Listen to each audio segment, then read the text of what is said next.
Hi. What's going on, nerds? What are you up to today? How's everything?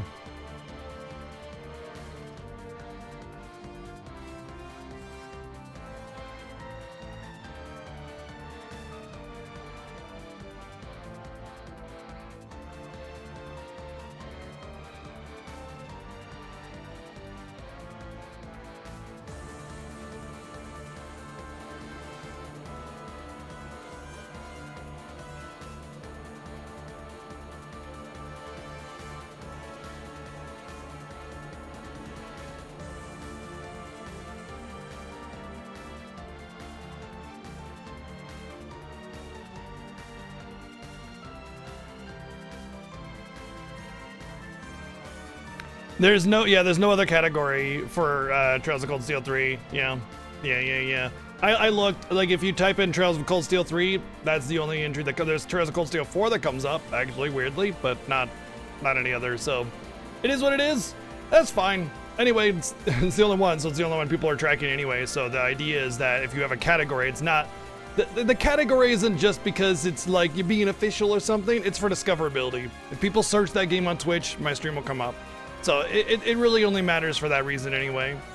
So I don't really care.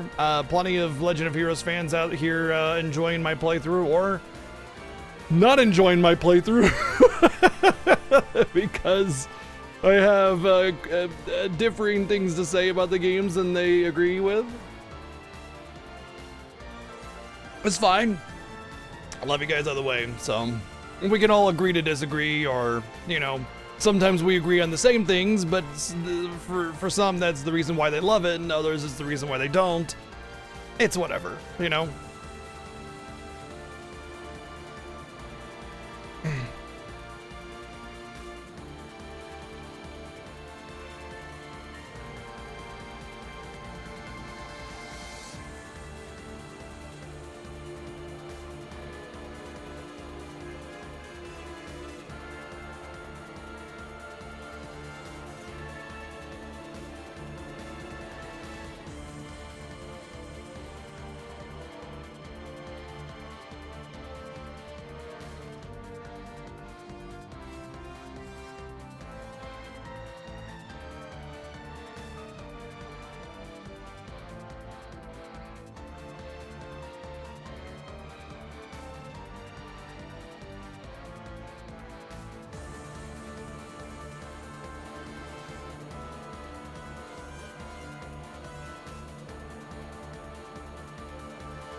Yeah, it's how a lot of people. Sorry, I got a little distracted there. It's how a lot of people find channels is using the directory and everything, searching for a game. That's why I try not to be on the retro thing too much because it's a very busy category. Not to mention it's kind of vague, you know. Like I could play PS2 and Atari, and it's all retro. So I mostly do the retro tag for things that are like really, really, really niche, and it's like there's nobody looking for the other tag, you know. So otherwise I try to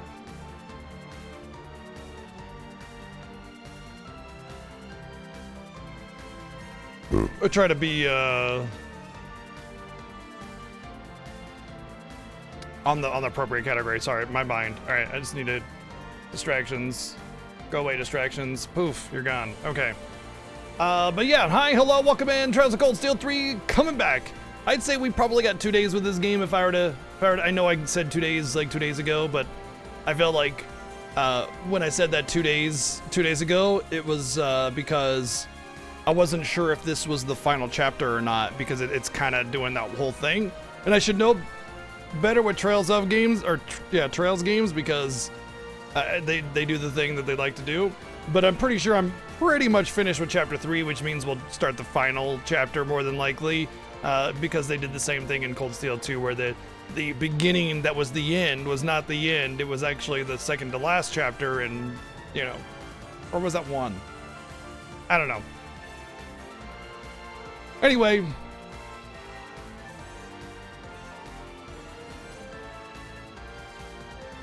Space Cadet, yeah.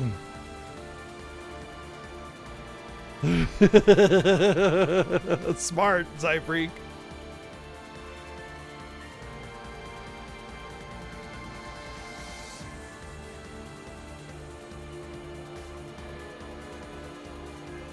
No one can say your name? I know your name changed, but...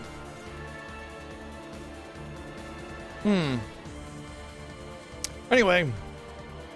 I don't remember your old name.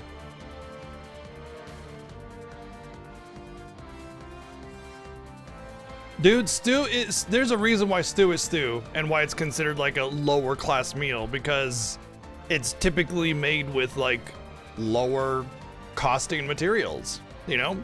It's like, okay. Rich people like to take away everything from poor people because they're assholes.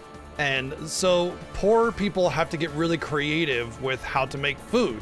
And so generally speaking, the best tasting food is the cheap food. Like, there's a reason why street food or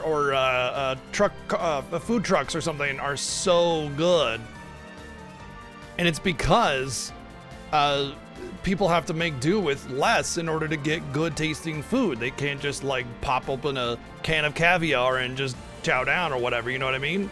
So yeah, they have to get creative with interesting ingredients, and things like stew are staples of lower income eating. And so all you really need is some low quality meat, some veg, and some flour and some seasonings, and to thicken the flour. That's why. And voila, you know, you got nice hearty high nutrient stew, and you cook it for a long time, low and slow, because that helps tenderize the less appealing cuts of meat that are more tough, that, you know, poor people tend to have to go through. So yeah, hole in the wall venues, yeah. Thankfully, I actually am kind of glad that I grew up super duper omega poor, because it taught me these things. It taught me how to be better with my money and more frugal and everything. It taught me how to get by with less, and it taught me how to make better tasting food with lower quality ingredients. My mom is also partly responsible for that, and of course my dad and a lot of other people, but still, yeah. But yeah. Never noticed my room? This is just half of it. There's another half. Well, the part behind the camera is just my PS4, PS5, and Switch games. And there's a couple things on the wall that you can't see. Like, you can see all this stuff on the wall, but there's actually some more stuff over here, and behind, and like the whole fucking walls are covered, so. But, yeah, I mean, this is a lifetime of collection, you know? This isn't just something I picked up over the weekend, right? I don't like trading in or selling my games. It's another one of those poor people things that I learned, you know? just because like I can't afford the new game doesn't mean that I should go rush off and just turn in everything that I have to get it, because then I'll be left with one game, you know? Or I could just save up and get a game when I can. And so this is the result of that, you know?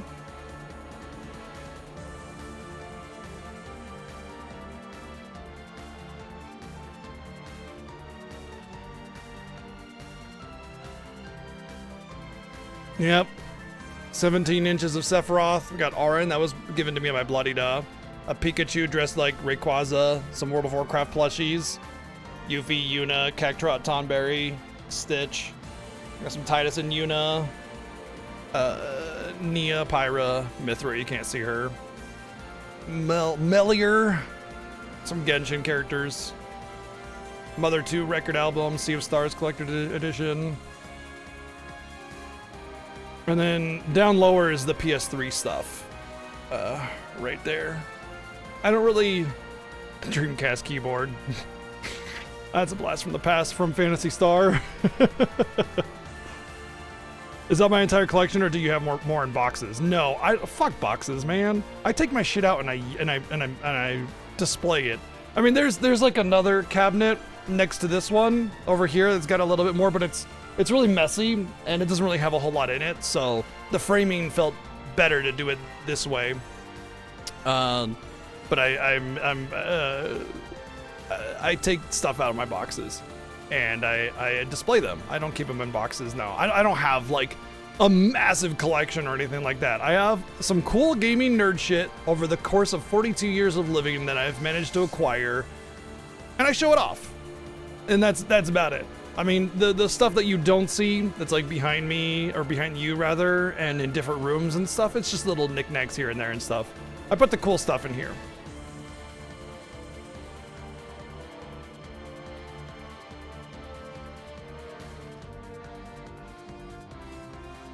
Yeah. I wouldn't want to get Persona and then just have to trade it in for the better version. I'd want to keep it. And display cats, yeah, exactly. But yeah, as far as cheap food goes, the best kind of food is cheap food. And I try to express this as much as possible. You can make better food than anything you can get at a restaurant. Easily. And cheaper than fast food. And better for you. Easily, if you learn how to cook and you build up your repertoire of recipes and everything. And it's not hard. It takes a little bit of getting used to kind of learn the properties of food. And like the biggest thing is knowing that you need a fat of some kind or things will burn. That's like basically, and then when things are done, like knowing when things are done. Those are like the two major properties of cooking that everybody needs to know. The biggest thing is like fat, so things don't burn, right? You put butter or oil down so things don't burn.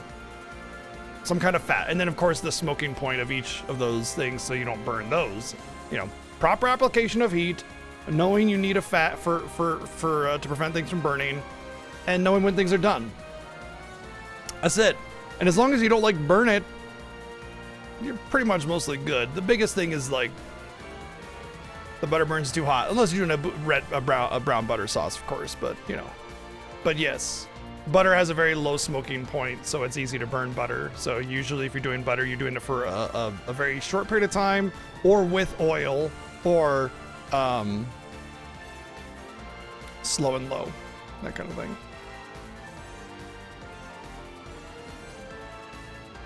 Best burger you taste? What's a burger you made yourself? Dude, burgers are the worst.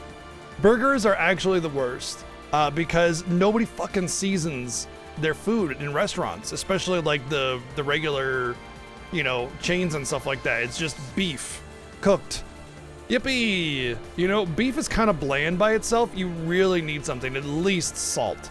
And when you make your own burger, you're getting in there with the ground round. You can put in whatever seasonings you want. What I do is I cook bacon beforehand, and then I take the bacon grease, let it cool for just a little bit because you don't want to cook the meat with the hot grease. And then I pour it in the raw meat and mix it in with some paprika, some salt, some pepper, maybe don't do garlic because that will burn too easily. Not in the meat anyway. And then, you know, whatever else I'm feeling at that time, mix it all in with the meat, and then I sear the edges and then put it in the oven, and voila. Beautiful, beautiful burgers. Oh, you mean whey? Yes. If you make not whey, ghee. If you make ghee, you can have a higher smoking point with your butter. Yes. You can just buy ghee though. It's a little expensive, but I mean, making ghee is kind of a pain in the ass. So we buy ghee whenever we want to use it. But yes, if you use ghee instead of butter, which is basically the milk solids taken out of butter through a process in cooking, the smoking point becomes higher, so you can use butter to get that butter taste at a higher smoking point. Generally speaking, most cooks use grapeseed oil because it's flavorless and has a very, very high smoking point. Olive oil is good too for most things because it's got a decent flavor, but olive oil flavor will get into things if you are using it a lot.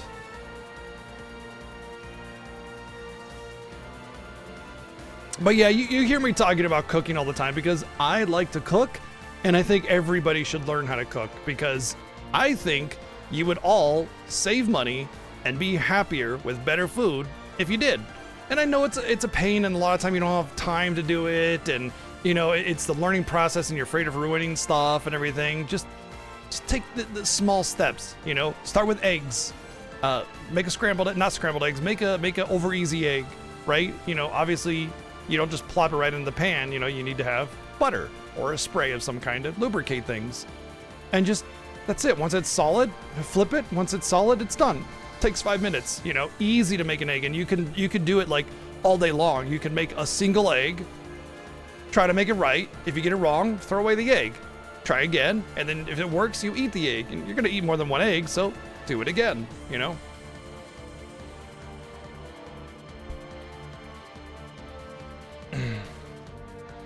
And then you start to understand like what you're doing wrong when you burn it or when it doesn't cook right or whatever, you know, the delicate nature of an egg, all that kind of stuff. And then do something else, steam some veggies or just boil them. I mean, like steaming is better, but boiling is easier and it helps you understand stuff. So just boil them at first, you know, but then boil them with garlic salt in the water, you know. Now boil them with garlic salt and butter in the water. Now boil them with you know, now try steaming, you know, whatever. You get the point.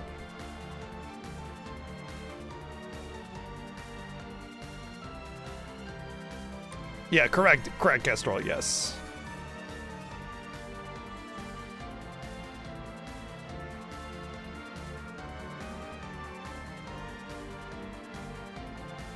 I would say that's kind of adjacent to just getting like pre-made dinner though, Titus. Like what we're talking about is making your own meatballs, you know?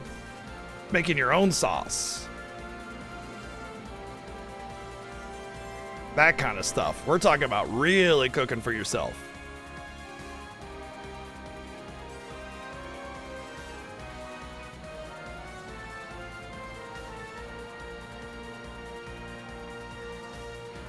Dishwashing is your bane? Yeah. I will say this though, if you use throwaway dishes like plastic plates and plastic cutlery and everything, you are throwing away tons of money, like tons. A lot of people think it's cheaper to use paper plates and plastic cutlery. It is not even close. It is substantially more expensive to do it that way than just getting like a cheap set of plates and silverware and then just washing them. The soap and everything is irrelevant in the cost, the grand scheme of cost. People do think that, yes. In fact, I was watching one of these, it's so bad, I was watching one of those like penny pincher shows. Like there was this millionaire lady who, like basically she ate cat food because it was cheaper or whatever. Like that's how bad she was at trying to cut corners on cost. She thought it was cheaper to do the paper plates and plastic cutlery, and then when confronted with the math that was overwhelmingly in favor of not paper plates, she insisted that she was right and continued doing it, which is weird for somebody that's so insistent on pinching pennies like that. But yes, even before that show, I knew that was much cheaper to just get your own plates. So yeah, I highly recommend just getting your own plates. You can go down to the dollar store and get plates, I'm pretty sure. Just get cheap shit, who cares, you know? Humanity deserves its downfall. Sometimes it feels like that, doesn't it? But yeah, I mean, not only that, but you're affecting your food with plastic paper plates and stuff as well. But yeah, like if you don't have plates or cooking utensils, you can go down to Goodwill, or you can go down to like dollar stores, or even to a lesser extent, I wouldn't say Walmart because fuck Walmart, but some other places, Target, I guess, isn't so bad, and just get a cheap set of pots and pans. It really doesn't matter. You don't need anything fancy. You know, you can get a set of pot and pans, or just get one pan, one saucepan or something, and just, you know, you spend $20, $30, $40. You got everything that you need. Yeah, get it on Amazon. That would actually be better. Anyway.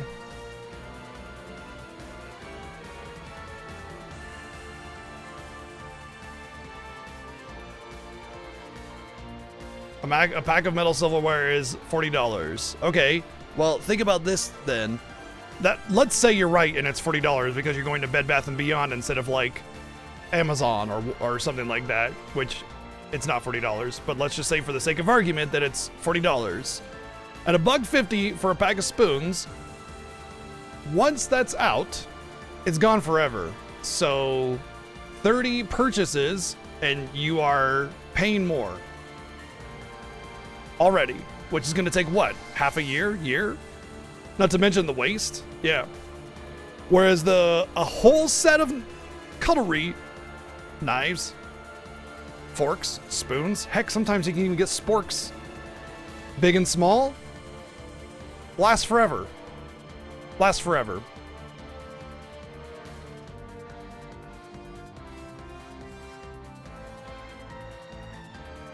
Oh, it seemed like you were trying to defend plastic cutlery. Okay. So Lonefellow, like, there's actually some studies done about like how many paper plates and plastic forks and everything that the US uses, and the figures would make you cry. It's really bad. It's really bad. Yeah, a good chunk of households in the US do that, and I don't understand why, because it's not difficult to just, you know, get some regular plates, wash them, and you don't even have to be like super crazy about washing them. Just get a little drying bin and just scrub them real quick, or just, you know, dishwasher, which most of us have. I've found that a lot of people that do the plastic plates thing use their dishwasher as storage.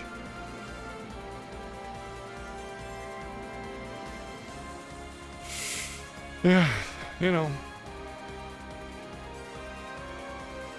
Don't accidentally turn it on. But anyway, learn basic properties of cooking, look up recipes, talk to your friends about cooking. We have a food channel where you can post things, you can ask questions, you can discuss the subject. You don't just have to post the food that you've been making. You can do that too. I would love to see people's journey through learning cooking and everything, because I encourage it. Like every day I talk about this. And I think it's important too, because it's a lost art. You know, a lot of people have just kind of forgotten how to eat, or not eat, but like cook and prepare food and everything. And I don't think you need to be like off the grid, make your own, you know, hunt your own animals and cure your own meats or anything like that. But I can get delicious bacon, the best you've ever had, for a third of the price of what you would pay at market for a pound of bacon. I can get a 9-pound slab of pork belly and cure that sucker in a week and have the best bacon ever at a third of the price of what you would pay at the grocery store for bacon. And it's way better. I can cut it to my thickness. I can flavor it however I want. I usually crush a couple garlic cloves or a couple sprigs of rosemary as it's curing, and a week later it takes in all of that flavor. But yeah, stuff like that. You know, making your own jam, smoking your own salmon, that kind of stuff.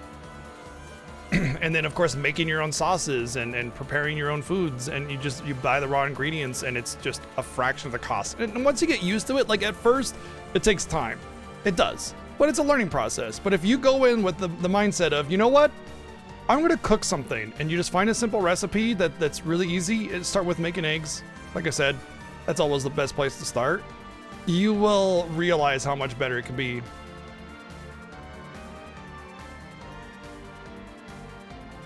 Bacon ends, $3 a pound. Nice. Yeah, the ends and stuff are the way to go. Same with like smoked salmon, like the bits and ends. That's way cheaper.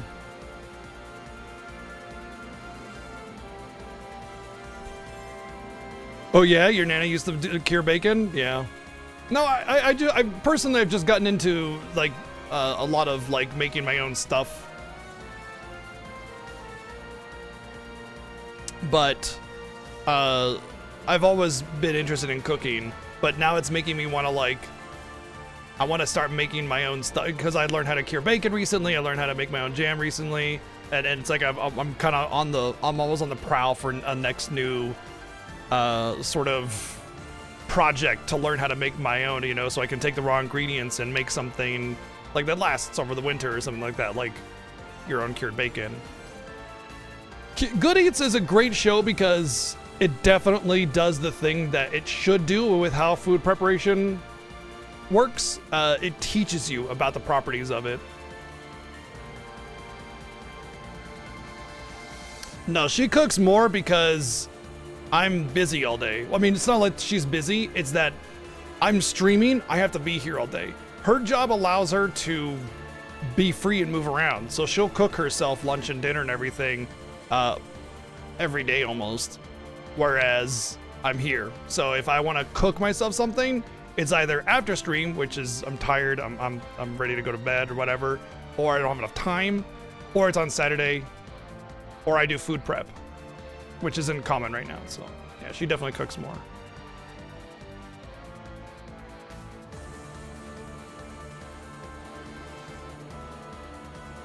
But yeah, I would always recommend watching Good Eats with Alton Brown because he teaches you the properties of cooking and why you do certain things.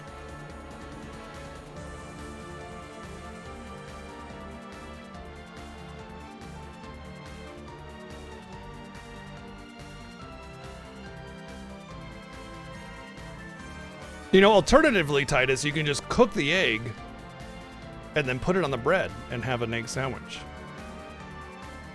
A lot of people do that with mayo or mustard. Or both. I usually do 2 eggs if I'm going to do that. 2 eggs over medium. You don't want the yolk too runny because it'll spill over.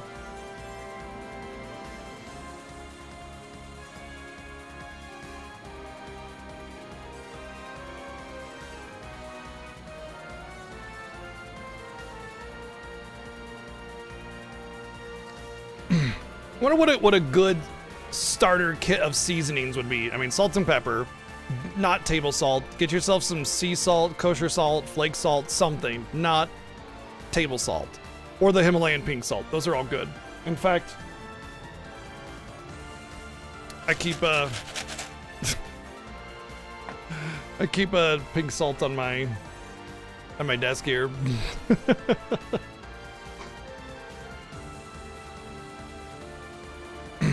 And then probably paprika, thyme, rosemary,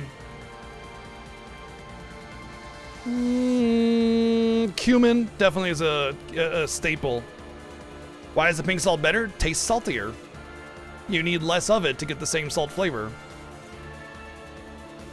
Iodized salt, like table salt rather specifically, it takes a lot of the salt flavor out of salt for the processing that they do to it, and so you need more to get the same amount of salt taste.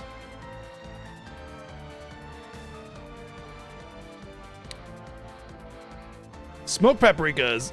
I thought about saying it, but it's more mid, you know? Like, I'm talking about like basic seasoning kit, you know? Should just be like paprika, cumin, oregano, basil, thyme, rosemary, and then one more spice, not an herb, a spice instead of an herb, like chili powder or curry powder. There you go. Red pepper flakes and curry powder. There we go. Those would be the last 2. I said cumin. Cumin was the first one I said. But yeah, from like get those, and from there you can go so many places. Oh my gosh, there's this one thing I make. That's all it is cumin and curry powder, and then it's chicken and onions and potatoes and tomato sauce and tomato paste and stuff, and you just serve it over rice, and it's just, it's insanely good. And it's just, that's curry powder and cumin, you know. Oh, garlic and onion powder, yeah, definitely. You got to get the big things of garlic and onion powder, yeah, absolutely.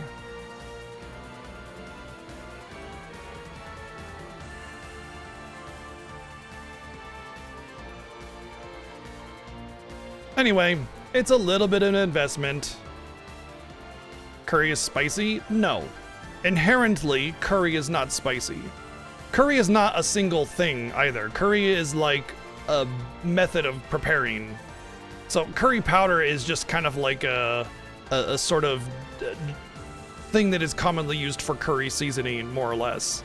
But like curry is, it's like saying, I don't know, cars are always red. You know? And it's like, well, actually, you know, there's just a tremendous amount of variety of different cars and styles and looks and colors and themes and everything, you know what I mean?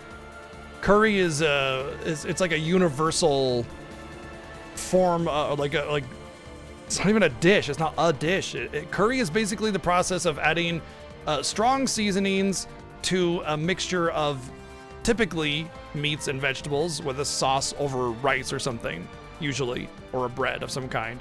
Like, if you know what curry looks like, that's what a curry is. And then there's like 5 billion variations of that.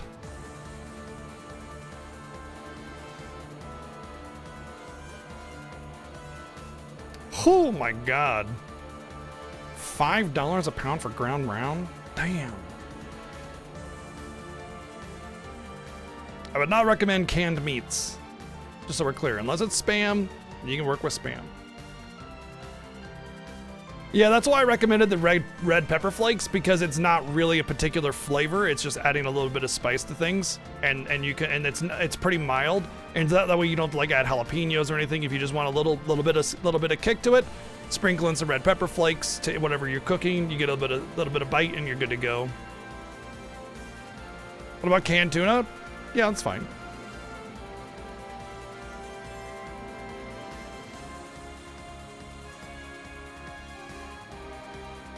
Also, even if you want to just like boil your chicken, which, whatever, fine. There's an amazing sauce that is so easy to make. It's just full fat yogurt, not the fat-free crap. Like, because that's not even yogurt. Full fat yogurt, just regular flavor, no flavor in it. Garlic, diced, super fine, raw. Salt. Olive oil. What was the fifth one? Yogurt? Oh, lemon juice.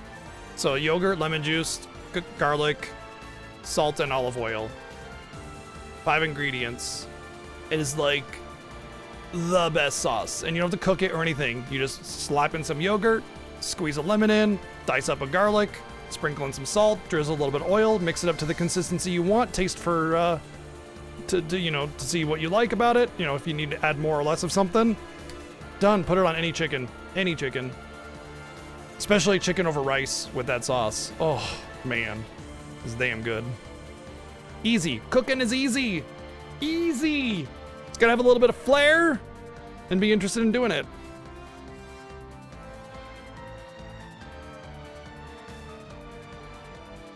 Yeah, Jazzy, pretty much.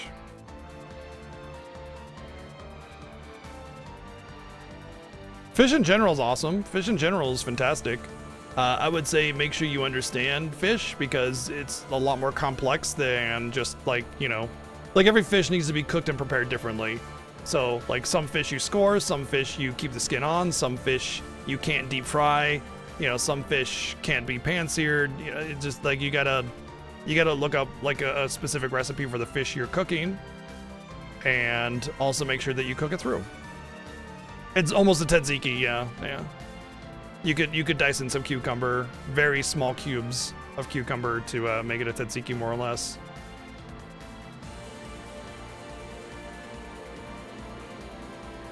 Which is commonly used on gyros, which is like that pita with the lamb street food.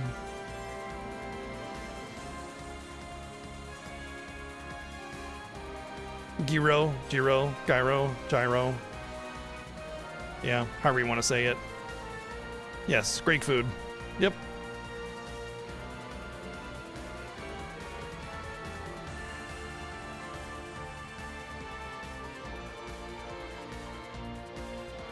I like cooking. I want people to learn how to cook.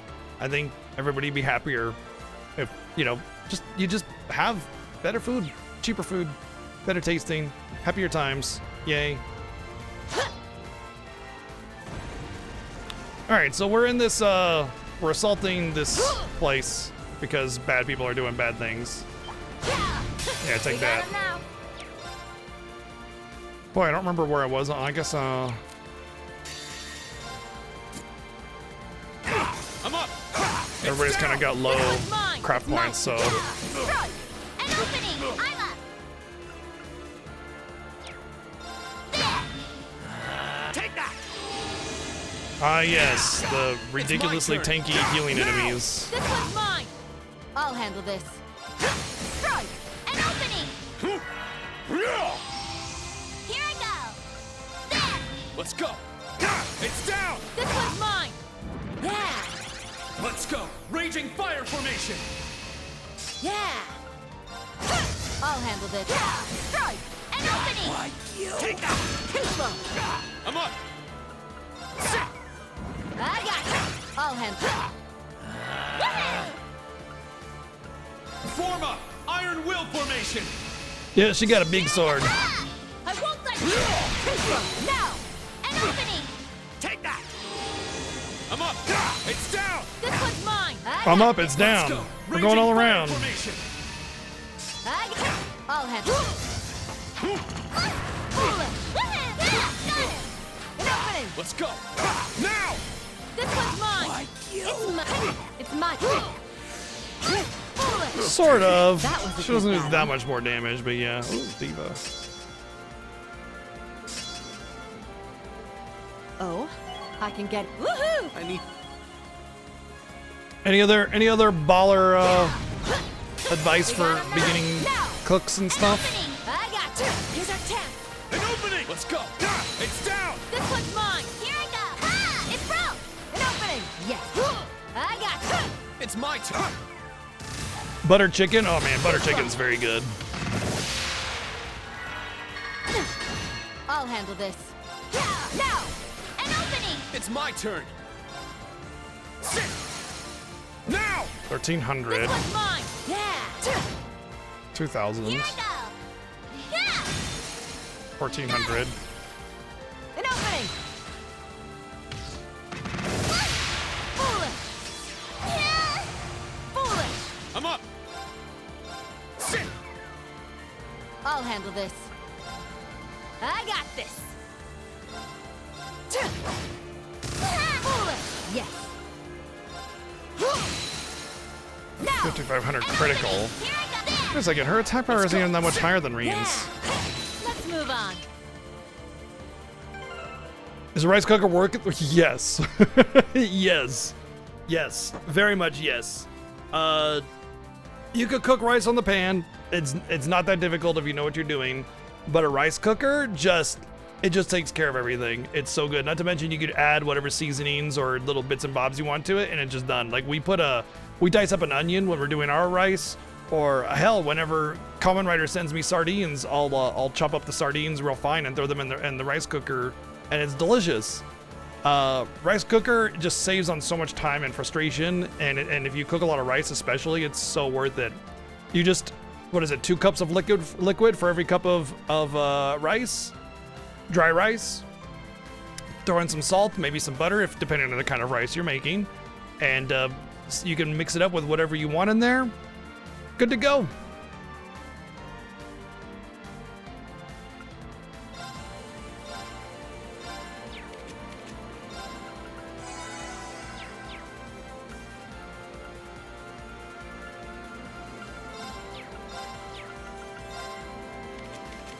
Oh, her attack power is like 200 higher.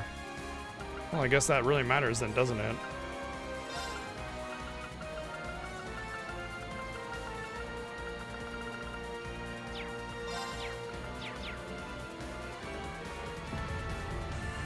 It depends on what you're doing. Like, yeah, if you're doing like a certain kind of Asian dish, you want sticky rice, so you don't want butter in there or anything like that, and you need a certain grain, that kind of thing. But like, most people aren't really gonna want to care about that. They just want good tasting rice.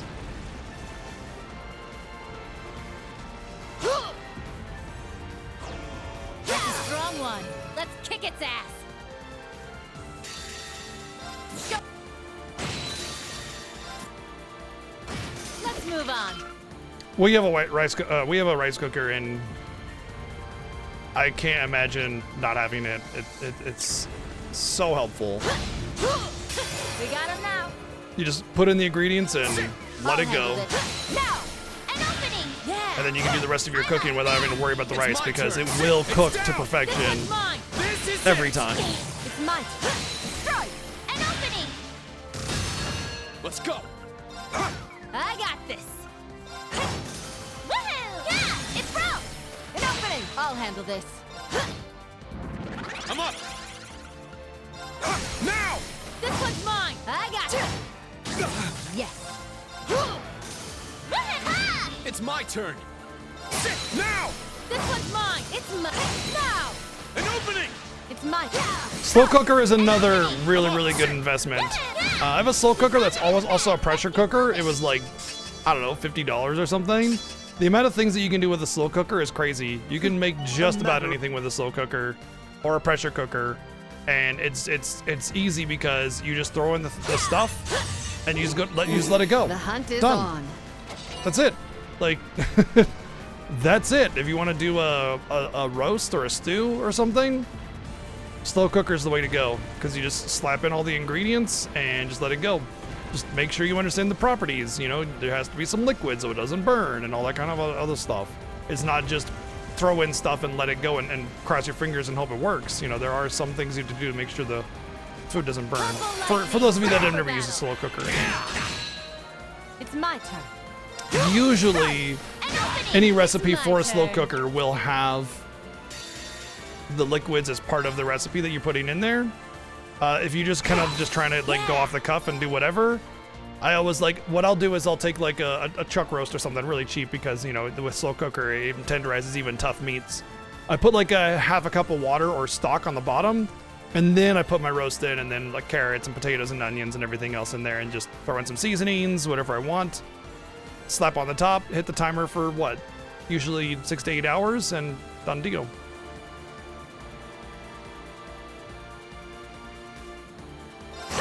Woohoo! Yeah.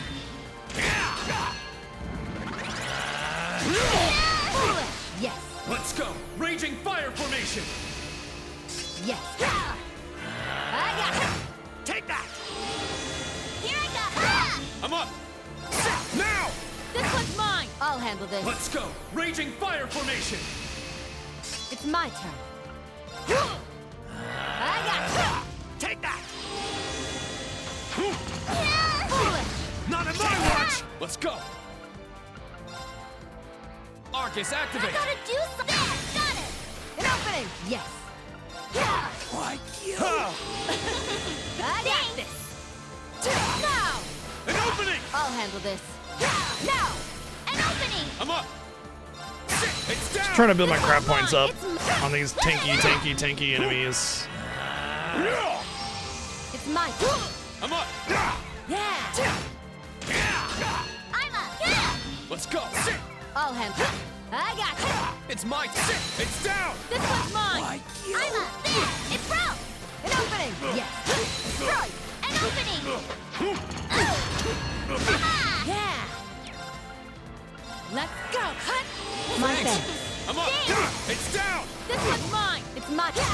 I'm up. Yeah. Boy, without craft accessories, it goes really slow. I wonder if they nerf the rate because you get some through your orders.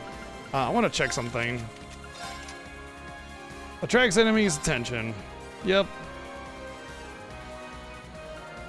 I thought so.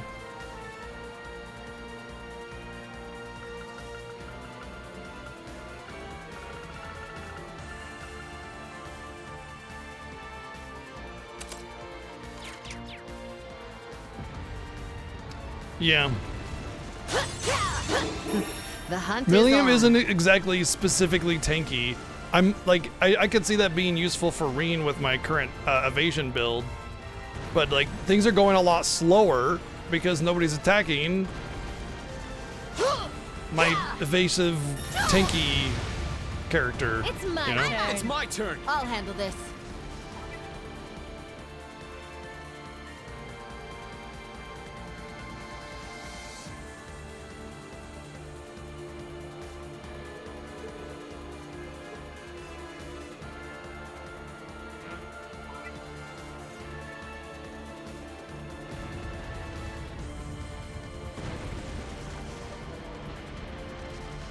Oh, here we go. Here comes the banter. Do we really need to go through here?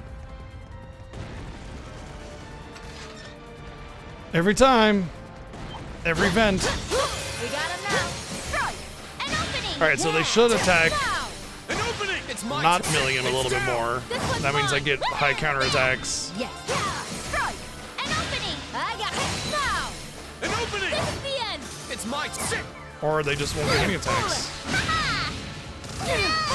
My thing. Let's go. Sit. I'm up. Yeah, got it. An opening. I'll handle that. Yeah. Foolish. That was a good bat.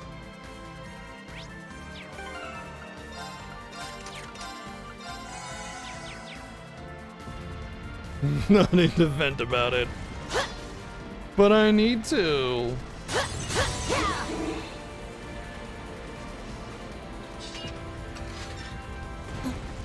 Hope I don't get stuck in here.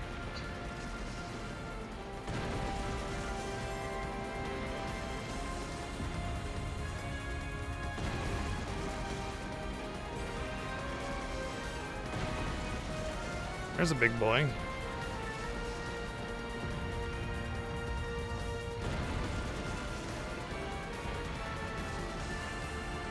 We actually just made last Saturday we did something from a slow cooker. It was just some Asian seasonings and spices and stuff, and chicken thighs. I think we served it over rice a little bit.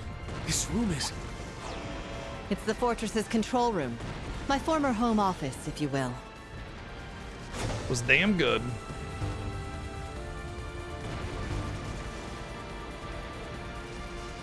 Looks like a tuck.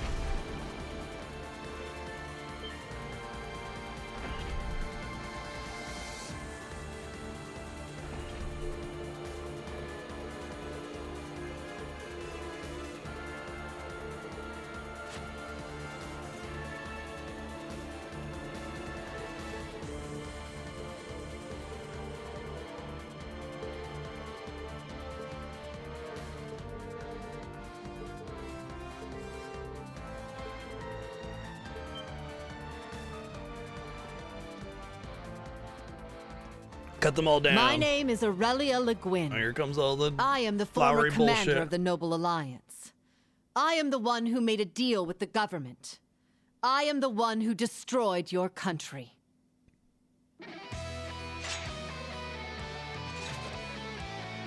I accept all of your remorse, your shame, and your hatred. Take the head of the Golden Rakshasa. If you can. We don't need you to tell us that. Principal!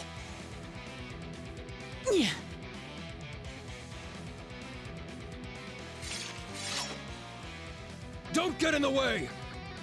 Fall in the name of Northumbria. This should be interesting.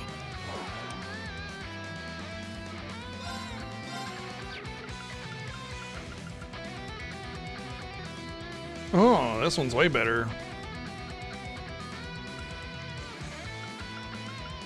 Let's go. Raging fire formation. Well, I risk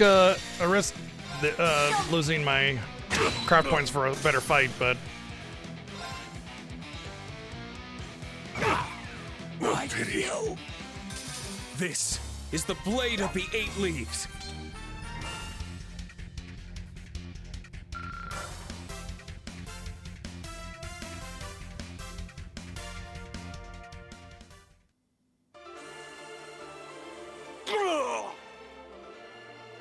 Blah. This is the might of the Golden Rakshasa, the Purple Lightning, and the Ashen Chevalier.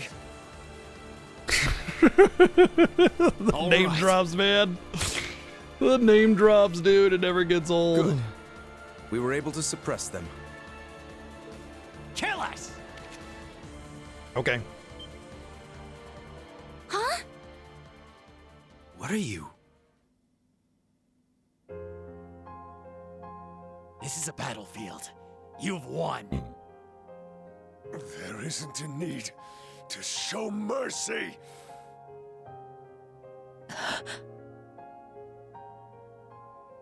Don't misunderstand, nameless Jaegers. This is not your place to die. All I wished to do was honor your pride as the target of your unsated vengeance, and I have done just that. There is no point in spilling any more blood. 69 leaves, one blade. Principal Le Guin. You deprived us of our home, and now you deprive us of our final resting place. I think it's pretty likely we'll get like a And HD we shall- remaster, like a 2D HD version of Xenogears or something like that, you know? No!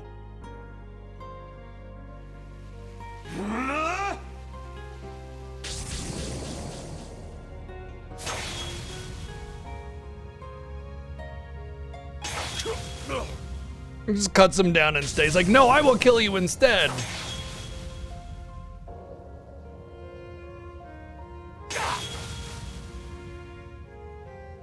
It'd be better. No! I won't be able to make it! What's funny is he says he won't be able to make it, but like, the other ones already had their gun to their head and he was able to make it. Foulest Dude, it would have been so much better if they did like more like regular Don't be speed, just so like, stupid. you know? And then the weapons kind of fly off. We haven't been risking our lives for pride all this time, have we? It was to save our homeland from poverty, to fill empty stomachs, to make children smile when we had next to nothing. That's why we chose to live our days drenched in blood and smoke. They just really lack on animation quality and it makes Now it look you've lost your way. goofy. Why have you thrown that resolve aside? If you're willing to abandon everything you stood for, then the Colonel, They really need better animators, big time. Daddy, won't be able to rest in peace.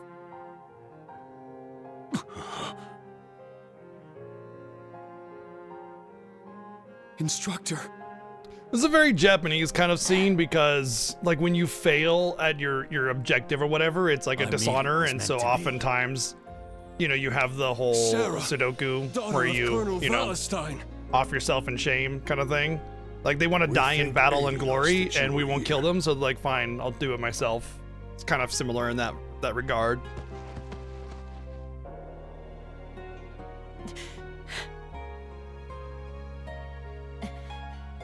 I'm your instructor.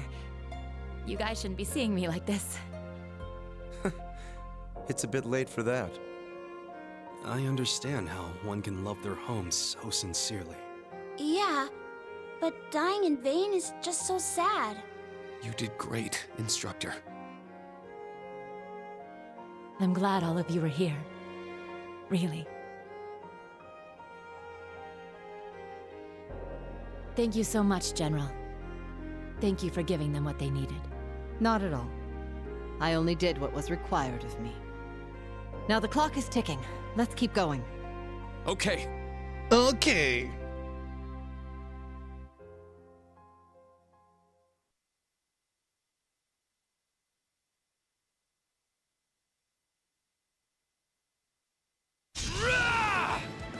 eat this!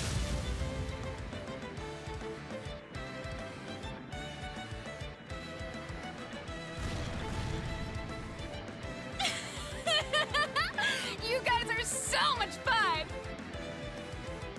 It's like a Orbital Axe thing. Try to keep up. Randolph, your cousin's a monster! Yeah, sorry about her. Let's end this, you psycho freak! Here, try some of this. I don't think so.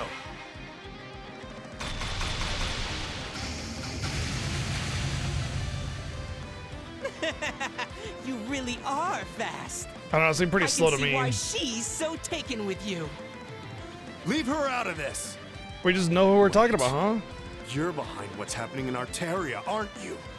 Well, we wouldn't want them interrupting our big plans for the Empire, would we? You're better than I expected, Black Whirlwind. Cringing every time they use a fucking name. Every time they use a nickname, dude, I just cringe and die inside a little more. So the blazing demon finally rears its head.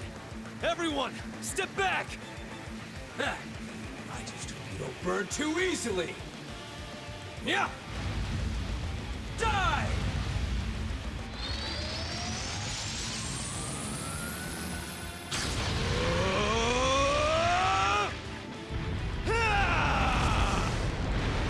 You know, I've tried to spin a stick real fast, and I don't ever get Seriously? wind blowing. The winds are still with me. He extinguished those flames all on his own? I'm amazed he's able to put up a fight against McBurn when he's all fired up. Now's our chance. Move! I just chuckle every time they use the name McBurn. You ready, Jessica? Of course. So much for our surprise attack. We're taking our time and announcing our presence. You're wide open. Good. On to the next cannon. But Yes, sir. she had a sniper rifle and she was charging the back. She has a sniper rifle. Wow, they're not half bad. The Major knows what he's doing, but those kids aren't missing a step either. Good thing we train him so hard. Oh, is the fun over already? Guess the rest is up to everyone at Juno.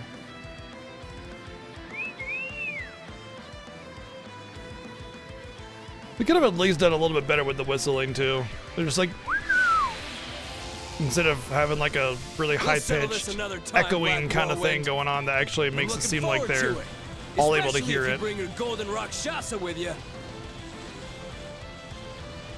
Convenient little teleport, Railway ha! cannons have been reclaimed. Well done, all of you. But sir, the naval fortress. I'm aware. Squads 3 through 8, return to Juno. We're not Squads gonna 1 leave and 2, anybody here to. hang back and secure Okay, the there we go. canyon. Good. Now our hopes rest entirely on Schwarzer, Gaius, and the students of the new Class 7. Yes, Gaius. And of course, Our hopes rest on General Gaius, McGuinn. the real hero of the game.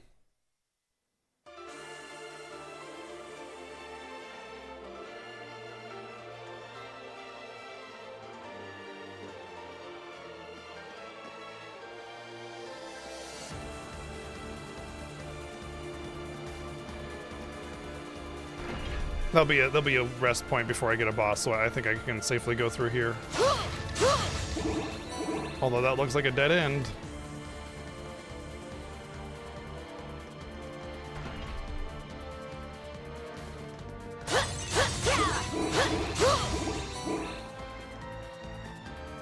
Uh-huh. Really? Where does that go to? This goes to the dark void underneath? I always build my castles on dark voids underneath too. I could have just put walls up here and it would have been better.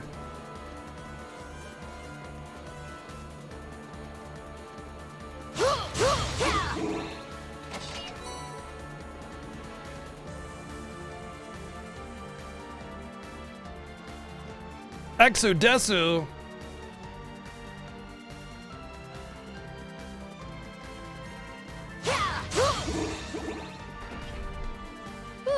Let's rest here. That looks like, okay. Yeah. That means the treasure is going to be this way. Oh, it's a treasure chest. Seraphic Ring R.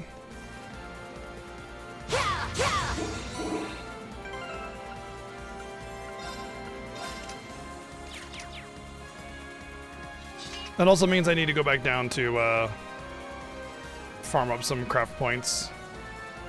So we're gonna get bosses. I ain't doing no end of chapter bosses without having my craft points, that's for sure. They're called crap points because bosses are usually designed like crap in this game. Ooh, Nope. looks like a tough one.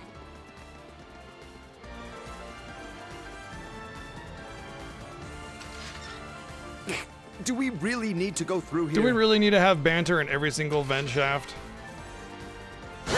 Take them down! Let's go! Let's go! Raging fire formation! It's my turn! I'm up! Ha! It's broke! An opening! I'll handle this. Strike! An opening! Foolish! It's my Let's turn. go! Raging fire formation! It's my turn! It's down! This one's mine.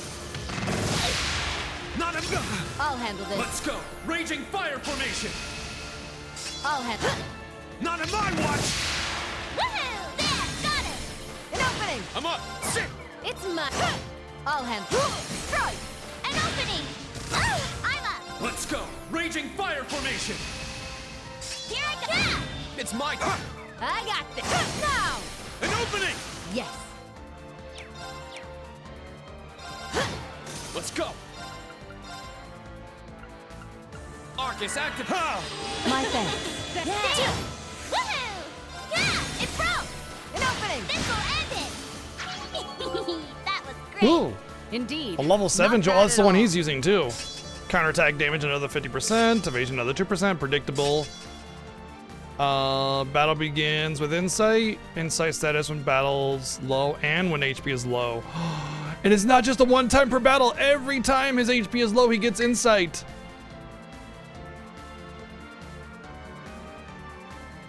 Very good. That basically insight gives him 100% evasion. So if he's up there up front, taking the beats, you know. All right, I need to get a little bit more crap points.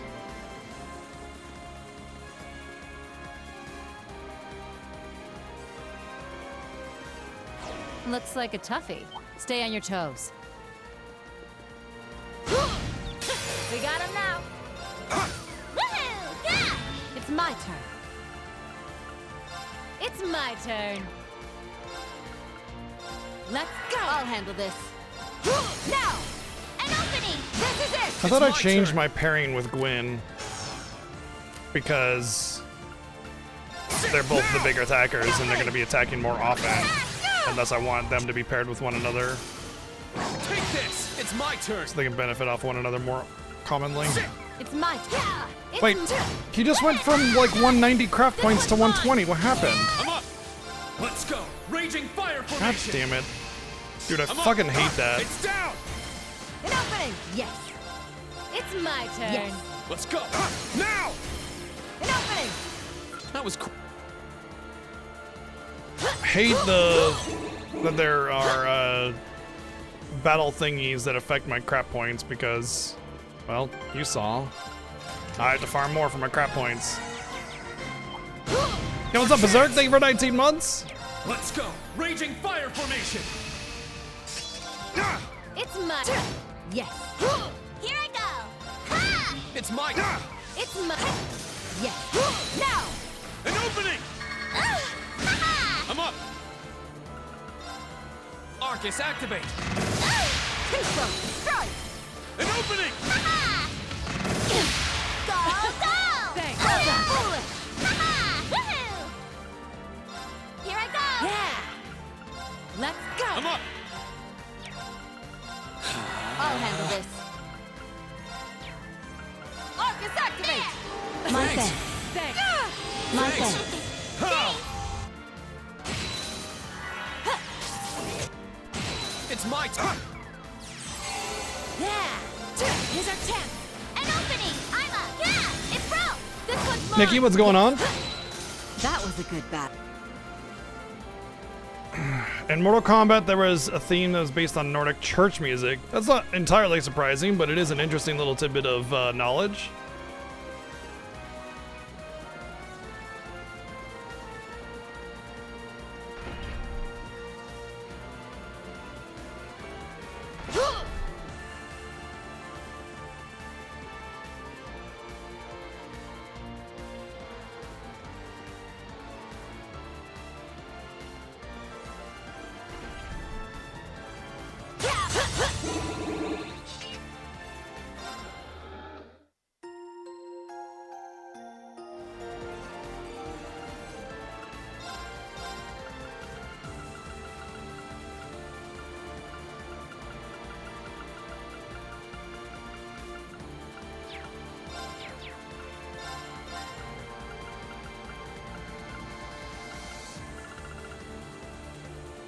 I was just thinking about an SR Seraphic Ring. I could make it if I wanted to.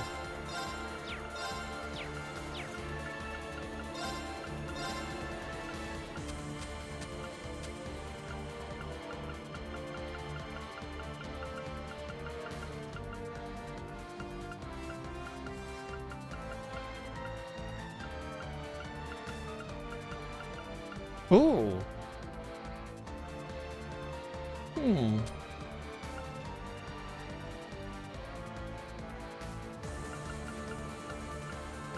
There's a lot more things that I can choose to make here now. Make the special kinds of the bells, the ones that have the extra damage on them. I can make Rage and Revolution. Oh.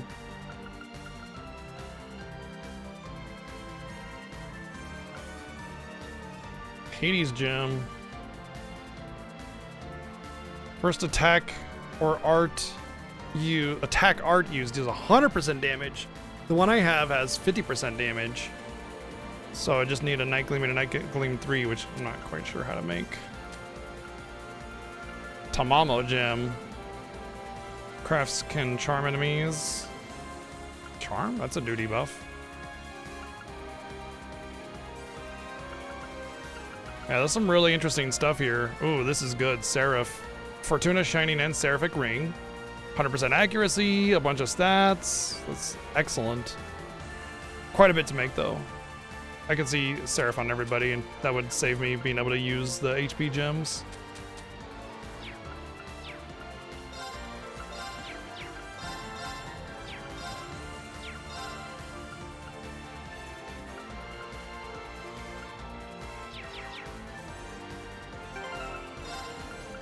I don't know if I had enough quartz to actually do something with those, then I might actually do something, but I also, again, I don't really like to make a bunch of stuff unless I know I'm going to use it for, like, the rest of the game, because there's such a small amount of Sepith that you get that if I were to go into the menu and start making stuff for myself, I would find a replacement very quickly, and then I'd have nothing left. So once I get to, like, the 3s and the 4s, that's why I made a bunch of action 3s on everybody. Well, these ones don't have it because they're the side party members, but whatever.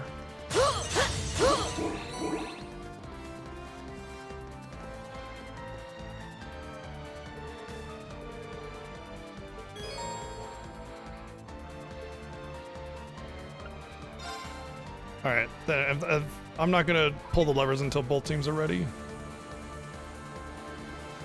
Oh! I see. I thought I already hit this lever. Okay, so this is the end of their journey. Alright, I got you.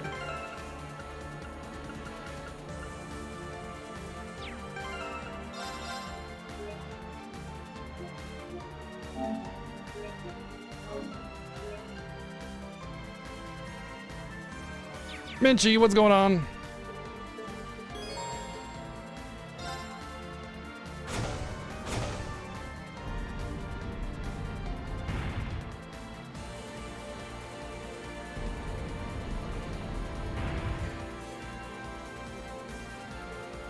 I'm doing all right.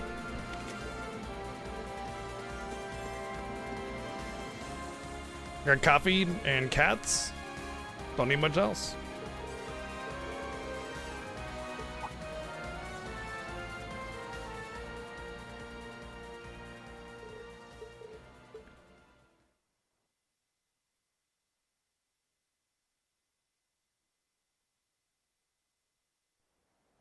Yep, I'm about level 70.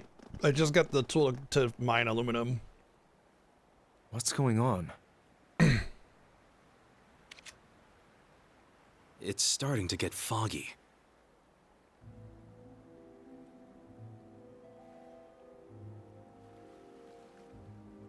I like a lot of it. Some parts are a little Seventh Anguis of Ouroboros. annoying.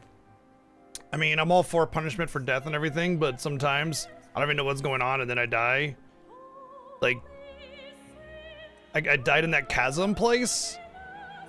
Oh boy, what a run back, because my vehicle also got destroyed because it got in a, like, it wasn't a sand pit, but it acted like one. It was really, really weird. It felt like a bug, but because I walked all over it after I recovered my body and there was no quicksand, but my vehicle was gone. It felt like I fell through the world and just died and lost my vehicle because of it. And boy, that was a very long run back trying to get my stuff and everything. So sometimes it could be a little annoying because if you're out there without proper something or other, then it just feels like a really, really, really, really punishing experience. But other times it's really good. Just it's like a MMO builder and it just was really fun. Oh yeah, I fell through the world a couple times. But yeah, I would say, like, if you're looking for a builder, Aryan Road, the Steel Maiden. good. She resembles every bit the woman we saw in Lohengrin Castle. Indeed, I presumed the gnomes conspirators would raise their weapons for battle. That you would appear in their place is a surprise.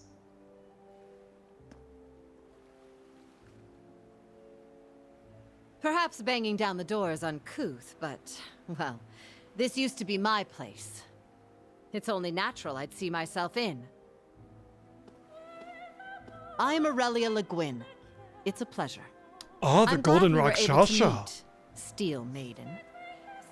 I've heard your name, Golden Rakshasa. I just know happen to you know as one everything, who and has everybody knows mastered everybody, both and the everybody Vander knows and everybody's Arcane nicknames and their styles of history and their swordsmanship. everything. But your reputation does you little Cat justice. is taking my spot. I too am delighted that you strike me as greater than the legend you left behind. But I need to ask, why the helmet? We're done. I don't with want to our mar pleasantries. my face. Would you do me the honor of allowing me to see your face? How dare you!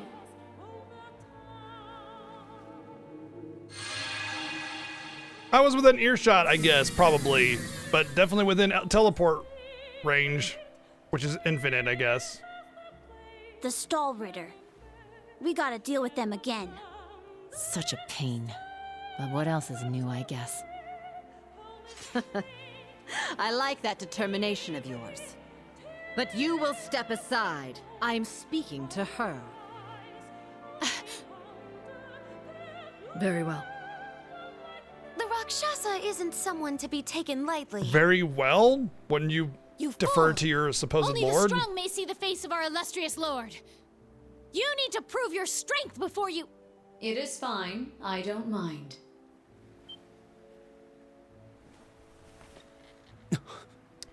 Oh, they actually didn't fade away. They actually showed her taking off her helmet.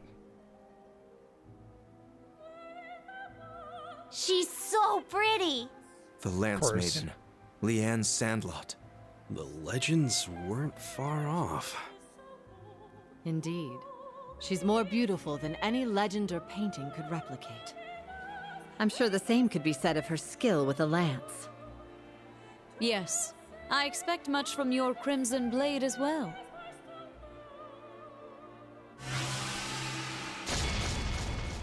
Duvali, Ines, Enea, you may fight with your strength uninhibited. Yes, my lord!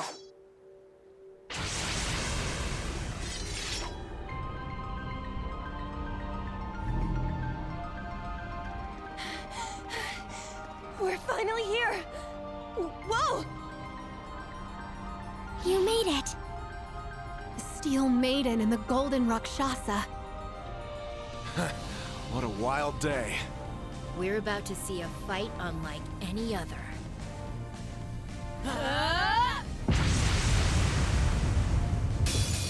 Now, let us both use our Well, this full is gonna strength. be interesting.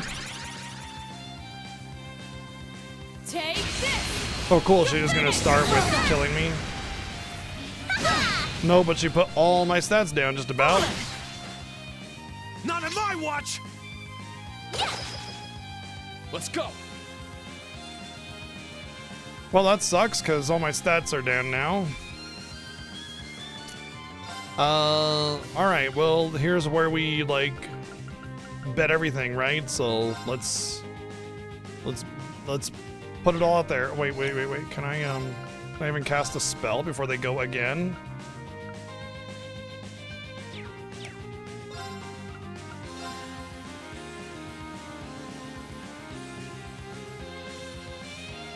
I think that should be fine. It's my turn.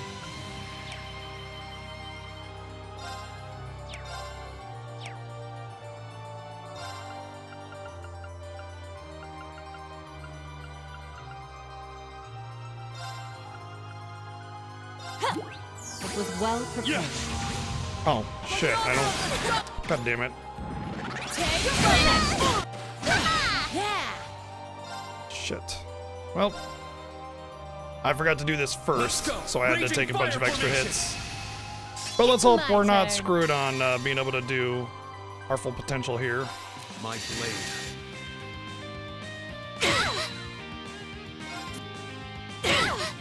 I see. So you've come this far. And let my guard down. Not bad.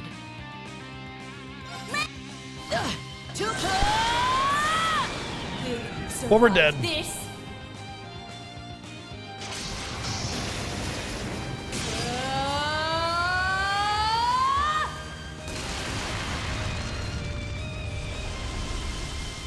I am Steel, she who cuts through all. This is your end. Grand Cross.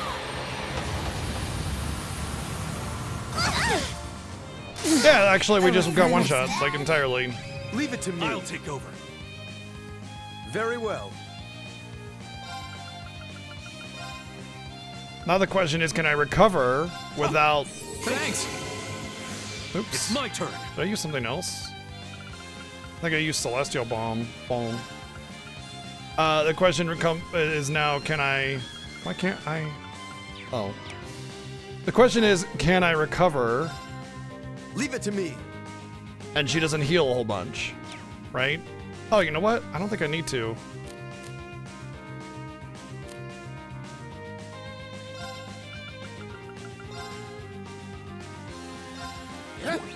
My thanks.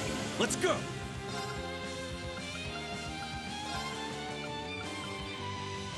Arcus active. I won't No. let you. I was complacent. It's my turn.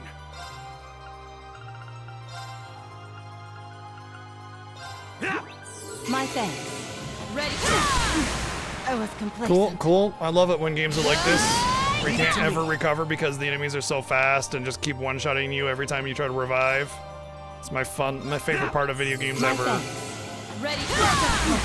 I was complacent. It's my turn. She's healing, of course. Just fucking kill me, dude. Let's go. Thunder of the Fall to the battlefield. Take a minute. Now, let us both use our full strength. Ready. For the honor of the... I'm up.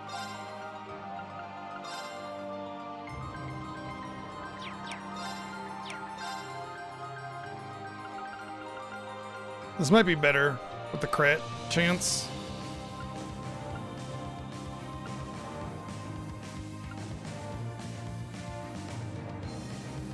Oh, this is damage and strength and speed. That's actually really good in its 12 turns. Seize victory! Noble rise! I'm up.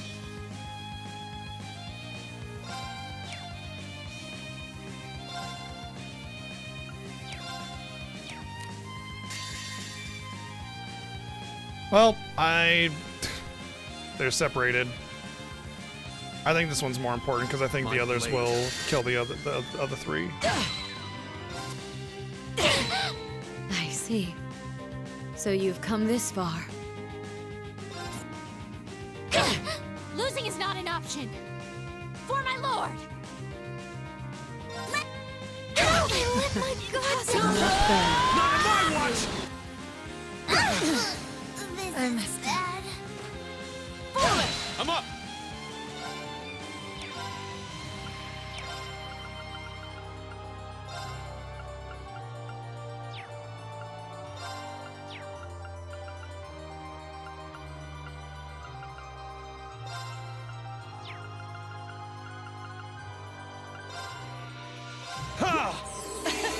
Thanks. I'll handle this.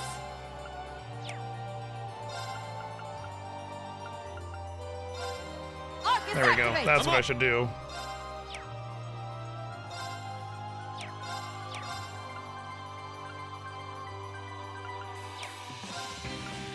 Form up! Iron Will formation! I'm up! Now! An opening. Thanks! Thanks. Not on my watch! Yeah. Not on my watch! I'm up!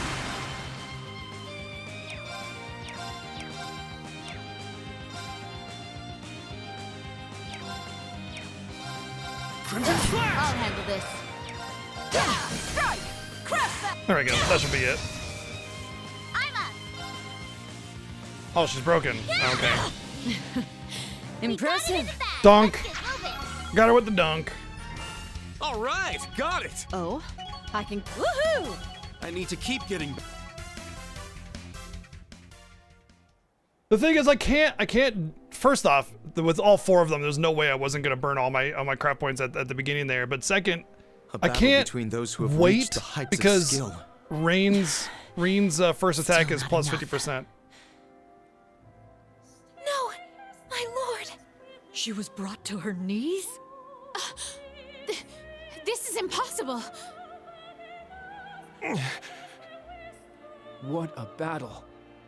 I Sure. wouldn't be shocked if this became one for the history books. To be honest, I am surprised. Her hand isn't touching the ground. She's pushing herself up from air. You are stronger than I was in my previous life. The victory is yours. Is it a victory if they just get away, really, or they don't get captured or killed? It's like, you were winning the Keep in battle, so I mind, guess I'm going to leave now. I'm more That's not how experienced battles work. now than you were back then. Like, for instance, hold on, let me back it up. If we have this battle and nobody's really seriously hurt, they're just a little winded, the fight's not over. Nobody's won yet, you know? They always treat these battles like this, like it's not over. It's just like we're halfway through the battle still, you know? But they just kind of, oh yeah, sure you won, and then they of course convenient villain teleport away or make up some bullshit excuse like we're done here anyway, retreat or something like that. Battle's not won. And You're this both standing. must be the pinnacle of my skill. Indeed. The only battlefield that lies beyond this is within the realm of the Great One. What? The Great One. We heard those same words in the Reverie Corridor.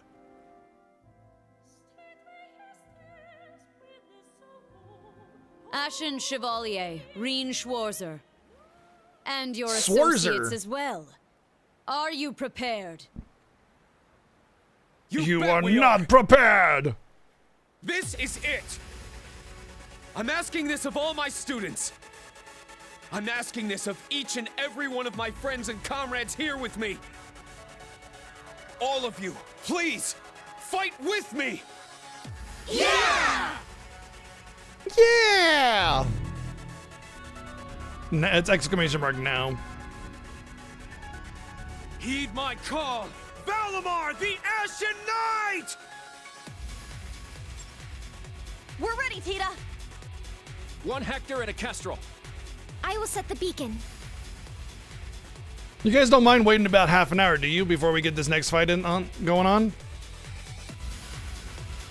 Dude, you don't mind? You know, we're just gonna, like, you know, because we gotta wait for our robots to get here.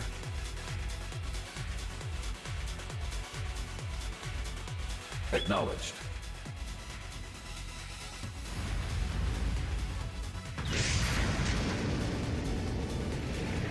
Burst Carrier, ignite! 3, 2, 1. Self-destruct.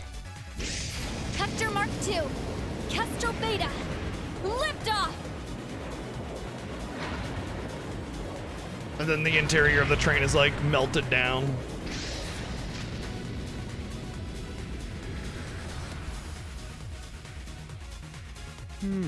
Not bad.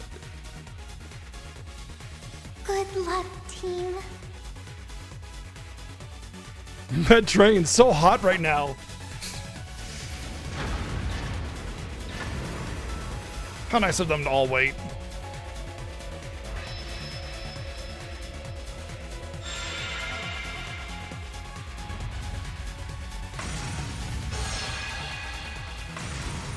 Just like I was told.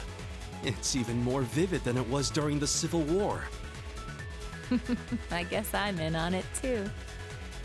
Let's go, Tilly. Understood. We'll give them all the strength we can. Remember, that thing can manipulate space. We don't know what it's going to do. Just make sure to work as a team, and we'll get through it. Got it. Understood.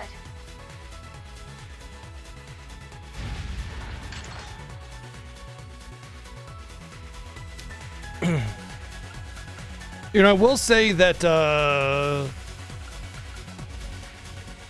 using mechas felt like the best next like progression in the story because of the Aeons that were used in the previous one. You know, it felt like it was necessary because like, right? We need to take on the Aeons. You know, all right. She's one of the best.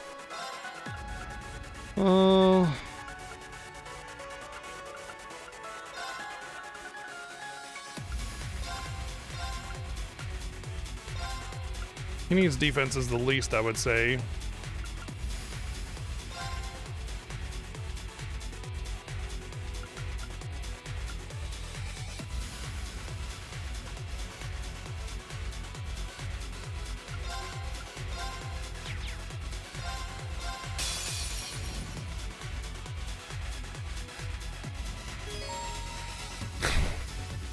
Oh boy.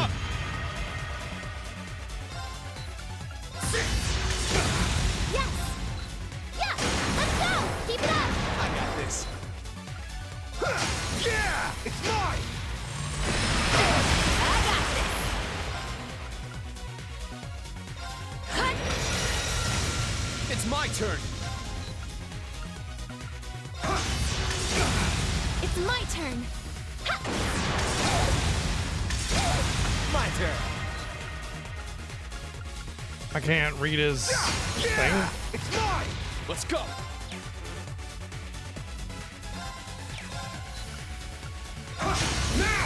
Oh, because I never hit him, I think.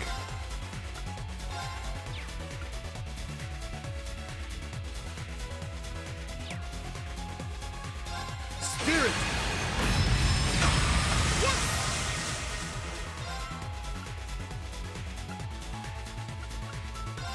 Azure wings, let's go!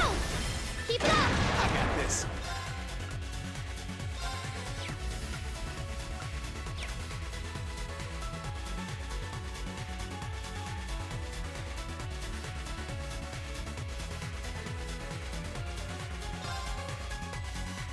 Now, that's what you get for being Power careless. diminishing.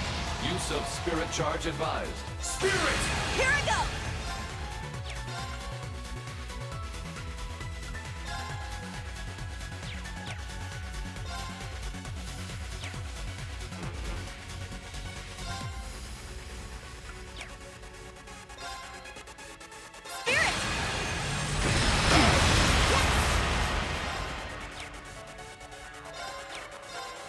Just gonna be very careful with charging and spirits and everything.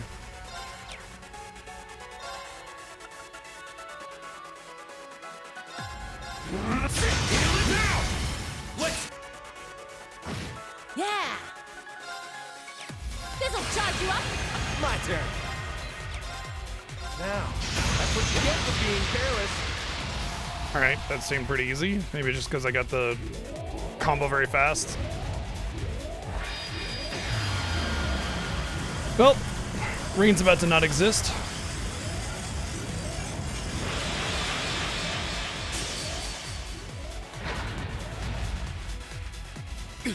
The Zemurian Tachi! You stay back! Please leave this to us. But... Oh. That actually didn't... It's my turn. Okay, that didn't actually... There wasn't anything there. Why did they have that whole scene? Azure wings. Let's go. I mean, why did they like tell me to go to 70% and then have a scene and then keep the fight going? I guess I got a full restore, so there's that.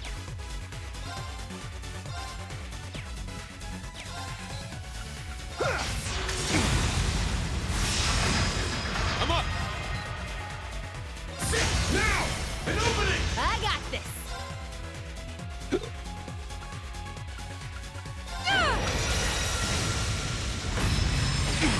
My turn. It's down! It's mine! It's my turn. Yeah, let's go. Keep it up. Something approaches. Reed, be wary.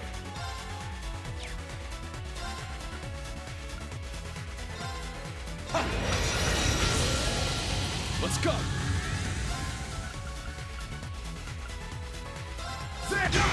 My turn. Spirit! I'm going. Azure wings. Another chance. Keep it up. Here I go. Here you go. Sure. Now, that's what you get for being careless. Yes.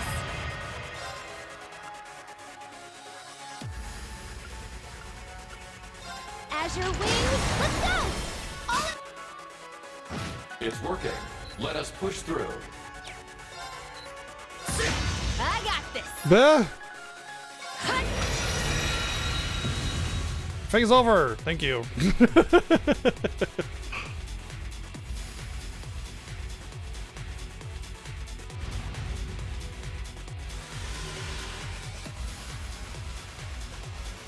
The hell? The Arcuses are connecting. I'm thinking about Instructor Sarah and uncompromising situations, and my sword is getting bigger. Everyone's hearts are with me. Now we can fight back!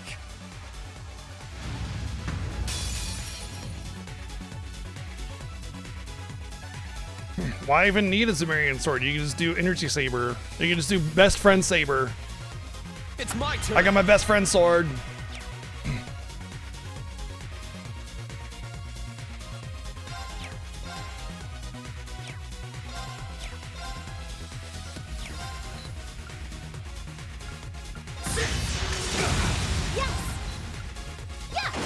Whoops.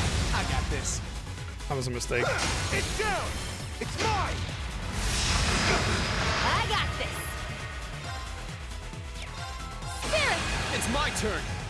It's my turn and I want it now. It's down! An opening! Power diminishing. Use of spirit charge advised. Now, that's what you get for being careless. It's my turn!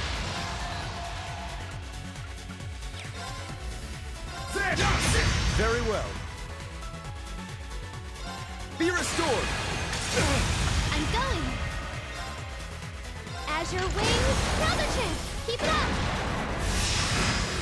It's my turn!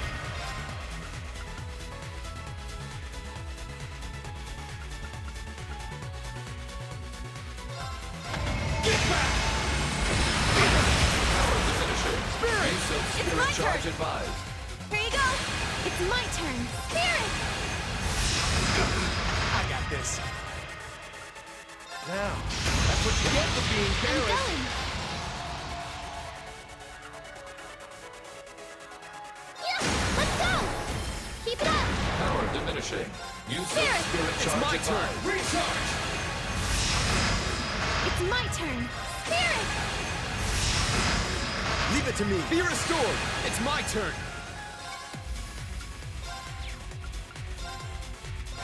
It's down! An opening! Alright, just need... Use of spirit. I should probably spear it up first. But I just need one more to... One more break to get some big bada boom on him. I got this. Actually, he's almost broken too.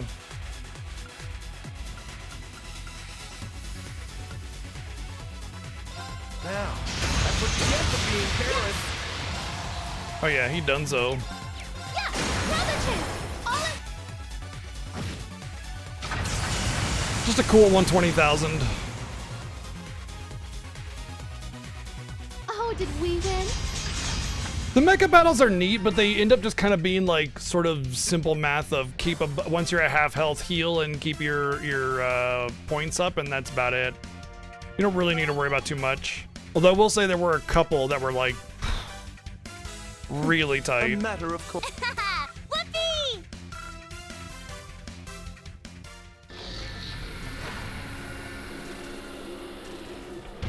Brilliant! Woohoo! Good job! Good job. Thank goodness.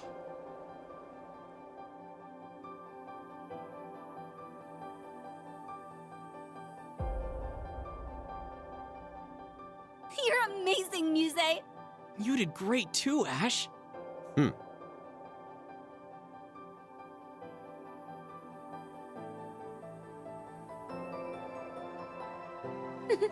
Not bad. Yes, their abilities were quite a sight to behold. Yeah, I They agree, were Mr. all Wonka. right, I They're way better suppose. this way. The battle is settled.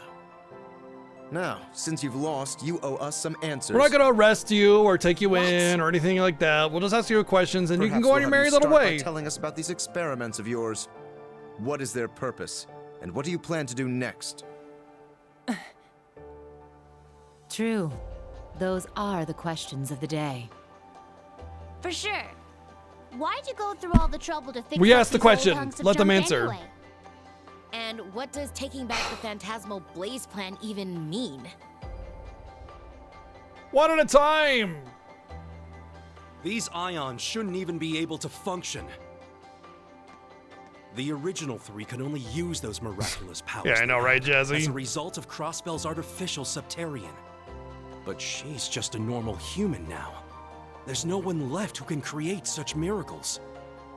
Though they weren't at full power, I mean, what they're just made it machines. possible They could for just be not operated one, some other but way. 3 of them to function like this. Oh. Guys? What on earth? The graduates of Thor's Military Academy's Class 7 have become quite impressive indeed. Until next we meet. Exactly. More or less. They're just a power source. Thank goodness you're all right. Yeah, first, what is your favorite color? Second, why are you trying to take over the world? This is... fog? It's just like Legram. To me, Argreon.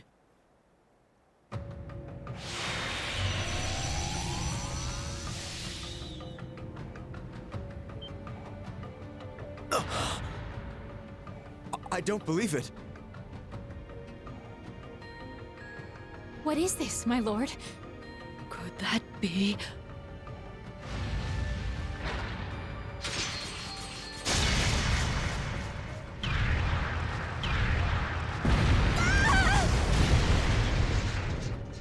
It moves just as she does.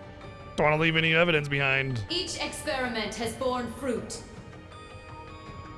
The time is near. Shall we hearken to the will of the Abyss, or shall we embark on a new route entirely? We must reach a decision before much longer. We leave, Stahlritter. But I'm teleporting in somewhere else where you don't know. See you later, nerds later. LOL. You know, Let's go. she's in a mecha. They could have just had her fly off. have But time no, for questions convenient later. fucking villain teleport, bro. Like every time.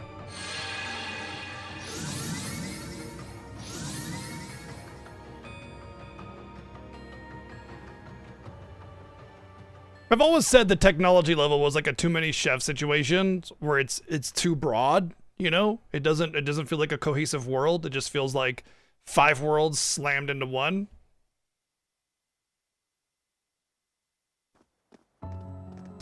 Like, you gotta have a reason to want to use a weapon. Like, with FF7, it really works because the soldiers are kind of superhuman, so using a melee weapon feels like an advantage over a gun, you know? The fog is clearing. That was... Do we have any readings on the radar? Yeah, but we also have, like, Hagit, are you okay? super advanced technology all the way Yeah. back to, like, medieval Good to see technology you're in the hanging same in there, world, too. you know? Come on. It's no true, putting Zyfreak, on the it's true. waterworks.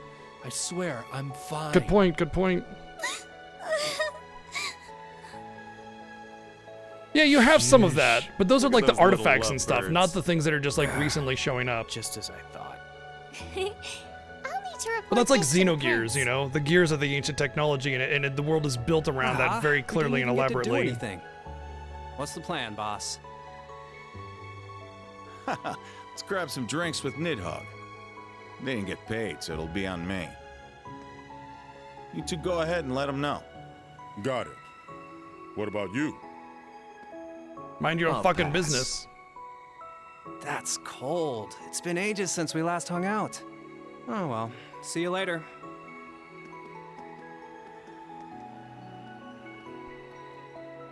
Huh. You guys used to hang out. Who knows? Having all these battles stolen out from under me is starting to make me lose my edge. Maybe fighting someone just like me will keep me sharp. What do you say? It can be as men or as knights. Yeah, I'm Sure. guessing it's It's a date. they're both actually still dead and they're being puppeteered by somebody or something.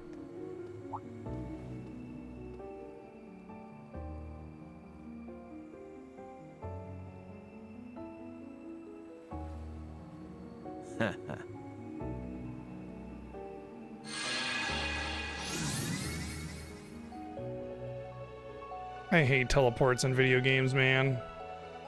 Like that, where everybody could just teleport whenever the fuck they want. Interesting. This is exactly like the relationship between the Orbital Network and Pleroma Grassine Crossbell. And now the same phenomenon is occurring here, but on a larger scale. There must be something more to the Divine Knights and his experiments.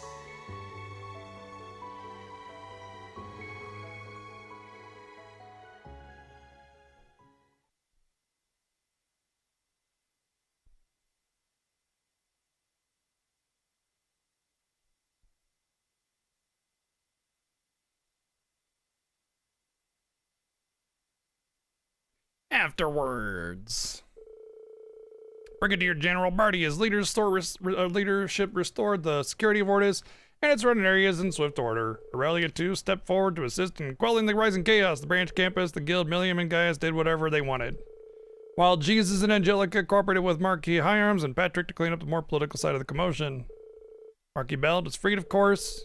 He acted the part of an angry buffoon, shouting at whoever came across him left and right, but no one cared to listen. In fact, all they did was begin to question his unjust use of the Unified Region's army. They blamed him for both the railway cannons and Juno.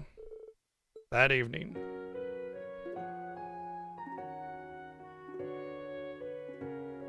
Then we're in agreement? No. The Duke may have avoided the death penalty, yes. However, knowing his crimes, it is safe to say he will be unable to resume his position. That is why we must welcome the next Duke. In order to ensure the survival of the nobility, we must work together as the four great houses once more. What is it? You do understand that I am the only worthy successor, yes? Actually, I have a dog in the other Recent room that looks like a circumstances pretty and the worthy discovery that you successor. used public funds for personal use cannot be overlooked. The leaders, lasting and acting, of the four great houses have made a decision. Why are you talking? You're not Marquis part of that. Ballard, you will be dismissed as a candidate to become the next Duke Cayenne. Please enter. Excuse me.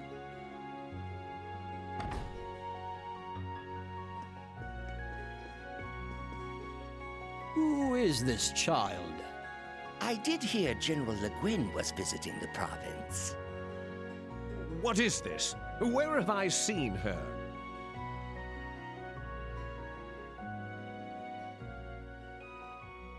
Man, she grew her hair out real fast. What? You're that girl!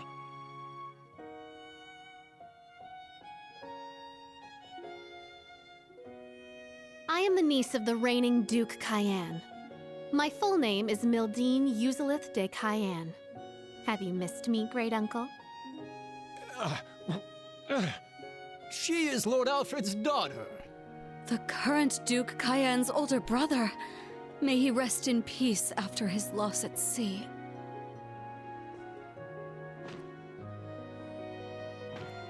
You're making a mockery of this council! I will not accept this!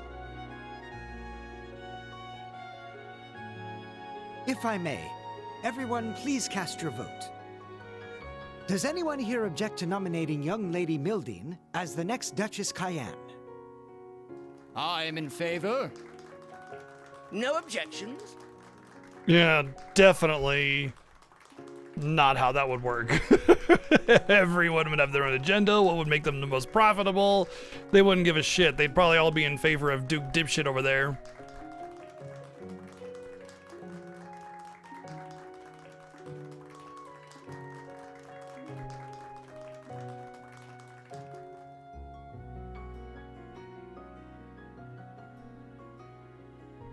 To begin with, I would like to add 2 new topics of discussion to this council. The pressure we're facing from the government, as well as their plans for after the summer festival. We must determine how to counter their plan to invade Calvard, and put a stop to the National Mobilization Act.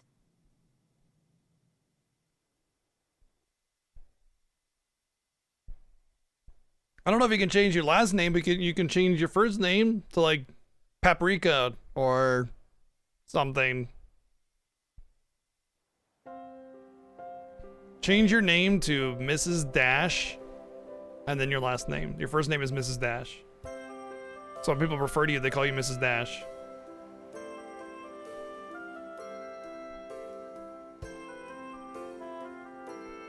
It was a short visit, but Hello. a beneficial one all the same. My name is But now I'm afraid I must take my leave. Dr. Pepper Smith. I trust you're ready to head back on your own. We ended up staying a day longer than we intended, but we should still make it back in time. I need to Don't head name back yourself myself. McBird. I need to begin my analysis as soon as possible. Analysis? Make sure you've got those samples sorted out before we get there, 4th disciple. Right! I feel like if he were referring to Tita All as right, his gentlemen. 4th disciple or I wish you whatever, a safe journey. he wouldn't go 4th disciple. He would just call her number 4. Make sure you have those ready, number 4. That's it. You know, that actually feels way more degrading than anything else. Just referring to her as a number, because that's basically what's going on. But they make it all weird with all this flowery nonsense attached to it, and you know, having these awkward nicknames and stuff that they force out every time they refer to somebody. If he was really dehumanizing her because he doesn't care, he just has somebody that shows promise and that's all he really cares about is passing that on, he would just call her number 4.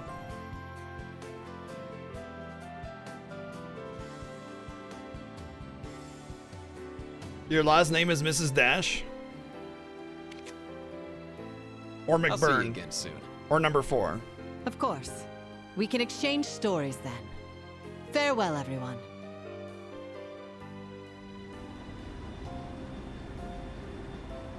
Well, goodbye, best party member. It was nice to have you while we did.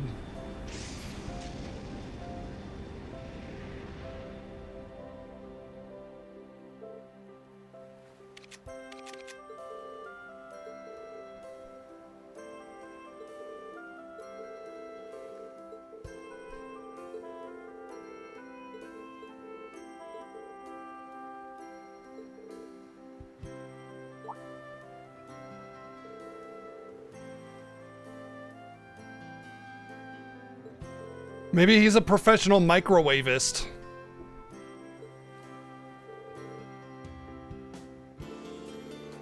Oh, her hair's short again. Okay, cool. Wow, that's a neat trick. I wonder how she does that.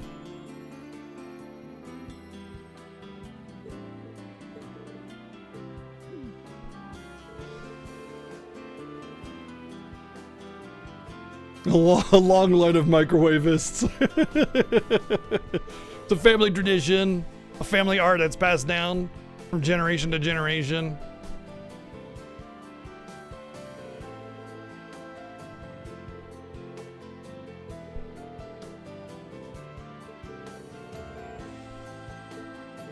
Where the hell are they here?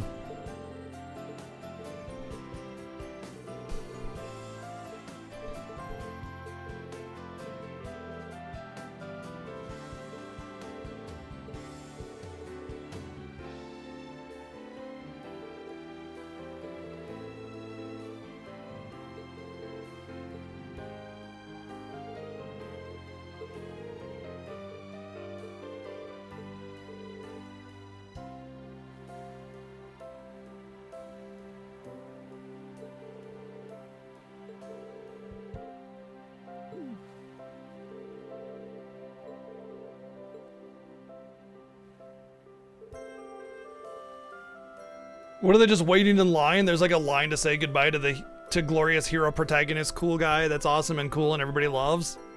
Or they're all here wasting their time. Like I feel like we would have said bye to half of these people when we said goodbye to them at the one place we were just at. I don't know, it just feels like a lot of time has passed and a lot of things have passed for them to come all the way out here and give us farewell greetings.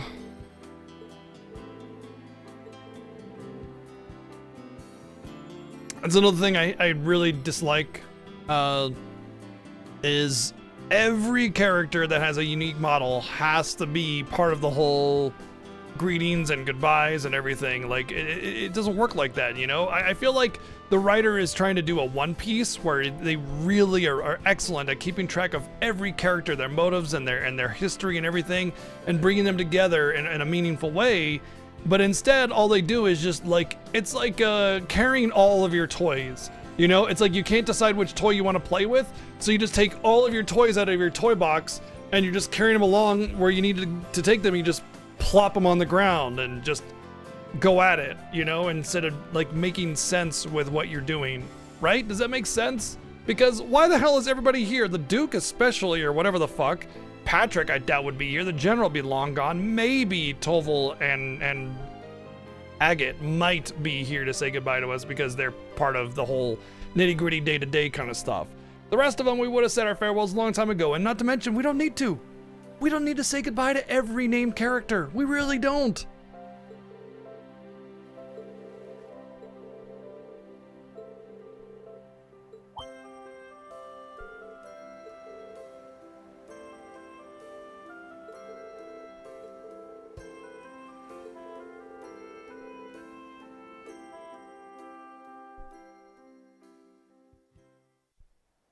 If I may change topics, let's talk about Ouroboros. I feel like they've reached the culmination of their experiments now. So do I, given what the maiden said. And that silver machine we saw. Each experiment has borne fruit. The time is near. Shall we hearken to the will of the Abyss, or shall we embark on a new route entirely? We must reach a decision before much longer. It was the third one like that we've seen, after the ones belonging to the Jaeger King and the Masked Man. Experiments and a new route. There must be some deeper meaning there. Huh.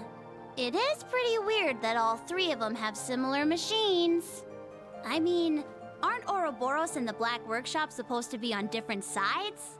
Regardless of their alliances, we'll need to be prepared for anything. It may be time for us to act upon the promise Class 7 made. It feels like it's been forever since we made that promise. But I think the time is finally right for Class 7 to have a reunion. Yeah! Especially since we've got Gaius here with us. And thank the winds for that. Just name the date, and your favorite teacher will be there. You can count us in. I'll bring George along too. Yeah, I'd come even if I weren't invited. We'll be happy to have all of you. Man, they are something else, aren't they? You've got to be a bit jealous seeing all that, yeah? Honestly, yeah. We made a promise like that ourselves. The original Class 7. Together again. Kestrel, thank you for the 58 months. Is it just me, or did things get really What are you up to intense today? this time around? They took on the Maiden herself. We can't even compare to that power. What are you saying? You guys are Class 7 too, aren't you?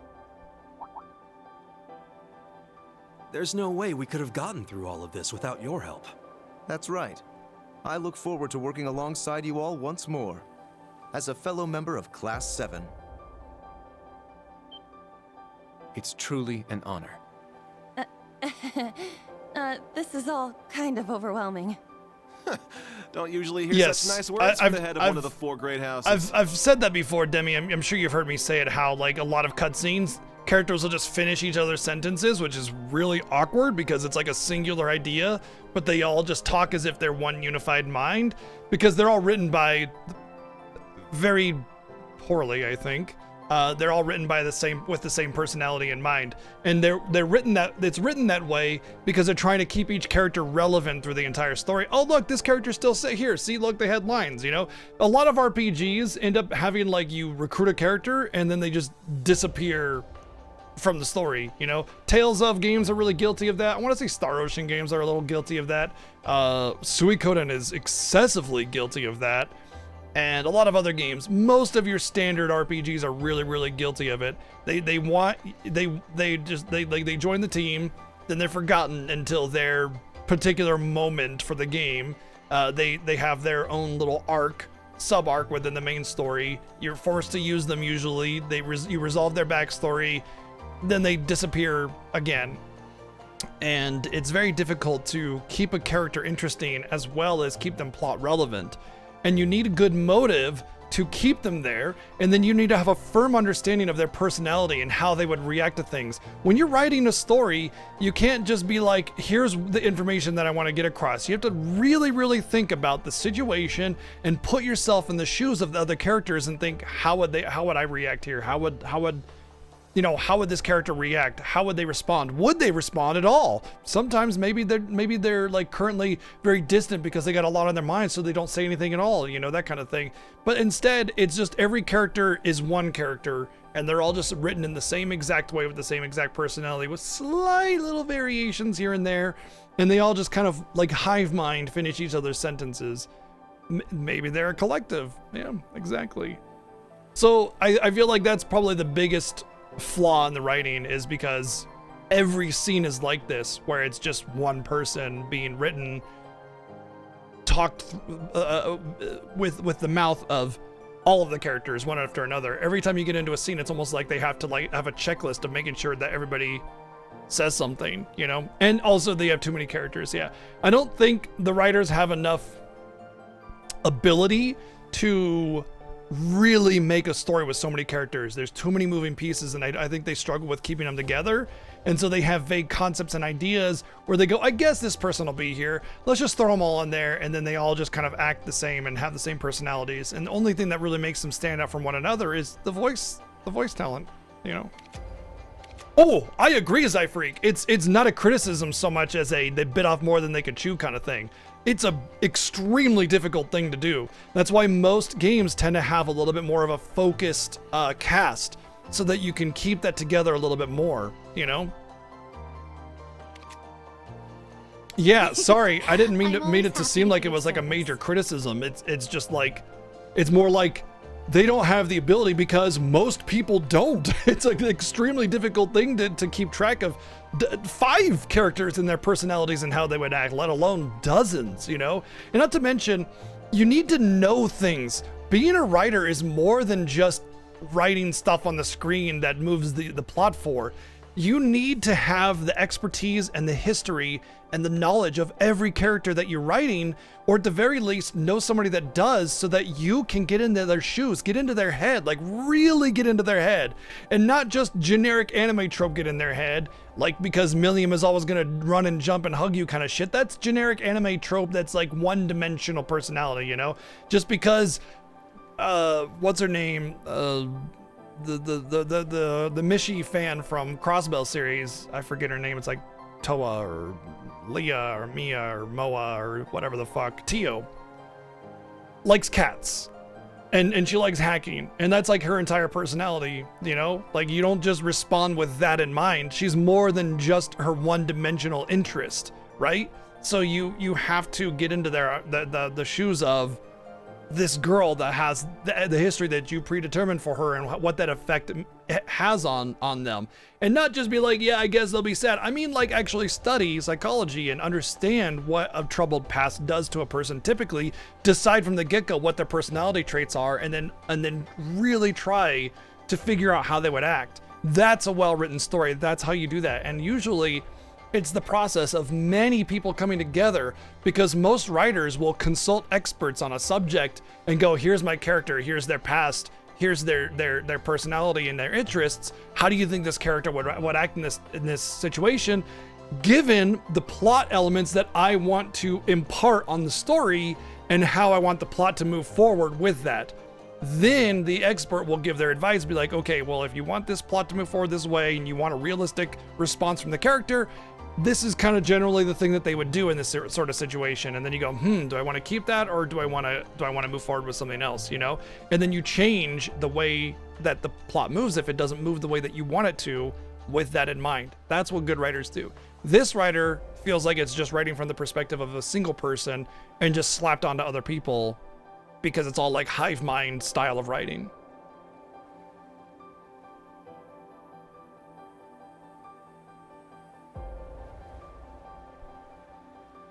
Tilly, let's fight together again. It's gonna be awesome. I'll think about it. Yeah, I don't know too much about One Piece. I do know, though, that the writer is supposedly excellent at keeping together like characters from all across the history of the show and bringing them in when it makes sense, even several seasons later, you know, and they have a very good way of keeping track of that. But yeah, usually writing requires like a thought web kind of thing, or character dossiers, or other kinds of things where you keep in line your characters, their art, their types, their personalities, their histories, all their kinds of things. You really keep a detailed list of, and then all their exploits and things that they've done. And then when you're referred back to that character and their history, and, you know, understand from there, like try to really, really get into their shoes and figure out what they would do. But yeah, writing is not just typing out a bunch of shit and just, you know, and that's what it kind of feels like what's going on here.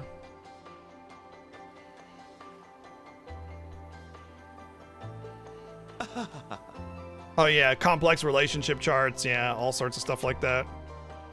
Surrounded by dear friends, loving students. You truly are blessed, Reen. Okay, I'm heading out. Sorry we never get to talk much, Reen. Good seeing you, though. Likewise. See you again soon, I hope. You too, Agate. Thanks for everything. Don't mention it. This kind of stuff is the whole reason I came to Erebonia. Oh yeah? Here I was What's thinking you came here Oh, to George be your R. R. little Martin. princess's knight in shining armor. Instructor Randy. He just hasn't, you know, he was Say that responsible again, for Elden Randolph? Ring, right?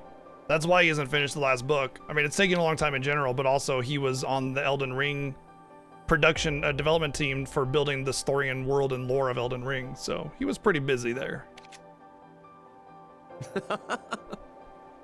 Ooh la la. What the fuck, bro? Why do they always gotta sexualize Tito, dude? She's like 12. I think you're taking Fucking this hey, a man. little too seriously. Every Okay, time, that's dude. Enough. Time to go. Stop your yammering and get in here.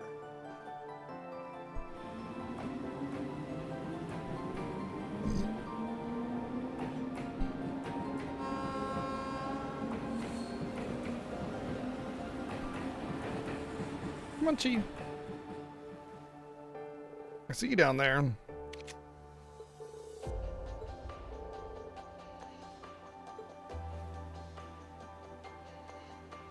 Honestly, it just makes me feel like the writer is that type of person, you know? And I don't think we're ever gonna get out of it until they start appropriately aging characters for their exploits.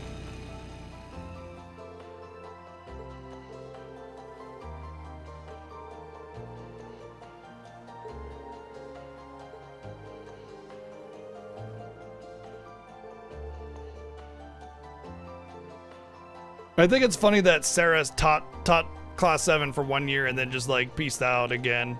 It's as if the whole like concept of a new job and everything was just completely taken out and just no longer a factor. Like, hey, we want you to teach here. 1 year, gone. Okay, and that was the same way for most of them. In fact, all the teachers are no longer teaching there. They can, yes. They can at the very least clean it up. But they can also completely wash it away as well. You know, they could just be like, oh yeah, Tito, can't wait for you to grow up and learn more stuff, instead of, ooh, Tito, yeah, ooh la la, whatever the fuck that was about, right? It's not hard to just change that dialogue. Part of localization is getting rid of that.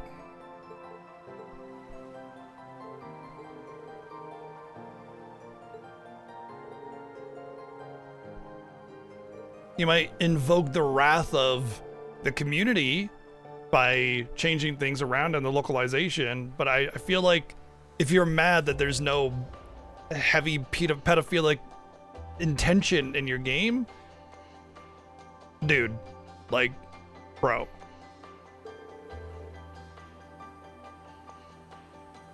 That's not what censorship is.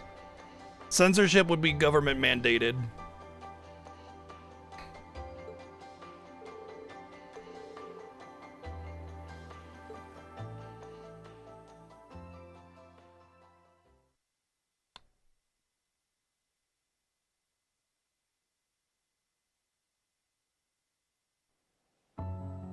The creator or the development team localizing it for a particular audience, that's just localization.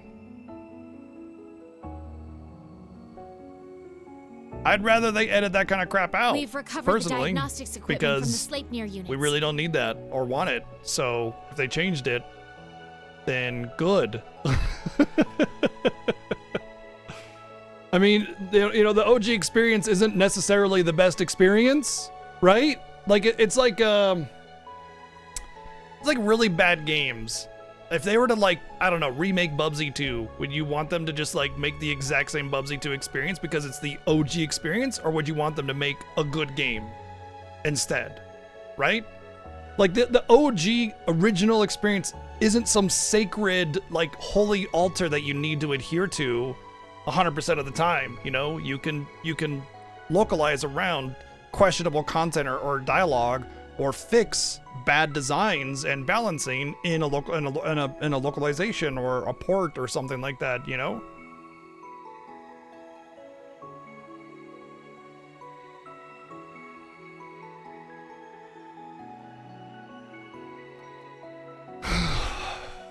There's always a line, Songbird, I agree. The thing is like, I agree that it's like hard to decide where that line is, you know? And when you start to cross a line or get near a line, people will start pushing the line back further and further and further. I agree. That's why you need better people on the teams that know where an appropriate line is and not a too far line.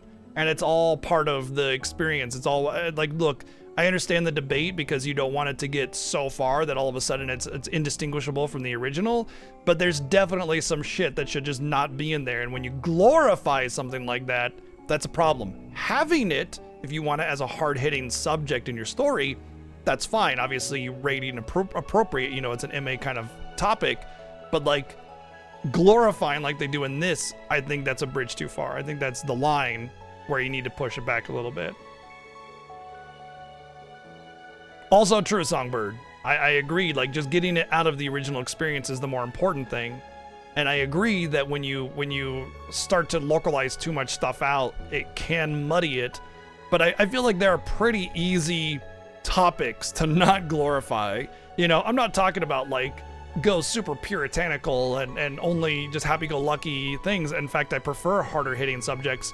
In fact, having that kind of topic in my video game would be fine as long as it was handled properly, you know? But like, the what I'm getting at is there are definitely points where it should be like a 100% no, right? And then it gets kind of debatable, right? And that's up for the development team to decide how they want to move forward with that, right? So I think it's on a per person basis or a per team basis or per writer basis or whatever on how they want to handle a proper localization or how they want to change certain dialogue to not be really fucking gross. You know what I mean? So I get it. I understand the gray area. I understand it's a slippery slope, as they say. I understand all of that, but like it's stupid because I mean you just let shitty people say shitty things and glorify shitty stuff and just like whatever, we can't do anything because the slippery slope of too much censorship, you know, kind of thing. Like no, there's pretty firm topics of discussion that you don't glorify. You don't glorify fascism, you don't glorify pedophilia. To pretty much nothing else after that is really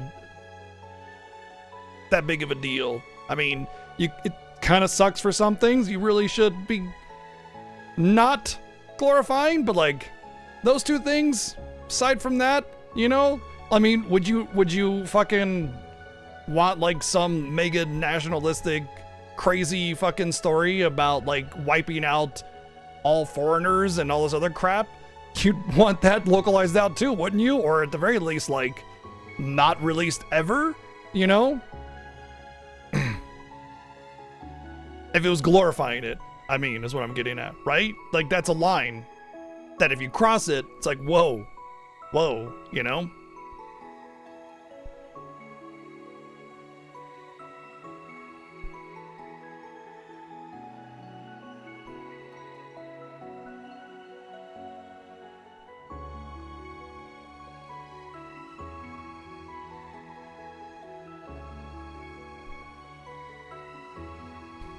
That's all I'm getting at, as I feel like there are definitely absolutely firm lines where you need to push back on.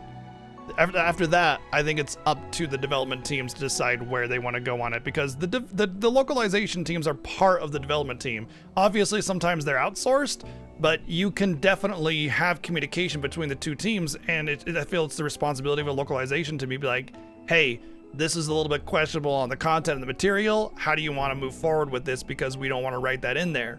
And then they go, okay, well, let's work together and figure out something that works for us. Done deal. Easy peasy. It's not like I'm sitting here where like it's not like somebody has like, you know, a red marker and is just marking off whatever they don't like. You know, that's not what I'm getting at.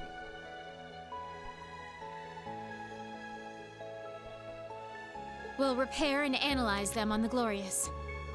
Well done. Any word from the others? Yes. The Fool will return to headquarters for the time being. That's the slippery slope there, Suntop. What's immoral? You know, that's a really vague term, right? There's the slippery slope right there. Like what's your definition of immoral? Where is that line? You know, that's where the gray area comes in. This is the problem. See, that's why I understand where Songbird and Zyfreak are coming from, because they're right. Very in a very, you know, broad way, right? And like Zyfreak said, values are always local to a region, right? But there are certain horrible things that you don't turn into a glorified subject, you know? And those like are obviously should be very obvious. And I feel like pedophilia is one of those where you don't just make light of it like it's some silly little thing, you know?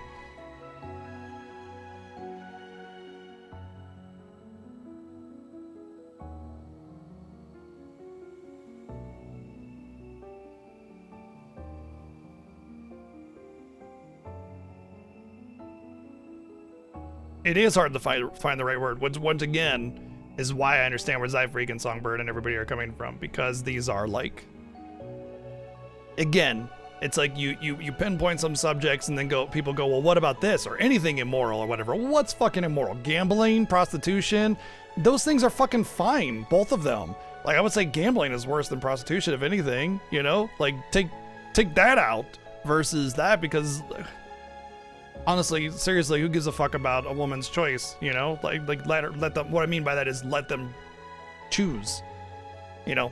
I don't give a fuck about a woman's choice as much as I don't give a fuck about a man's choice. Anybody's choice. Their choice is their choice as long as they're not hurting anybody. You know, that's what I'm getting at.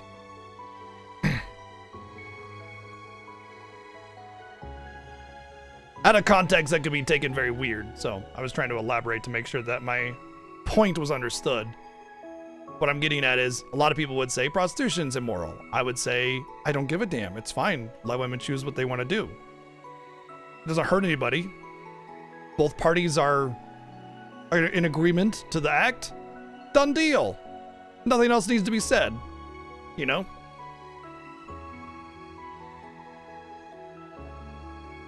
The ogre is headed to Nortia, and the almighty conflagration is on standby. Interesting. Then we shall stand by as well. Blend into the public. Yeah. And wait for my signal. If that's what you want to do, go for it. Yes, my lord.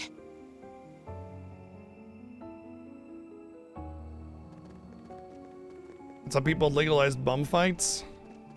There's a difference between exploitation and consent. 8 years. 8 years. Why are they running? They got convenient villain teleports. Why are they got convenient villain, they can just teleport where they want. All of a sudden now they chose to run them? For vengeance are beyond Adios' grace. I shall make it so you stand taller than those who would ridicule you.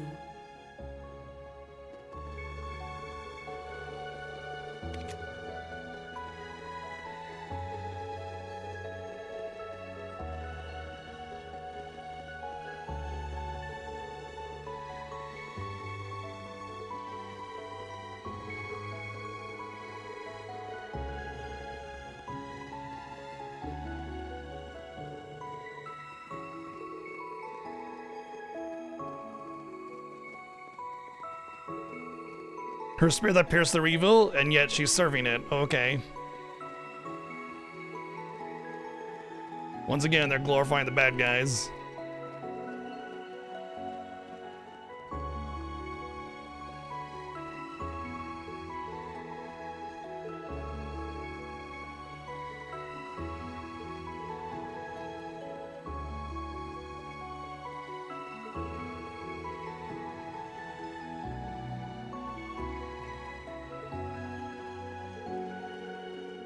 Yeah, it looks like they have very, very long strides.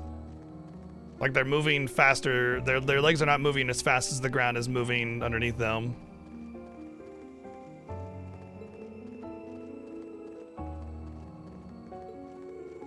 I'd be willing to bet that as their leg is moving across the ground is moving faster. Instead of doing this, it's doing this.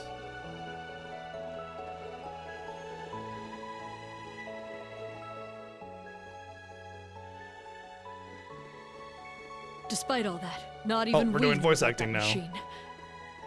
However, it matters not. Whatever happens, she is our lord. All we need to do is believe in her. Very heavy armor to be running in too.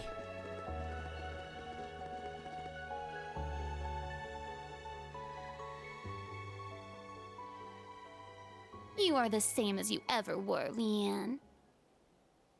Has it already been 20 years? Sounded like the cat. Time has treated you well. You're much cuter now, Rose. It is a result of having split my power among my kin, though one is no longer with us. But I agree I make for quite a charmer in this tiny form. Indeed. You were a beauty before, but I quite like this cuter version of you. Though I can't imagine what Dreichels would say if he could see you now. It would certainly not be anything kind, knowing that blockhead. Most likely something obnoxious like, "You're shrinking in your old age, Rose." I can certainly picture him saying that.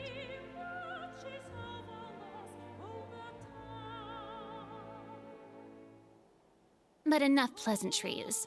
Just what are you doing with Vita? The gnome's twilight, Ouroboros' phantasmal blaze. Two completely different plans with completely different goals. What happens when they clash? Then the world will be You sundered. needn't worry about the Abyss. Her collaborators are truly adept individuals, and they will make formidable foes. And as for the Great Twilight and the Phantasmal Blaze plan, you'll find your answer 250 years ago, on that fateful day. Yay, thanks for telling me nothing. You know, if you have like a little scene where it's supposed to like give you like minor insight as to what's going on, if you don't say anything, then the scene is worthless. It's one thing to like give a hint. You have no idea. 250 years ago is not a hint to me. It's not a hint to the player, it's not a hint to anybody. But to put my trust in Emma, Celine, and that Ashen child. Yeah, alluding to things that have no value to me as the viewer because I haven't learned about what those things are to have value with them. So, yeah. Really? Same time near Heimdallr. A block cutscene in this game? That's interesting. That suggests that it's going to be a movie of some kind. Like an anime movie. Usually that's what happens with those things. Why would I have a block scene? I mean, it doesn't matter because, like, I'm not streaming from my PlayStation, so good luck blocking it, lol.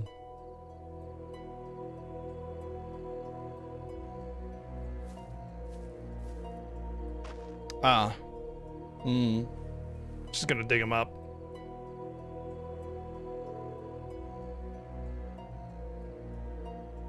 It's been a year.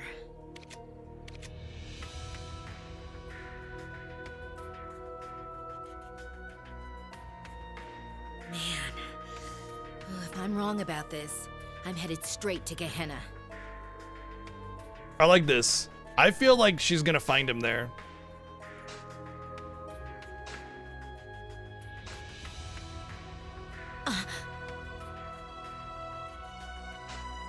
I knew it. There's no stench of decay. Could be a year. I don't think there really would be any.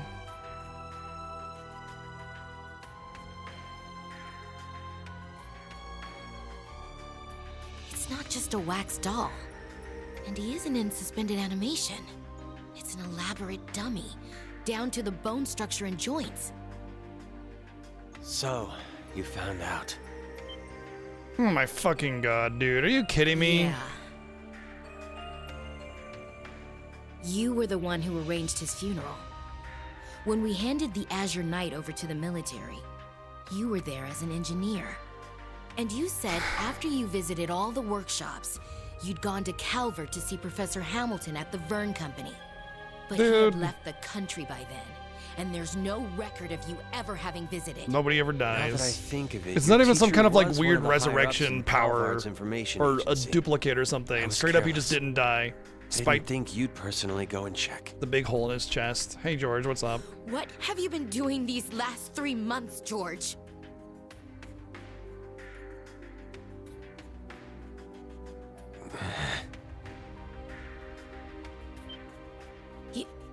What's Fancy Sephiroth doing here? Oh, so you've seen this face before. I suppose we may have met once or twice long ago. I don't see how it's a service to the She fans to knows betray too their much. trust constantly. Get rid of her, Georg. Suddenly gun.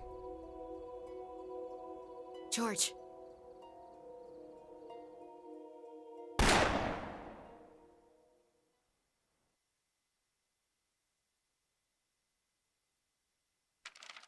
Oh no, another character that's not dead.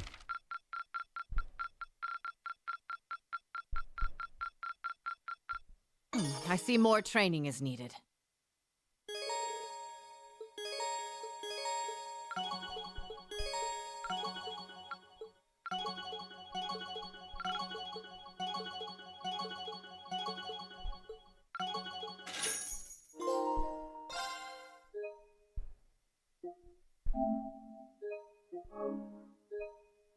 You know, I might actually care about that scene, but I know that they never off anybody ever. Not even the fucking guy that had a big old hole through his chest and died right in front of us. He didn't die either. So... No, it's not even suspect when they fade to black. Dude, they could have chopped her head off right in front of you, and she still would have been alive in the next scene.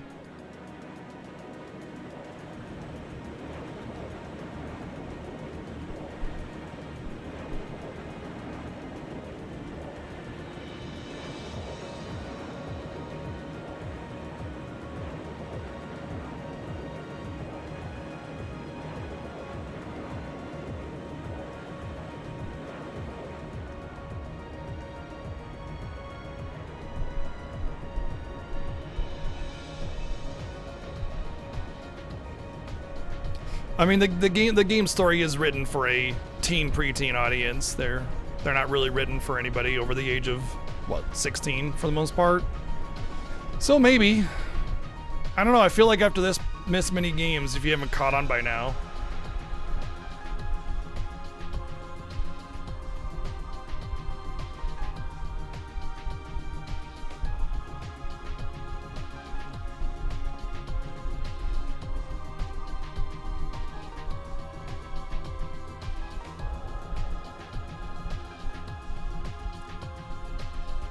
To be fair, you could sit on the end of chapter 3 end for as long as you needed it to process it, you know? What are we looking at, Lone Fellow? Redeem 50,000 points to investigate a collection item. Anything from back here, or anything for that matter. You know, it doesn't have to be from back here. I just know that some people want a closer look at some of my stuff. We are now over the western part of the Isengard mountain range. Estimated arrival in Heimdall is 1410. Maintain current course and speed. Hey, that's Jameson Price. Ulster, adjust course to run parallel. That's Jameson Price. Our seed was not Captain. Jameson Price in the last game. You have my thanks, Your Grace.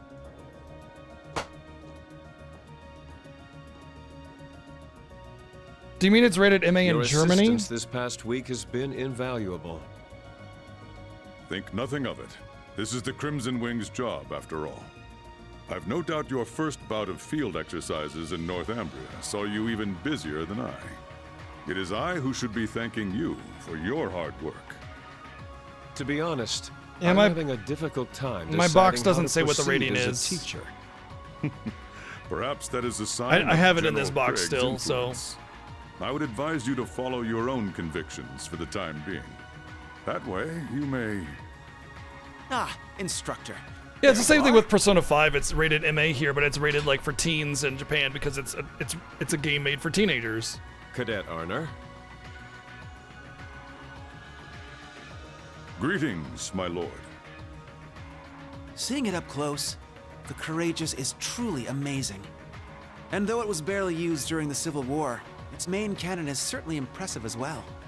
Perhaps we should consider deploying a Matzi. number of cruisers to match our fleet of battleships. Cadet. It is true that during an emergency, such power may prove beneficial. The localization is better in my opinion with Nisa. Learning when to use one's power and when to refrain is an important lesson. If that is the lesson your field exercises have taught you, then I'd say it is safe to declare them a success. Yes, of course. My thanks, Captain Arcade. I look forward to seeing you again. I wish you luck patrolling the summer festival. It's the- yeah. alongside my older brother.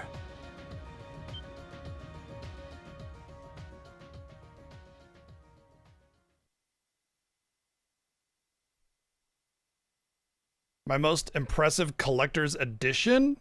Most impressive collector's edition.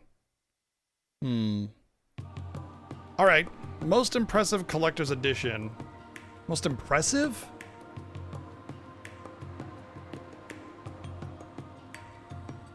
I mean, there's that. 17 inches of Sephiroth.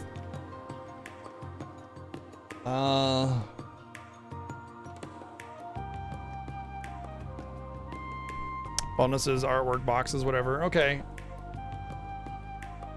I know that there's like I think with the Rebirth one, it only came with that. But the FF16 one came with a statue and a bunch of other neat things in it. And I think they're all kind of spread out. But then I also have the Visions of Mana one, which has the Flammy plush, but it's just a plush, you know? But it has more stuff, and I still have the box down there. I also have, VG gave me the Yakuza 6 collectors, which came with some really good scotch glasses and some other cool stuff I still have. I'll take a look around. How many times have they slipped away like that now? There's no end to it. We need help from the Intelligence Division or the RMP.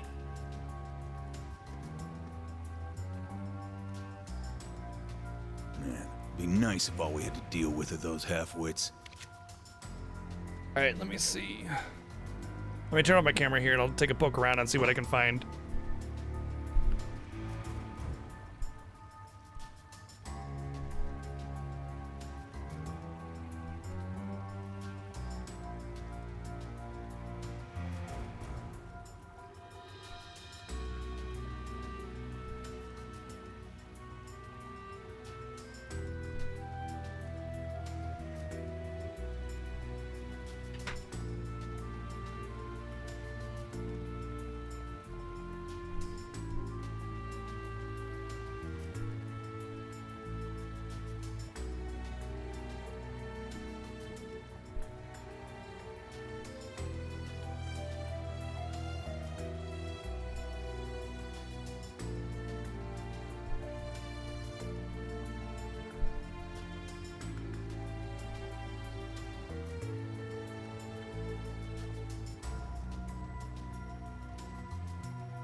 All right, I have decided. A little dusty. I have decided what I think is the most impressive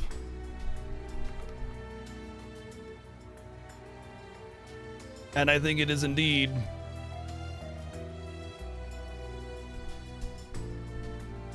"17 Inches of Sephiroth."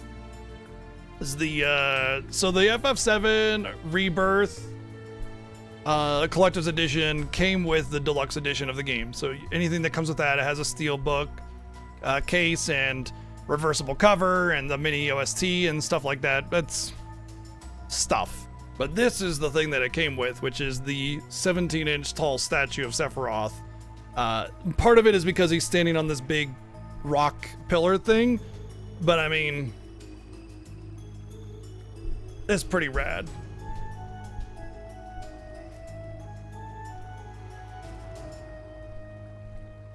I love the coloring of his wingtips and stuff.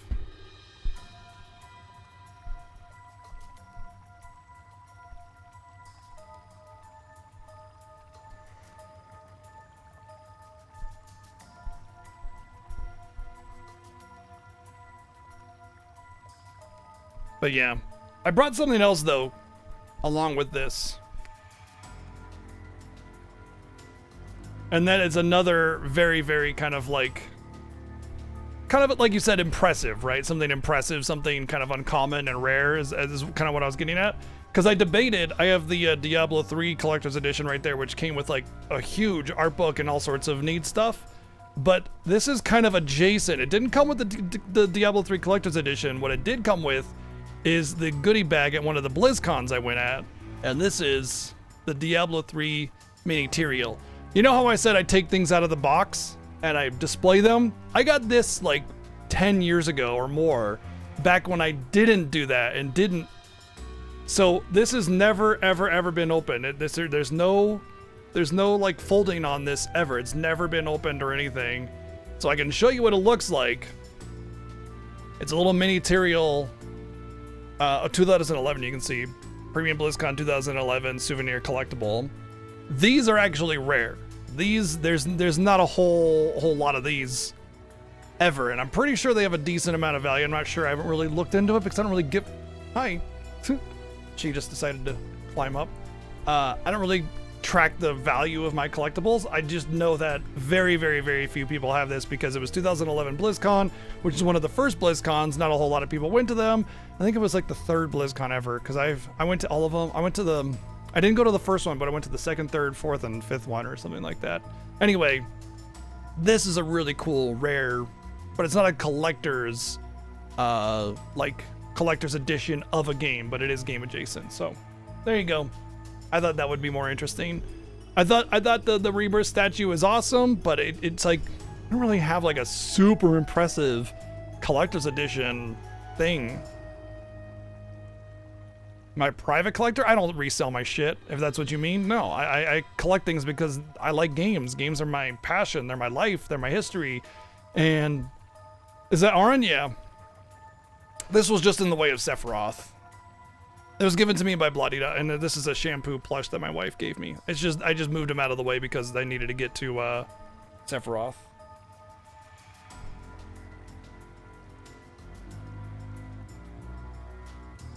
I'll move those back later. But yeah, I don't get things to buy and then sell. I get them because I want them because I like video games. And you can see I have things, you know.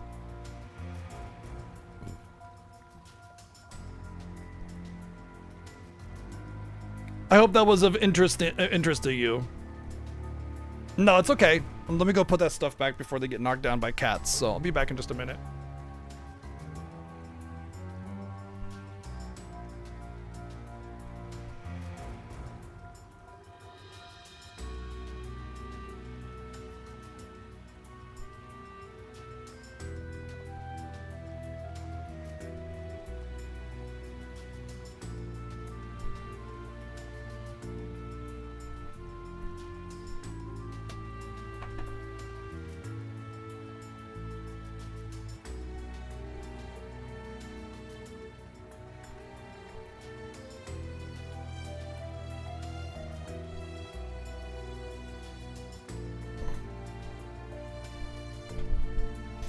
All right.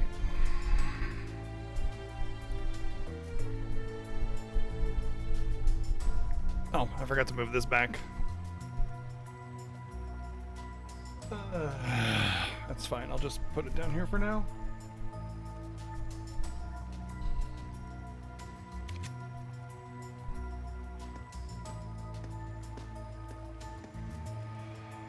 But we can't afford to let our guard down. Oh no, not Noble Chance Person 3 until and the 62 appointed and time. 83. Be sure you've got your Ramdas ready to use.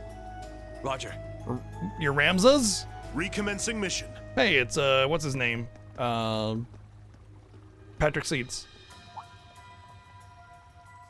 Red flowers?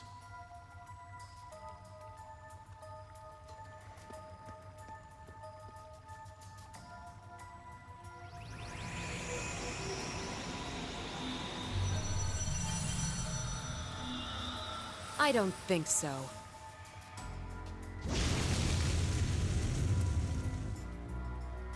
I appeared for no reason and then disappeared.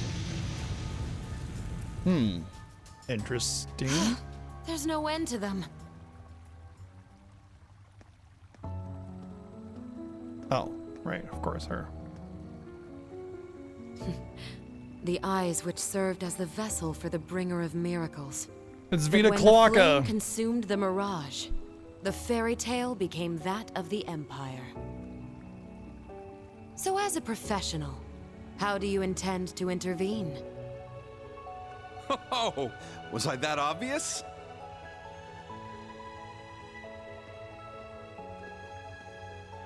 To be perfectly honest, I'm having a bit of trouble finding a lead. I was hoping we could work together as friends and colleagues and have ourselves a little information exchange. I could even help you bury the hatchet with the elder of your clan, perhaps? That's right. You have an agreement with her, don't you? Well, I'll consider your offer. However, I ask that you play nice from now on. Fucking really, dude? former This history asshole isn't dead either? Or Jesus should I Christ. say, Second Dominion, Thomas Lysander the Partitioner.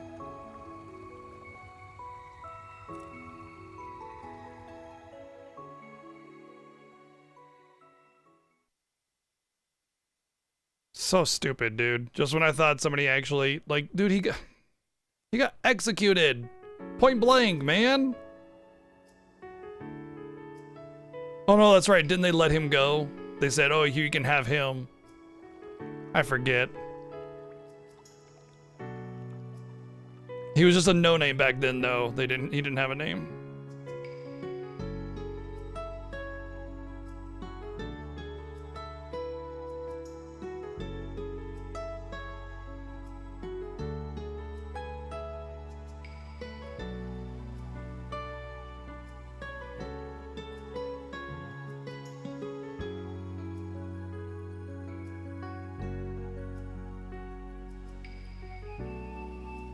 Oh, that's right. Yeah, Thomas was the teacher. I thought he was the, So the teacher is the Second Dominion. That means he works for Ouroboros.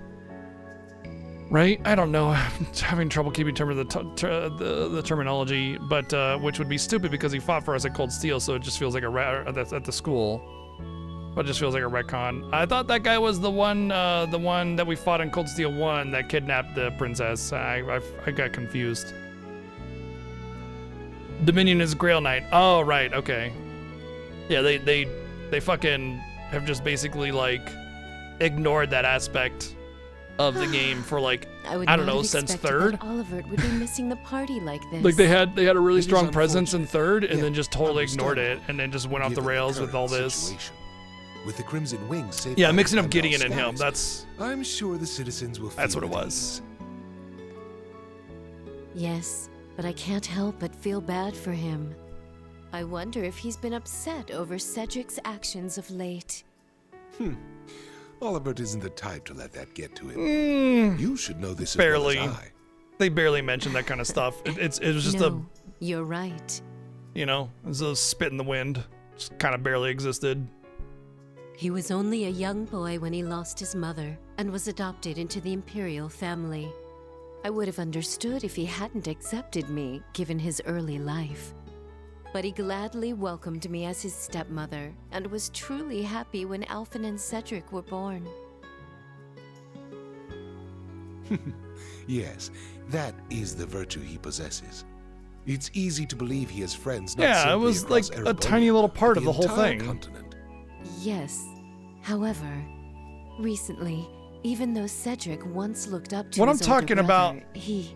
as a focus on the story is like, it's not a prominent story element. It's just a minor identity of somebody kind of sort of on the side, you know?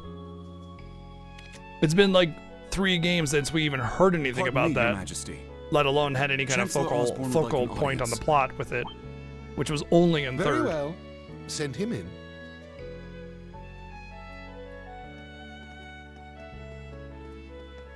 That's why I have a hard time remembering it, because it was like 200 hours of game ago, you know? My apologies for interrupting, my niece. My nose is so sharp You as I can well, kill you with please. it. No. Yo, what's up, Dingus? Thank you for quite all 56 right. months. Hope you're I doing shall good. excuse myself now.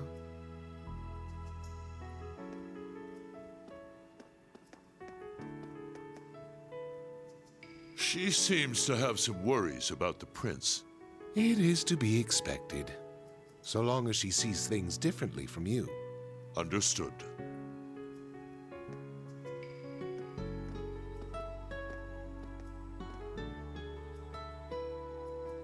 Can't wait for them to unveil that he's a bad guy. It seems things are beginning to line up with what was written in the records. Okay, hold on. I didn't want to interrupt this. I can't wait for them to, so you know how in Cold Steel 1 and 2, basically they said, oh yeah, we're impartial to the two sides of the Civil War, but in reality we were fighting for the Imperial Army instead of the Noble Alliance. Every single time it just so happened to be that we would fight the nobles and not the other guys. And Gilead Osborne was always kind of like subtly framed as like also a bad guy. I can't wait for all those supposed good guys to suddenly like be acting like bad guys, but you know, where they frame them with bad music and you know, they get their eyebrows furled with a sinister grin and go, haha, I'm actually evil, you know? Or the ones that are like the parents of our performer class 7 will be like, I object to this evil empire thing. I didn't sign up for that, and they'll fight for you as some kind of resistance faction or whatever. In Cold Steel 4, if we even get anything like that. But what I'm saying is that Osborne is also a bad guy. Yeah, we were fighting for him the whole time, and it just felt like they were forcing the framing of him being a good guy and the whole Imperial Army being the good guys as opposed to the Noble Alliance, where they forced them out with bad guy music and bad guy tone. You know, that's all I'm getting at. Yes, though we set the timing for the Civil War ourselves. By this point, however, the ending is all but decided. Yeah, that's kind of like one of my complaints, right? Is that there's always these overarching like factors of the story that just kind of seem to be in the distant background, yet they're brought to the forefront intermittently as if there's some major factor of the world, and then just summarily ignored again, you know. But they're like major factors in the way that the plot moves forward in the game.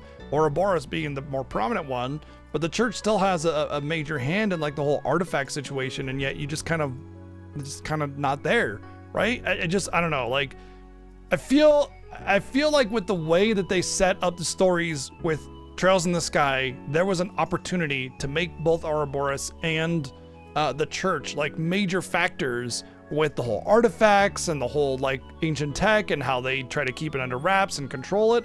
And it really felt like they were really trying to build that, and it just felt like since Crossbell they just sort of kind of started to ignore all that. I mean, Ouroboros is still just kind of there doing little things here. Oh, hey, here's some enforcers, and then they go away, and you know, the major plot points are some minor political scuffles or things like that, and then all of a sudden, boom, hell is coming out from underneath the earth and you gotta go defeat it, and then back to square one again.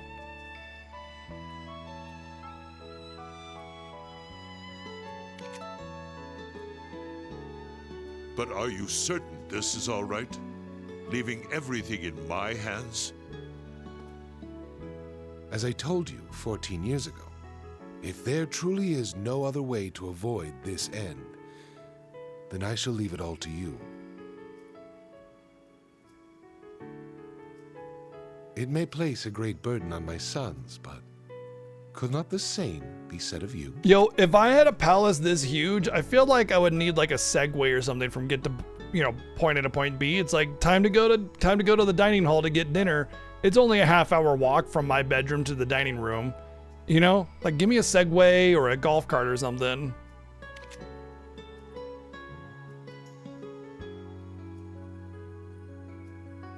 Yes, my liege.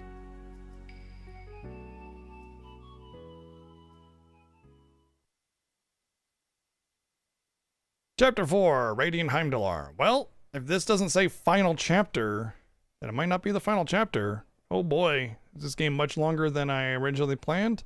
Because I do have plans for filling the gap between the end of this game and Final Fantasy Tactics on the 30th. And it might be that I won't be able to do those plans if the game keeps going. Hey, it's Independence Day.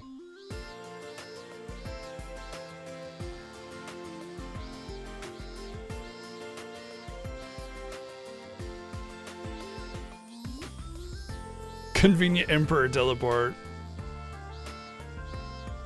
Thor is moved back toward being a traditional military academy. No summer uniforms were given out.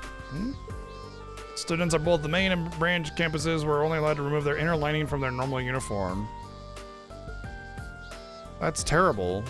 Why? Oh, they didn't want to make new skins. That's why.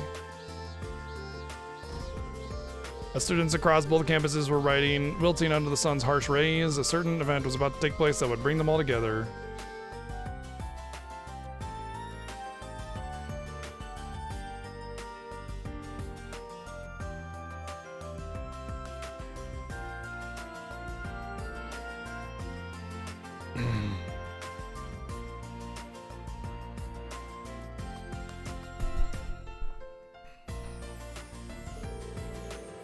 Oh my god, Reem with the glasses. Fucking give it up, dude.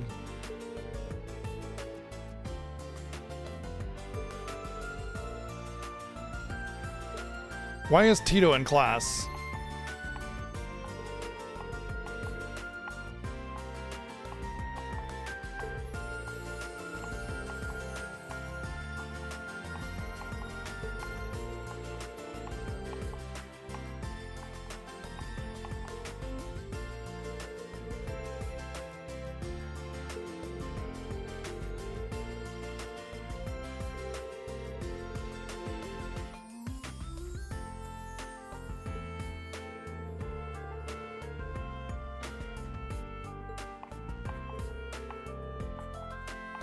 This is just the same history lessons from the previous games. Was that person you and the other instructors fought the real Saint Leanne?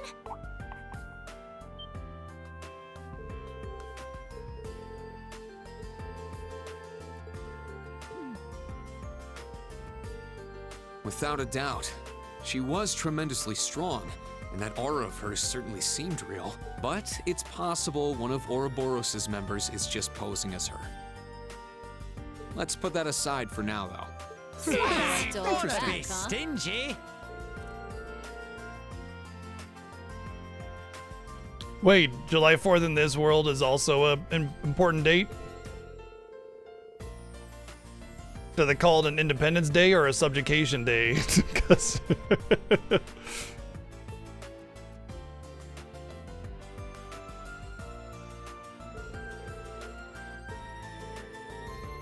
Really? He's good at history? He basically just glossed over half of the history of your supposed, founding emperor.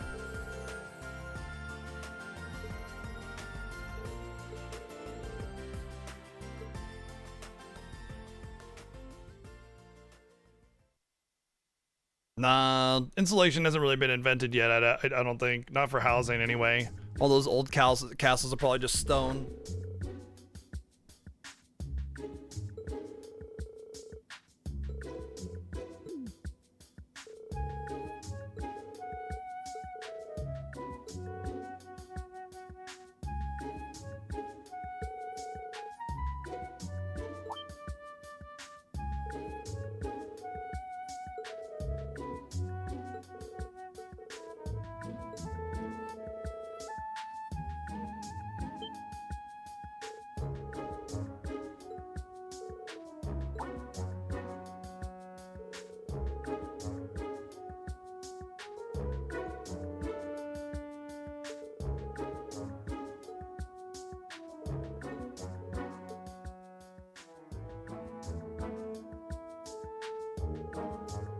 Exactly, Zyfreak.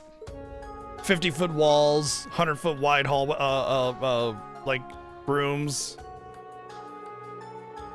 A slight draft would just be all it need to make any kind of insulation or heating irrelevant.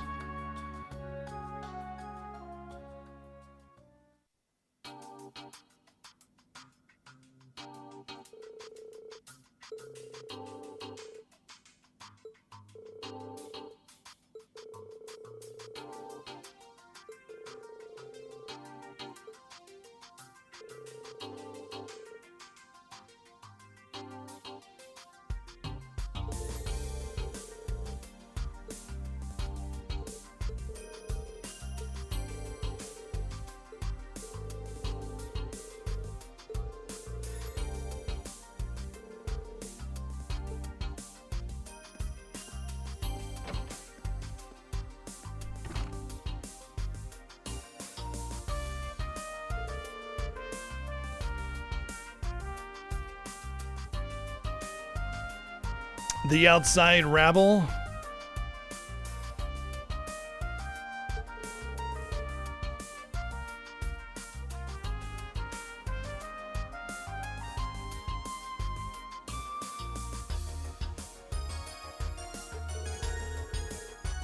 Oh, the peasants are talking again. Please, somebody silence them.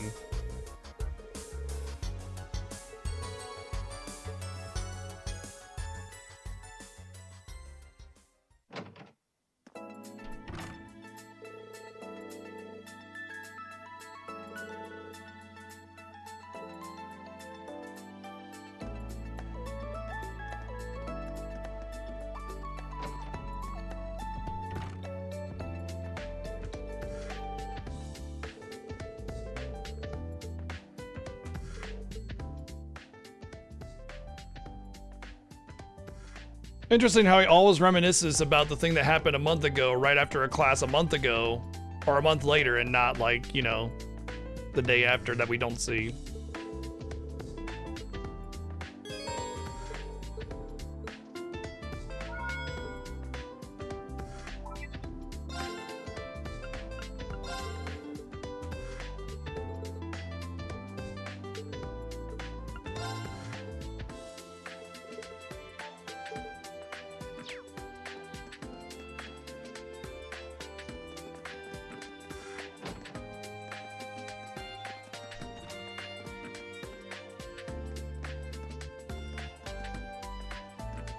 Where is this? Okay.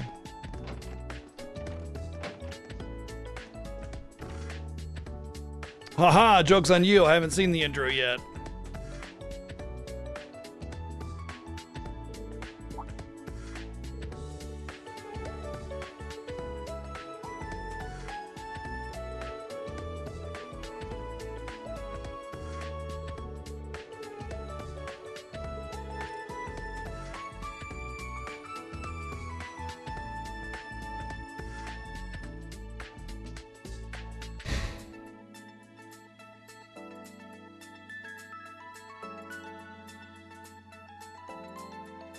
Sure, Gwen. Sure.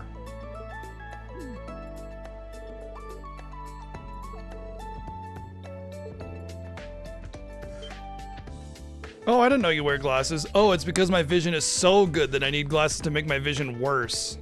So I don't get annoyed by all the stupid detail everywhere.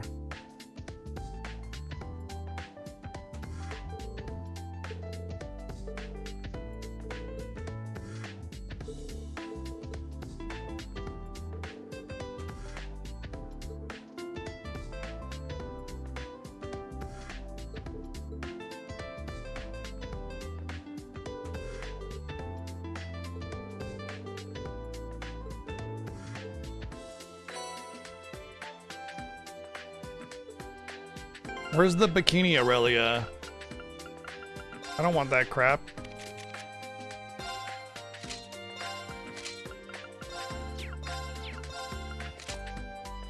Oh. Oh dear.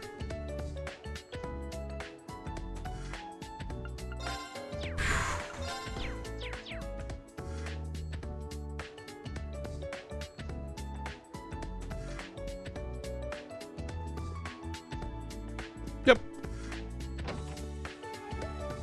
Yeah, I'm leaving that on.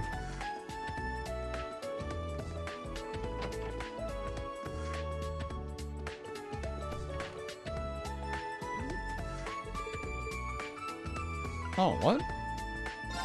Okay. I didn't see myself having any points, so...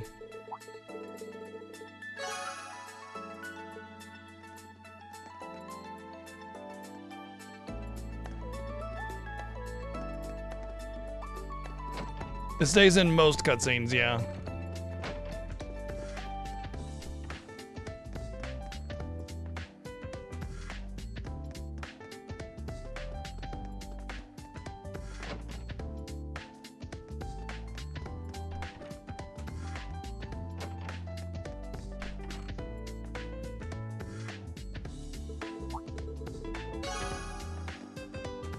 Oh, are you playing FF14? Yeah, whenever I go back to playing FF14, it's like hours of messing with my retainers.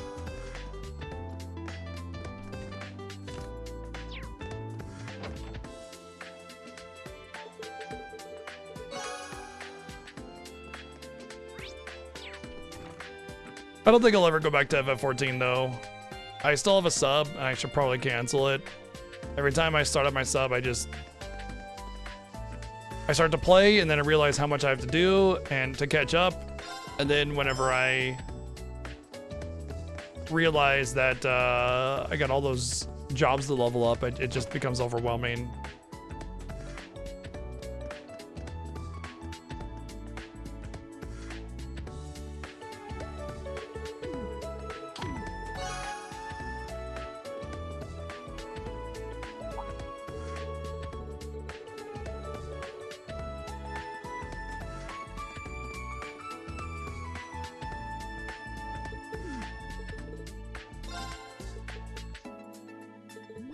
Yeah, I mean, I had everything leveled up at some point, you know? So, same.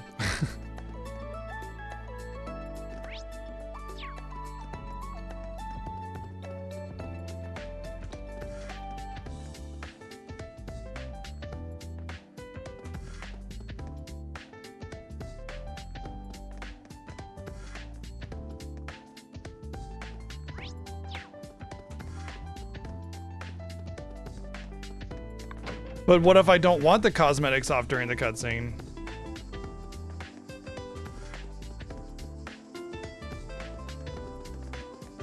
What if I want Aurelia with kitty ears forever? I do, by the way.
I've heard not a lot of people are happy with non-trail.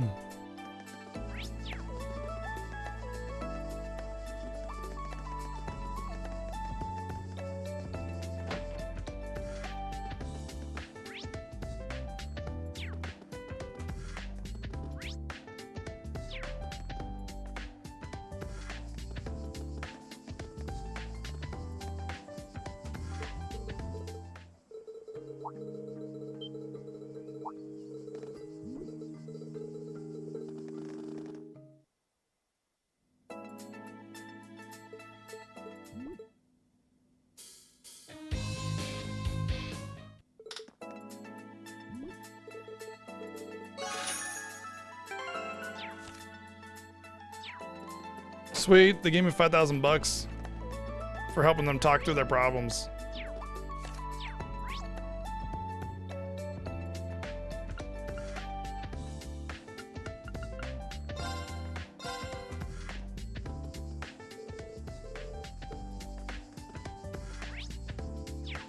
Okay, I'm out of things.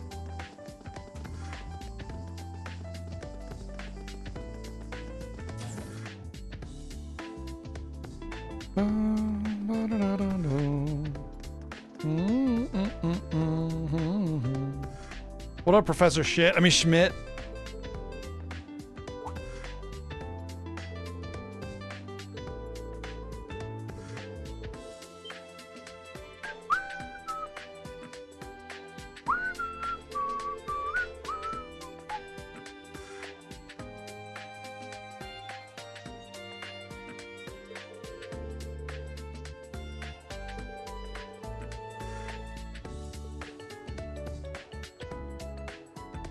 By the way, the Tokyo Game Show is on the 25th, which is what, 2 days from now? And there's also a State of Play tomorrow, I think.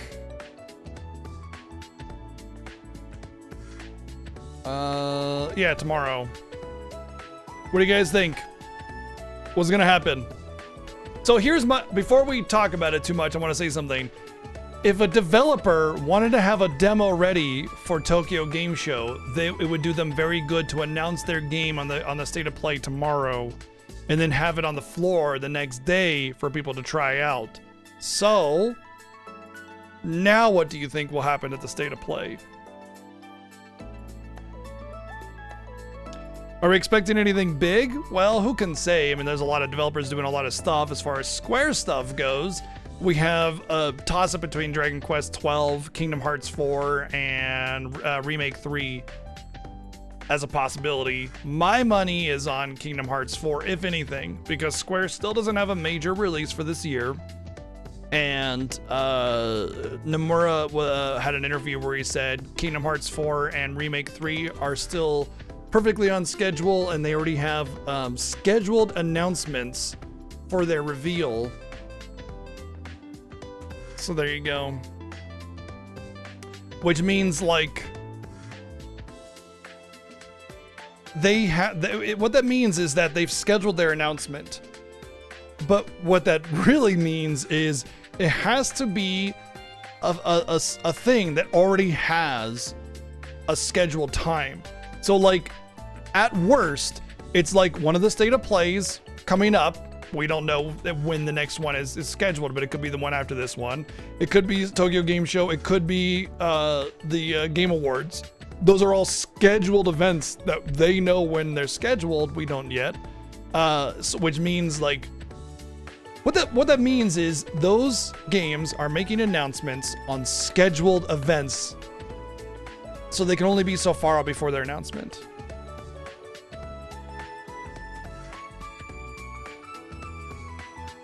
Why the first half of 2026?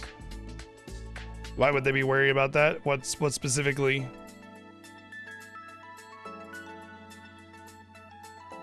Constantly Roll FF9 remake? Seriously doubt it. Like, not only do I think it's not really a thing, I think if it was a thing, it wouldn't be until Remake 3 was out. And then they might announce something like that. Like, I could see, as far as Final Fantasy going, like Remake 3, they're done with that project. And then 9 Remake is more of a soft remake, you know, kind of like a more of a glorified HD remaster than a remake. And then it would technically be a remake because it would be in full 3D, you know, kind of style. So that's technically a remake. Anyway, and then FF17. Like, that's the timeline I see. So FF9 Remake will not come out before Remake 3 finishes, in my opinion, if it's even a thing, which I doubt it is. But my take is Kingdom Hearts 4 will be announced because it's definitely more of a Japanese-like interest, Kingdom Hearts is, which means we're announcing it tomorrow and then having it available on the floor for the Tokyo Game Show would be way more in their favor. And then I can see them announcing Remake 3 at the Game Awards for a spring release in 2026. Because historically, both of those games, the Remake and Rebirth, were released in the spring. And I did predict earlier that I think Remake 3 will be a 2026 spring release, personally. GTA 6? Oh, yeah, that's a good point. Remirth?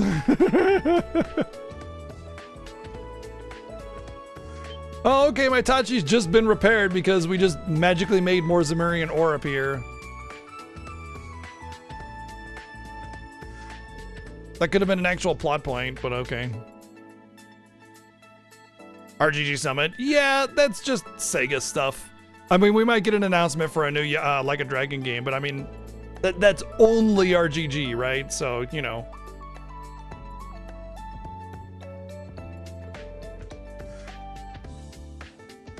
8 p.m. That's like in 40 minutes, dude. That's in 40 minutes. Valimer's codpiece. Ah. Okay, that makes sense. Anyway, that's my prediction on what we'll see with the Tokyo Game Show and the State of Play tomorrow. I really can't remember a lot of the other games that are like on the cusp of coming out or like might be announced kind of thing. So I don't really know what else we'll see at the State of Play. I mostly keep up with Square news, so. But yeah, I feel like it's a little early to announce anything Final Fantasy related, not to mention because with Final Fantasy Tactics around the corner, it would be weird to like eclipse Final Fantasy Tactics with another major Final Fantasy announcement, right? So I think Kingdom Hearts 4 will be announced tomorrow. That's my guess. Or rather, a release date for Kingdom Hearts 4.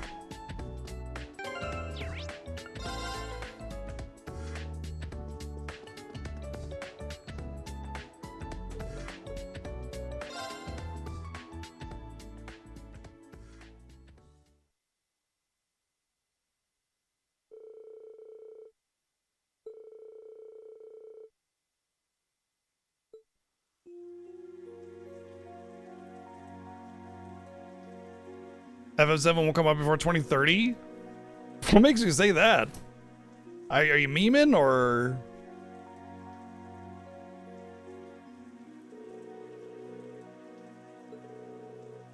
Oh no!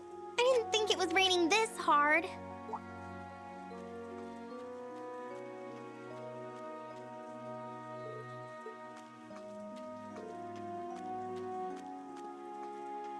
Yeah, I think Remake 3 is gonna be Oh, rain! 2026 personally. Yeah, I think they got storyboarding and general concepts of 17 down, but yeah. Well, here's the thing, Rickster. See, Remake and Rebirth had a large gap. So the thing is that the game engine and the tools and everything needed to create the game is a huge part of development. And that's like 1 to 2 years easily of time. Obviously, they're using Unreal, so it cuts down on that significantly and utilizing the tools. But the assets, the character models, all that kind of stuff is already in there. Not to mention they already have a general idea of the pacing that they want to go with the story. So a lot of the heavy lifting has already been done. The reason that the gap between Remake and Rebirth were so long is because of COVID. We had Square even made an announcement. They said they had like a 1 to 2 year delay on all of their projects because of it. So now you have like an extra 1 to 2 years between Remake and Rebirth, where it really should have only taken about 2 to 3 years instead of the 5 that it took, or what I think it was 4 or 5 or something like that. So that's why there's such a big gap between them. But now we don't have that. Not to mention, they've even gone on record saying that it's all hands on deck for Remake Part 3, which means that is their major focus right now. And putting multiple teams or extra teams onto the project quickens the monotony kind of work, the easy stuff that where the major artists and stuff can manage the cutscenes and the really intricate animations while the small work is being done by other teams. It frees them to do the bigger stuff longer.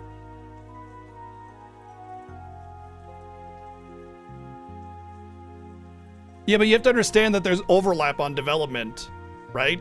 It's not 2 years, it's the year before Rebirth even came out or more, along with all the time after Rebirth. There's always overlap on development. Final Fantasy 17 began development well before FF16 came out. That's how developers keep games rolling, especially games that take 3 to 5 years each. You're not really building Remake 3 from the ground up because, again, the tools have already been created. The core of it is already there. That's like 2 to 3 years of development time just by that alone, right?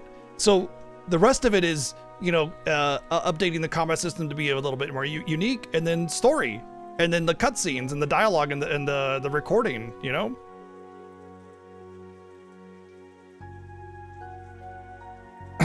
Once again, refer to what I just said. Refer to what I just said. All of the things that I just said. So what was Rebirth? 2 years ago? 2 years ago, right? Or was it last year? I don't remember. Anyway, 2 to 3 years seems completely reasonable. What's your question?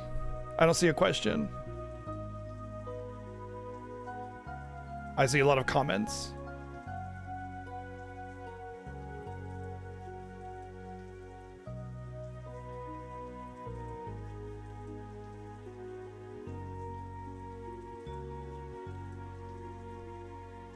You think it'd be as huge as content-wise as Rebirth? I think, like...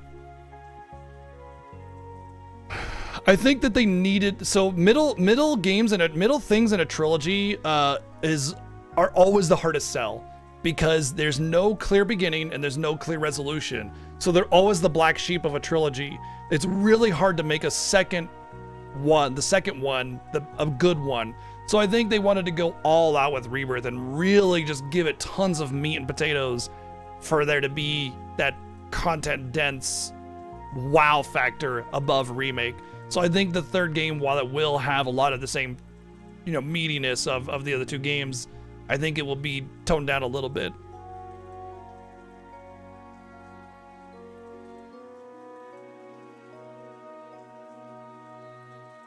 But yeah, like I said before, I mean, you already have like 3 years of development on the game, at least, probably, not to mention the whole all hands on deck really cuts down on a lot of the small monotonous work that takes a lot of time. There's a really, really reasonable chance for it to come out in early 2026 and still be excellent and still be absolutely 100% nailed it kind of situation. Now, I know at the end of the day, Square is not going to release a product they're not comfortable with. They're not going to just slam it out really quick just because they want to get it over and done with or whatever. They are going to make sure that they stick the landing 100%. So if it's not ready for 2026, then it's not. But all I'm saying is that Nomura specifically said that the announcement dates have been set and they are on pace to meet those dates, which means that the announcement trailer or reveal for the third Remake game has to be an event that has a scheduled date, whether we know about that date or not. So the State of Play tomorrow, or any other State of Play for the rest of this year, likely has already been scheduled and developers know when those are, but we don't. Tokyo Game Show, or the Game Awards. Those are the only 3 real options, aside from maybe a State of Play like early in the next year in 2026. But I doubt Sony schedules that far in advance because they don't know when developers are ready to make announcements necessarily. And the State of Plays are usually like, what, once every 2-3 months? So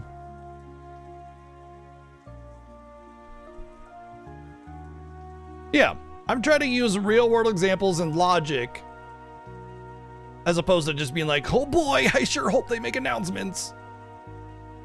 At the end of the day, I want Square to take the time that's needed to make the game as good as they possibly can, right? Do I want it sooner? Hell yeah. Am I fine with waiting? Sure. But I'm using like actual real world examples, interviews, and logic to determine the fact that it's very likely that it's sooner than we think it is. Star Citizen? Oh boy.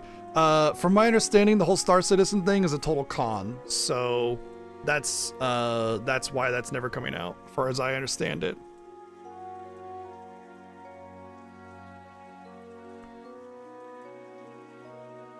Also, it's really important to note that like some games get like ultra delayed and everything, and it's fine, like whatever.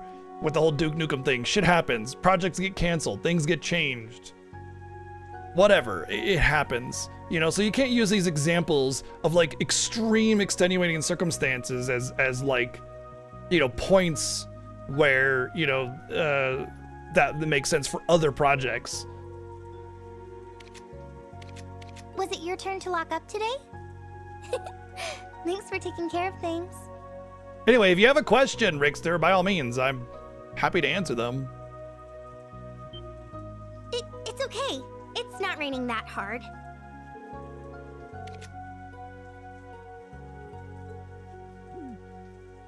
That's not fair. You're not giving me much of a choice. That's the whole point. Fine. You win. We'll share the umbrella. Nice and close. Just don't get your shoulder wet from trying to give me more cover, okay? Reen. My, I wonder what you were about to say. Don't know because only your voice acted. So, I just, weirdly. Yeah, I feel like if they're going to do a Xenogears HD remaster or anything like that, then they need to bring in Takahashi, which, by the way, didn't they bring in Takahashi for something else already? So it's insinuated that Square and Takahashi already, or like a Monolith, have worked together and are on good terms and stuff, so.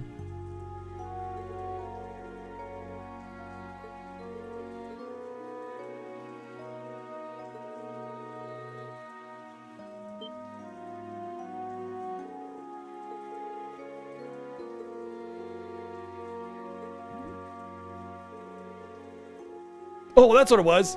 Nomura did art for Xenoblade Chronicles 2. Some of the blades are designed by Nomura. And then there's other things as well. But yeah, Takahashi and Nomura are definitely buds, and they work together, yeah.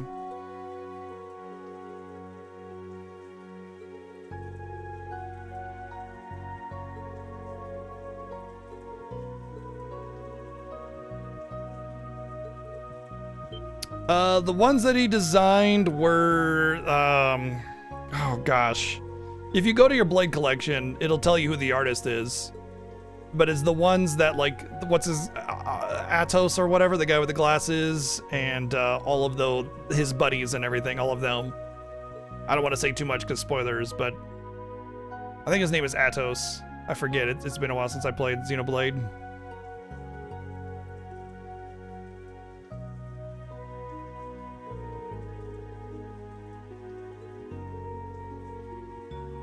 Atos, yeah, something like that. But all of the ones in that group.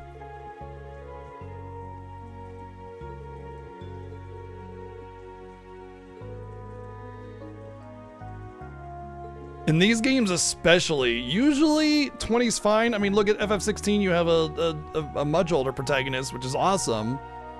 And it's fine. But yes, these games age down characters significantly to the point of annoyance and frustration and just cheesy cheapness.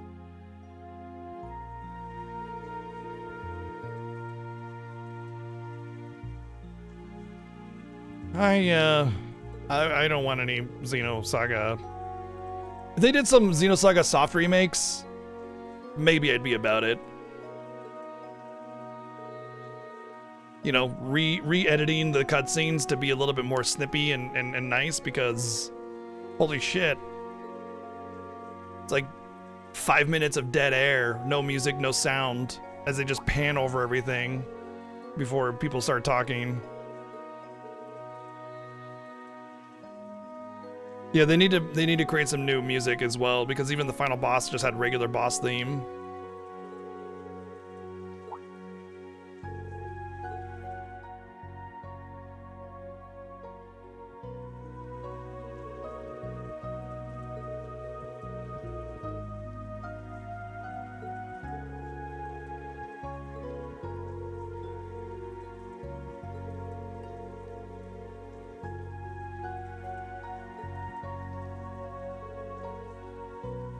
Do I have any Ultimanias? Yeah, I have the remake Ultimania. I'm not a big fan of Ultimanias. I like them, but I'd rather just browse the important things. A lot of my information is from Ultimanias, but the remake Ultimania is actually really interesting because, oh my god, the amount of effort and like care that they put into the remake project is insane. I really recommend anybody that's like a little dismissive of the remake or, you know, have issues with it, read that Ultimania, because if that doesn't convince you that that project is a fucking phenomenal work of art, then there's no hope for you.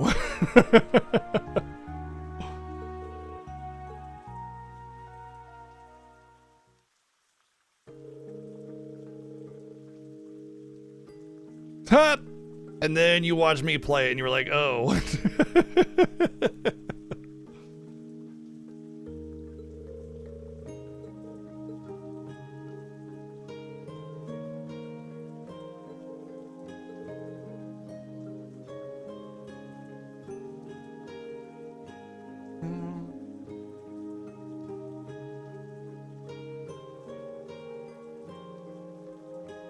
Oh.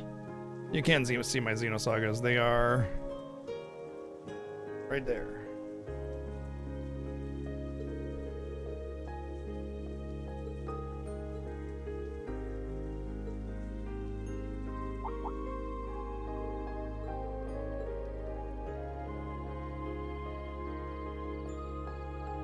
Wow. It stopped raining and it was clear, just like that. Yeah, maybe the clouds all got blown away? Thanks for helping me out. Reminds me of when we went shopping together as students.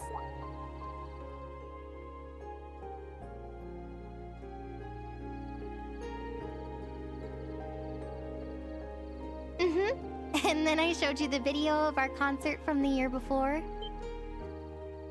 It happens here a little bit too, but mostly because a lot of the time Oh, wait. Let's just forget about that. they'll be raining without clouds in the sky visible. But you know, Rain the magic of high desert amazing. weather.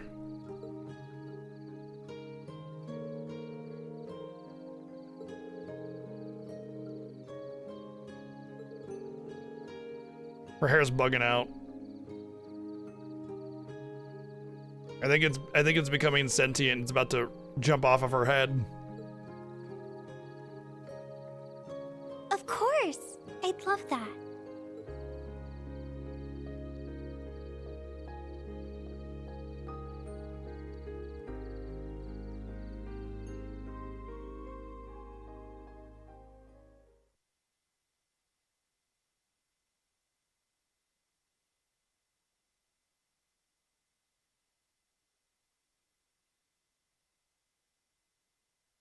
Probably a better final boss than what they had planned.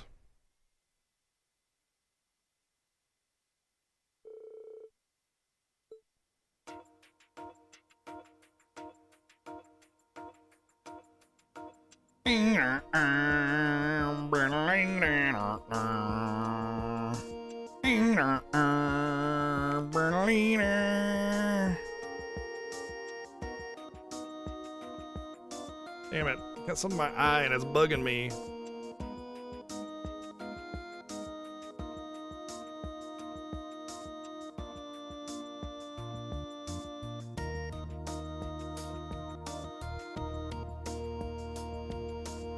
People are calling it a Souls-like? That's weird. Yeah, I'd prefer not to hear too much about it personally, just because I do have a pre-order coming in. And I want to get through the Silent Hill series because I've only played like the first two a long time ago, so... although I will say, people calling it a Souls-like definitely seems like people don't know what a Souls-like is. Yeah, it's a buzzword, right? Exactly. The events lead up to the War of the Lions in 947, which Prince declared himself the next emperor following the assassination of Crown Prince Manafort. Prince Albert.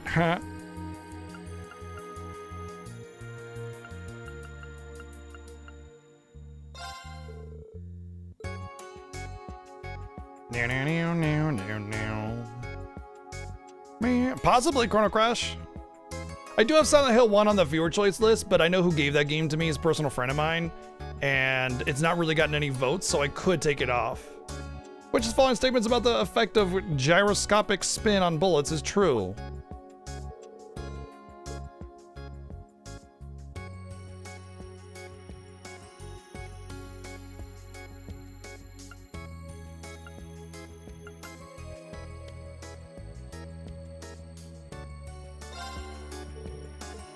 That's just logical.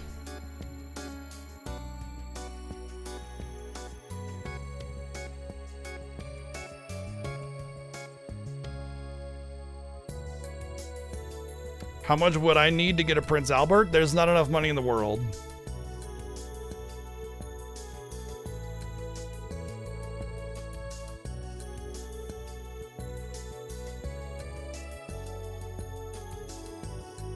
It's possible, Berserk. Yeah, I probably should take a peek. Choose the most efficient way of moving a squad during a siege battle.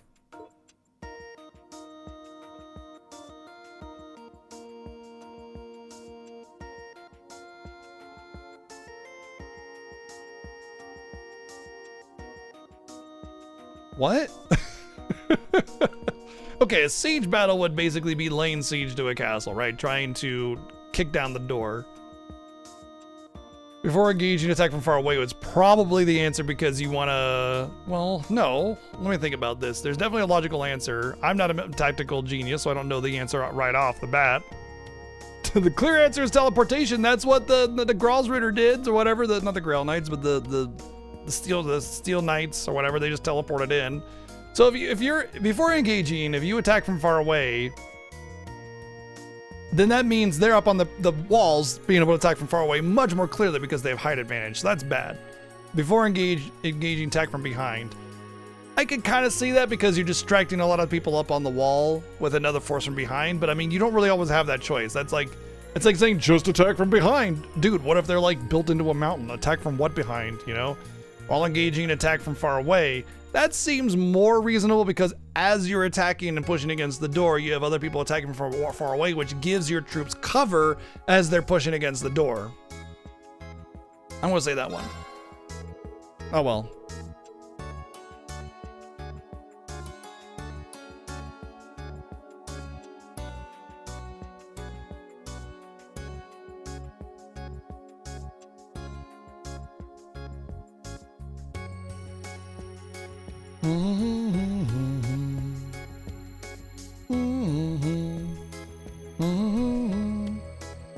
Yep. I mean, you've seen it. You're on Cold Steel, right? It's a term for profit generated via selling stocks and bonds. Isn't it capital gain?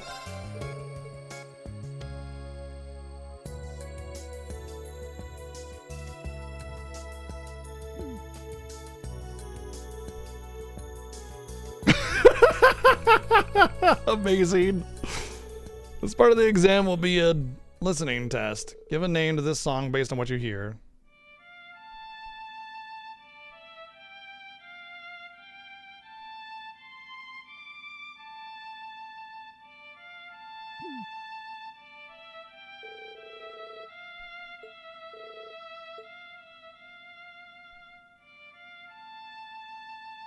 Interesting. Okay. So usually music and the way a progression of a musical track moves, you can sort of, it's supposed to convey an emotion to you, right? This feels somber, so Broken Wings definitely feels like something, but the way it kind of na na na, right, kind of feels like look to the sky, right? I would say it's one of these two personally, but yeah. Flight of the Conchords. Name it Fred. Is it Jim? Dylan? I don't know. What do you want me to name it, right? But yeah, I would say it's more likely Broken Wings just because it does feel somber. It feels like sadness. It feels like you had height and then it was taken down, dun, dun, right? And it's really important to understand what music is trying to convey, or at least try to understand what music is trying to convey through its melodies. I want to say Broken Wings. That was wrong. Oh well. I mean, I'm sure that the students that I was talking to would give me the answers, or at least hint at the answers. But I can't talk to all of the students anyway, so even the ones, you know, that I did talk to, yeah, I'd get some of the answers that way, but I didn't talk to fucking Dickface, whatever his name is, Ash, so I wouldn't have been able to get his study questions. During a disaster, ensuring a source of clean water is imperative. Which of these is the correct order to create a water filter?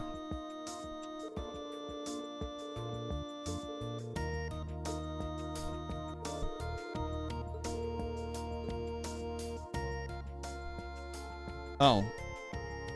Left is the lowest layer. Charcoal should be the lowest layer, I thought. Oh no, because you want to, no, you don't want the charcoal to get into it. So it'd probably be sand and then pebbles because you don't want the sand. Yeah, sand should be on top. Well, I guess wouldn't the sand just run through the rocks anyway? I mean, I'm thinking about gardening. Like when you make a like retaining wall, or you make like a what are those like stone paver stones, you need to have like a layer of sand, and then on top of that you have like river stones, like smooth rocks, and that allows for drainage, and then you have more sand on top, and then you put the stones. Anyway, the point is that that allows for drainage, and it's like making me think of that for some reason, so I know I'm going to get it confused. But yeah, it's probably... See, the thing is like if you have the charcoal and the cloth together, it's gonna clump up. So having a good layer of pebbles would prevent the sand from clumping up. and it would allow the sand on top would allow the water to actually drip through for the pebbles more easily instead of just clumping up. So it seems to me like it would be sand, pebbles, charcoal, cloth. But then if you're pouring water on the sand, it's just going to go down to the bottom anyway. But still, you'd have the pebbles that are against the cloth that would prevent it from clumping too much. So it makes sense that way, but I'm not sure. I'm not a survivalist. So I'm going to say...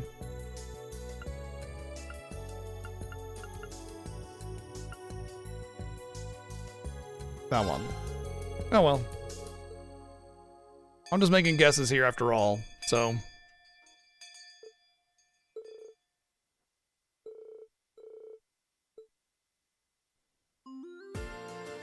Of course they have a whole hand-drawn anime thing for this. Although they have the principal in the back with the two-piece, very confident, of course. Instead of, in lieu of a beach episode, we give you one hand-drawn anime frame and that's it. Don't forget, we are still in the middle of class. Instructor Reen, please help me work on my swimming form. Muse? Hey! Why are you trying to drag him into the changing room? 40 Arch. This time for sure. What a nice little pool party. Agreed. Everyone sure is lively. Yeah. I'm sure they need to That's unwind what after Randy how is hard they all saying. However, if we're calling this a class, there should be some semblance of structure to it. Or perhaps a competition. One we can only hold here. I've some ice-cold drinks available for any parched throats out there.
Cheesecake.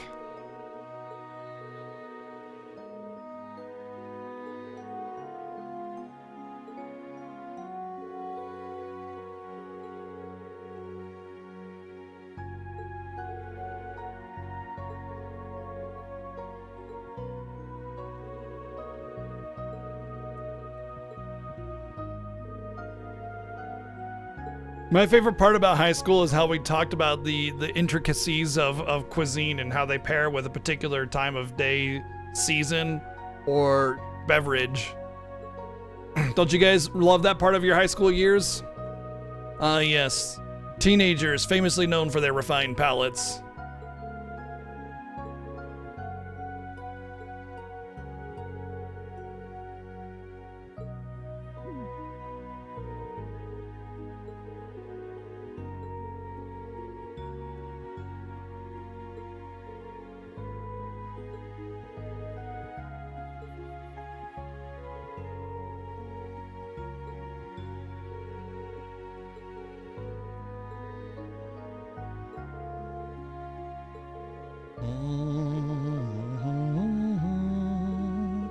I still want to know the magic trick Muse uses to magically grow her hair and then ungrow it in a day.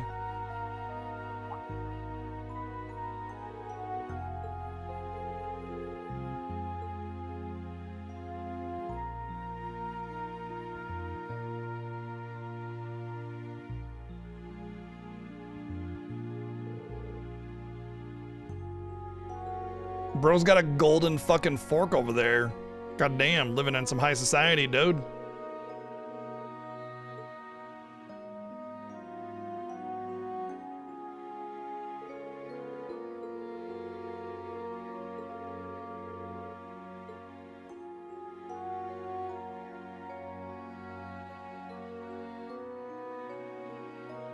This fork tastes delicious.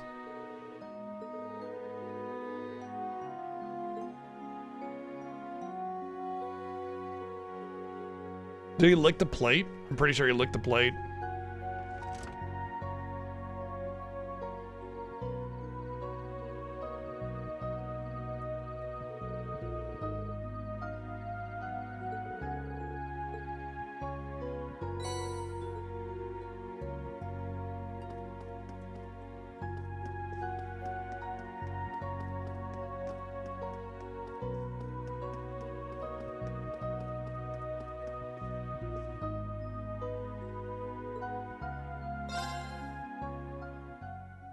Time to compare abs.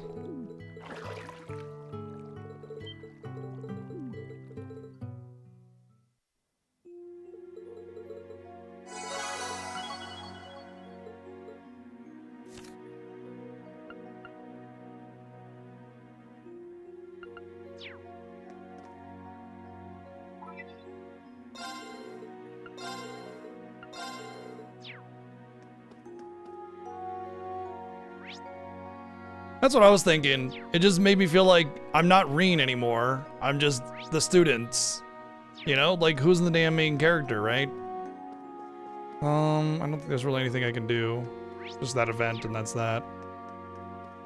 Most of these little moments are pointless.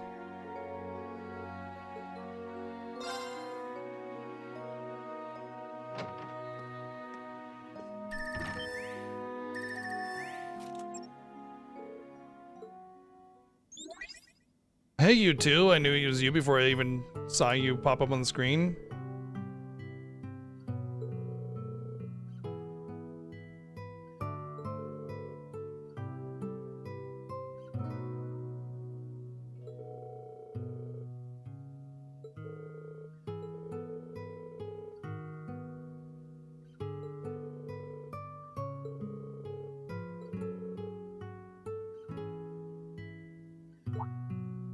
I thought it wouldn't let me leave the building, so I didn't even try to look.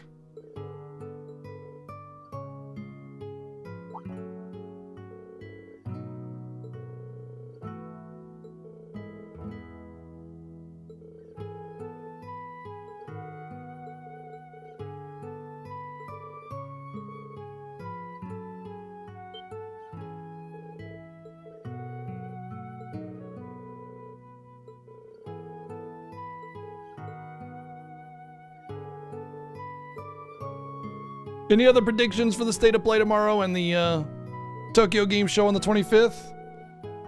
I think we're at the point of time where they need to start announcing major releases for quarter four or winter, you know, because the holiday, like what is actually coming out that is a holiday seller, right? Because we're having Ghost of Yotai, which is the like probably the biggest game that we know of in a week, so.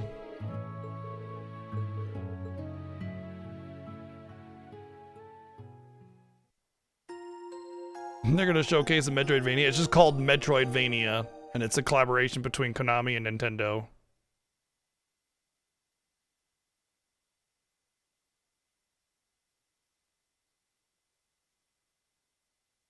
They're definitely going to be card builder Souls-like roguelike. Definitely going to be one of those. Gotta get those buzzwords out there. I'm just wondering if anybody else that pays attention to other developers has any information or something that they want to predict about a game potentially coming out. Because I mostly keep track of Square Enix stuff.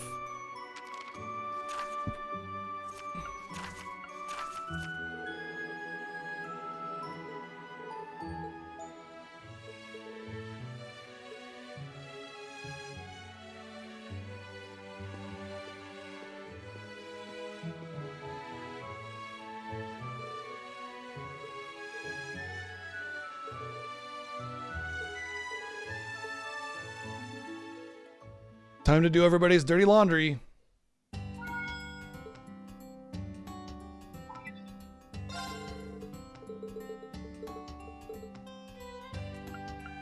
want to spend time with Jesus? No. Oh. Jesus up in heaven right now looking down on me. He's like, oh.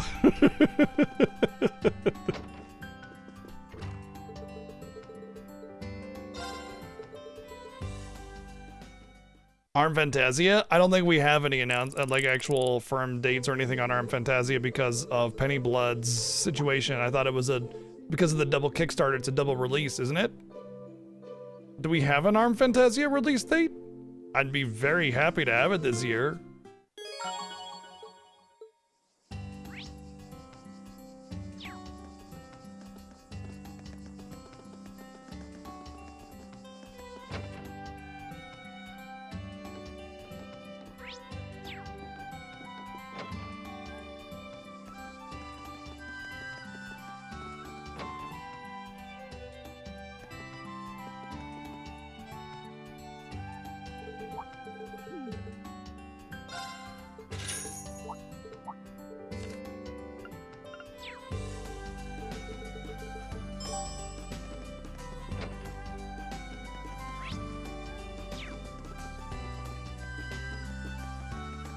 Oh, did it? Oh shit. That also means that Penny Blood is also like probably mostly done. They just need a publisher to manufacture and distribute it.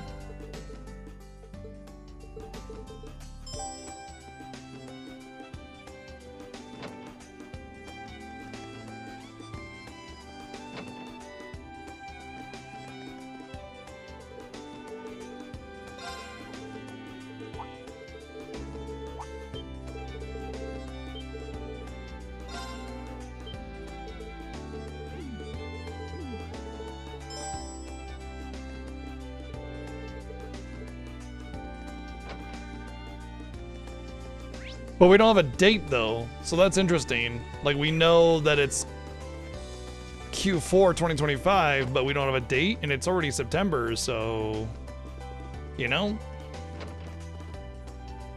Maybe Arm Fantasia will make an appearance on the State of Play.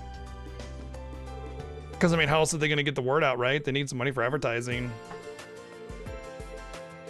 I mean, obviously the Kickstarter is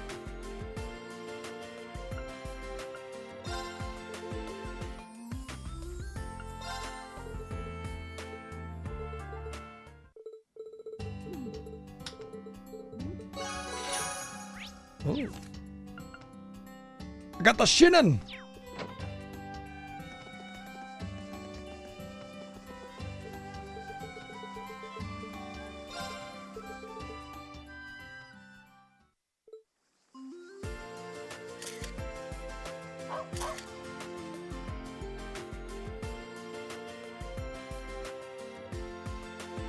They weren't blind though. I read the answers and I thought about the logical situation. And I applied my answer based on that. I mean, it kind of was blind, but like the situation was still not obvious, but it was there. Like, it wasn't just a roll the dice guess. I read the answers and I thought, this is what I get from this situation. So this is what I'm going to answer based on that, if that makes sense. Like, it was blind, for sure, but it wasn't, like, mindless blind, you know? I felt like, I've been able to get a lot of correct answers in this game based on that.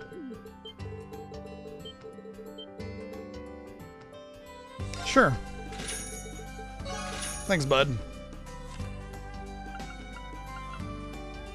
I just let a student pay 100,000 Mira for an item I had. Conducting business with students is heavily frowned upon. Always.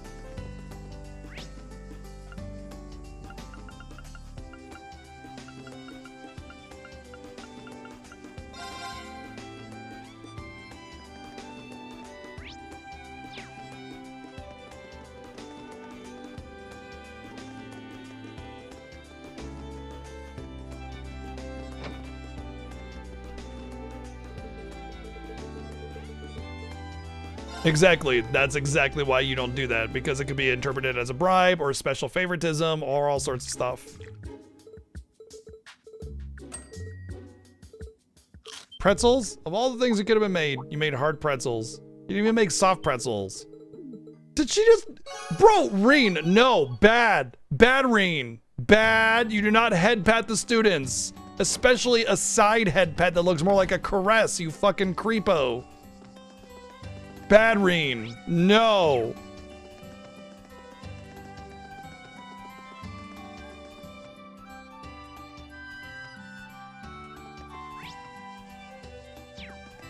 Now I'm gonna have to rub his nose in it. Get the newspaper.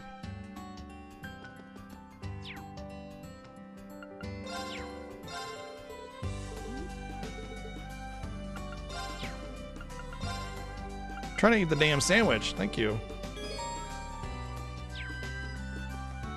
I would say the awkward situation with Yuna was way worse than conducting a business trade deal, because at the end of the day, the negotiation was innocent, but the Yuna thing, not. That's no. Bad Reen.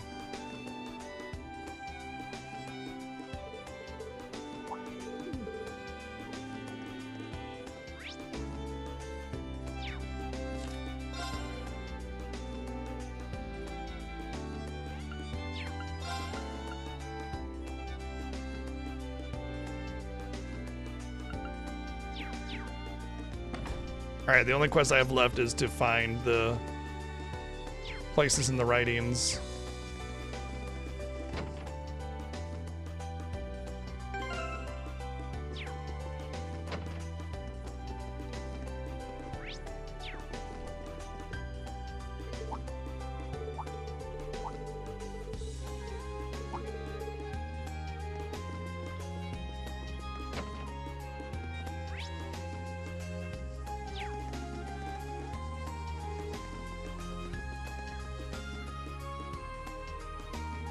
What's this? Oh, why didn't you give me any yesterday? Okay, you didn't have to give me any. I was fine with it. Oh. No. Corned beef.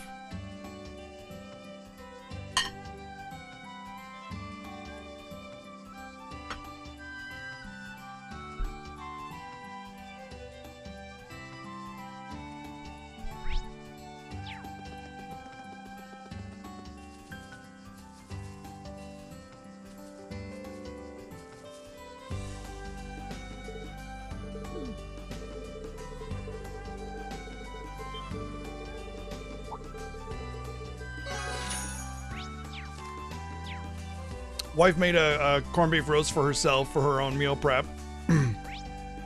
And she gave herself too much. So her mistake is my reward.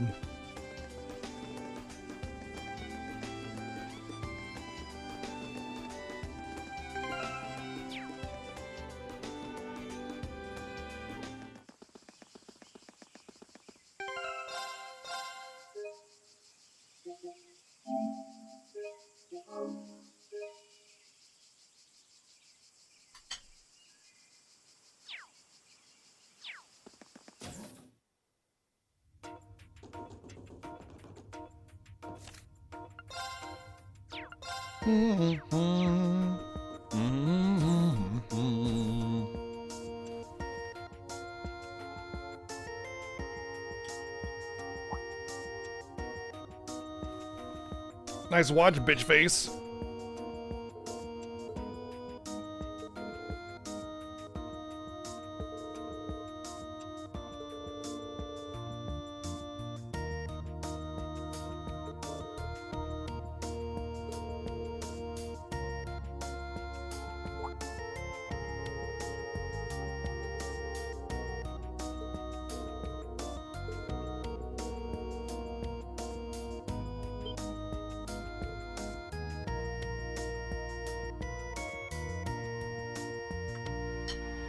Bro, do you even know what a mechanism to manipulate space is or what it would look like?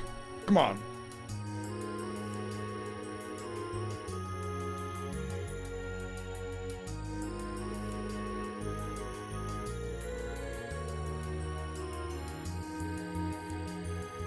My guess is a satellite station that it targets and then that causes it or something like that.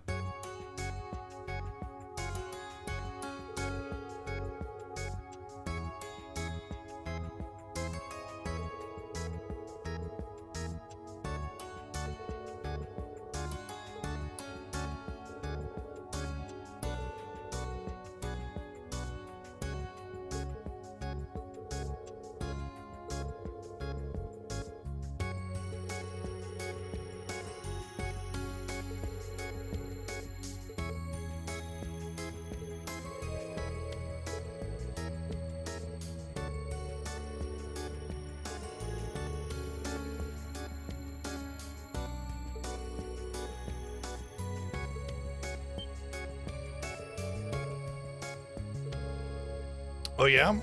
You heard about that?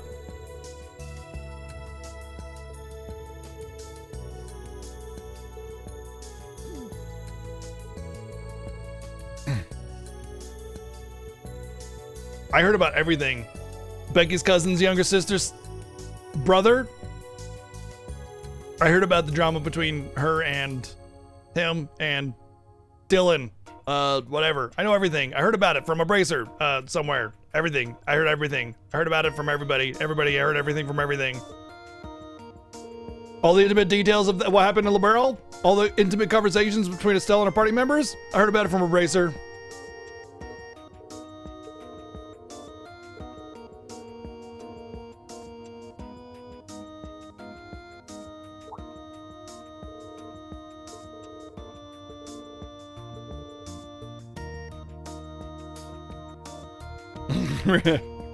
Randy wasn't even there. All right, I'm gonna take my break. Even though I did just eat most of what I'm gonna have for my break, I still want to take a break, get some water, use the bathroom and everything. So it'll probably be a shorter break, but I am still going to take a break and play some tunes. So I'll be back in a short bit. Hang tight, enjoy the jams. Yeah, you know, gotta go to the bathroom and get water anyway, at the very least. So, be back in a minute.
Alrighty. Let's get to it, shall we? Got my tea, got my water, got an empty bladder. Let's go.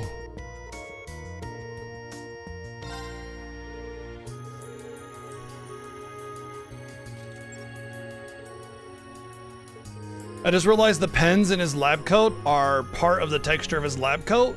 They're not pens that are like rendered 3D objects.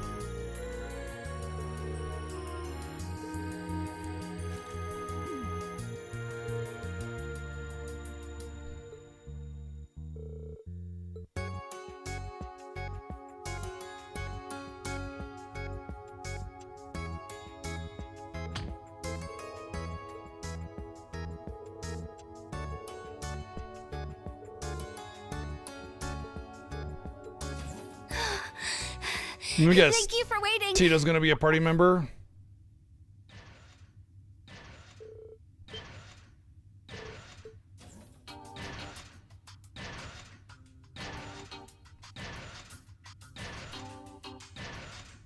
That's a pretty handy dandy little object.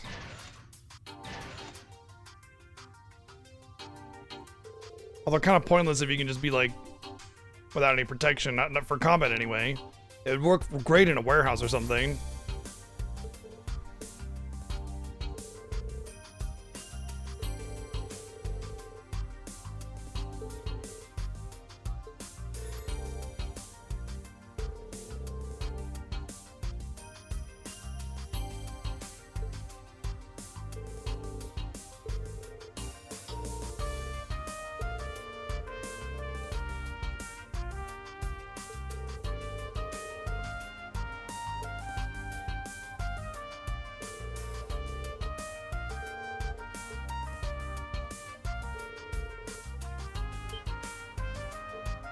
What? No.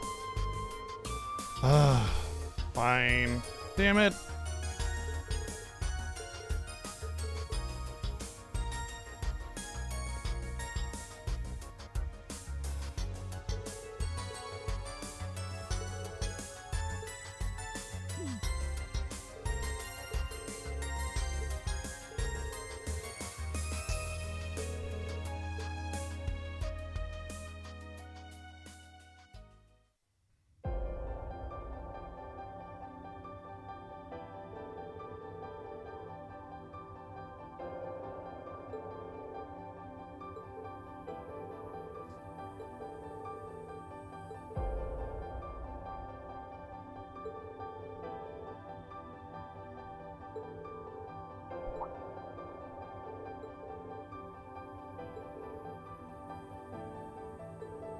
Ooh, that will give me orders from everybody I've ever seen.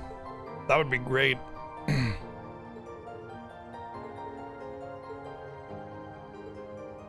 This will be another sort of test for Class 7. Just like the exams. Class 7. And Tita, too. Show us how strong you've become. Yes! Yeah! Pleased to join you all.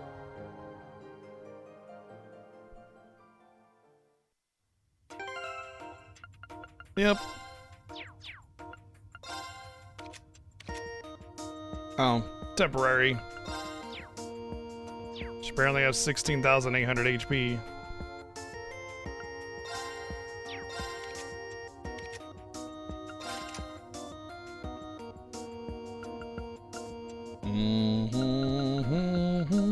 I feel like I should be getting some break materials for my meleeers, because a lot of extra break damage I think will trivialize a lot of the mechanics of the break concept. Is it earth or gold?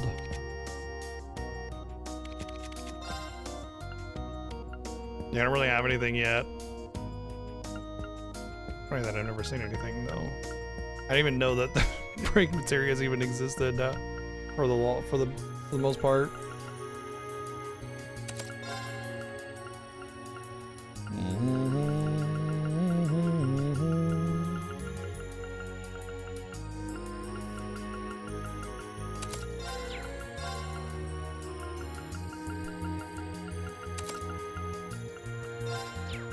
He's got one.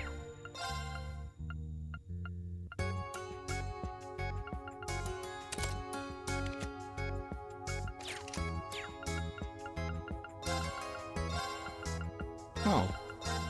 Yeah, I think it's better.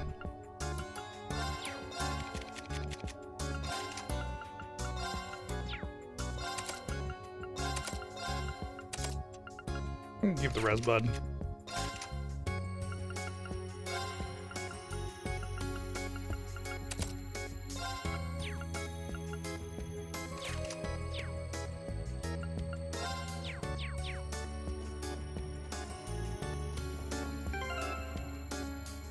Does she have an S-Craft?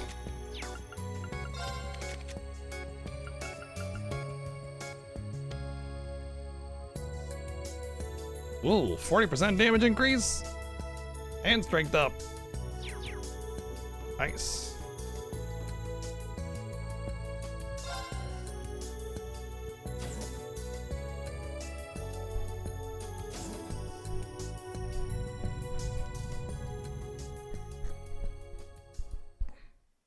Bow down, bow, ba da da da da da.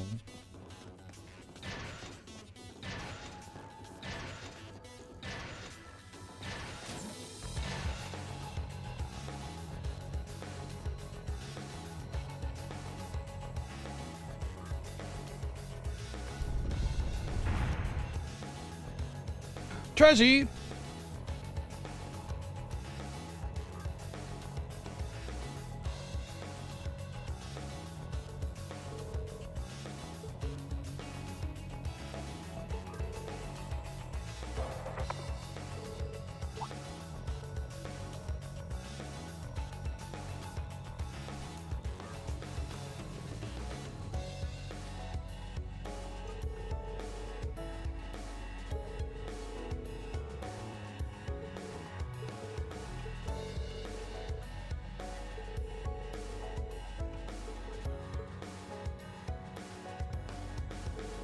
I feel like this thing would move very slowly and loudly.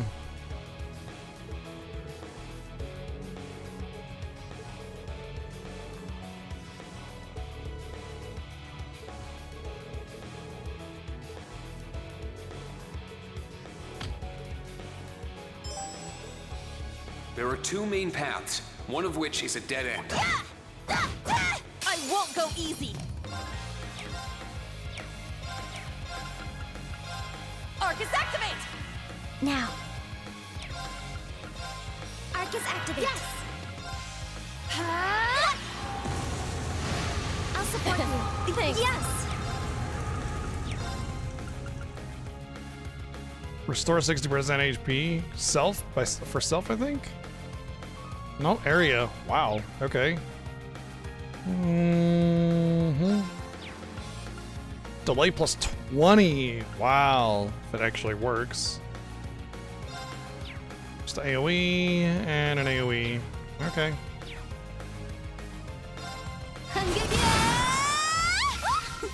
I got some good data. The fast forwarding mouth movements, That man. takes care of that. Continuing the search. Let's do this. Oh well. There! Now. Charging. I'm going. It's my turn now. Here I go. Yeah! There!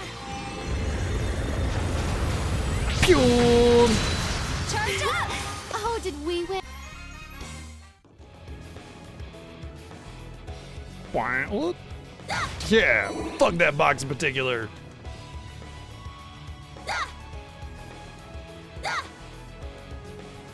I feel like the context-sensitive things need to have a bit more of a range. Almost feels like you gotta be humping it in order to get anything from it.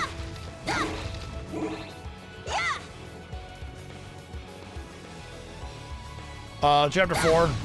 There's an opening. It's my turn. Now. Arcus activate. I'm going. Commence stride. I'll support you. Thanks. Charge up! Thanks for the help. All right.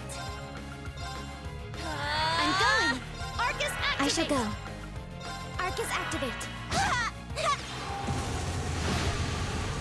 Here I go. And Takayaki. Charge up! Thanks for the help. It's my turn. I'm go. Now's our chance. Keep going. I'll support you. Here I go. I shall go. Now. It's mine. I'm going. Now's our chance. Keep going. Right, of course. That's why I think it was really smart of Square to hire kind of relatively unknown new VAs for Remake and FF16, because they don't have prior identities that you associate them with. Like, I just lost her name, the VA for Yuna here. Anyway, when you hear her, you think Anne from Persona 5. You don't ever think of really, you know, who their new character is. So by using other, you know, less popular or like stage actors or other performers that are not really well known for a particular role, it helps you identify their voice with them specifically. I'm going.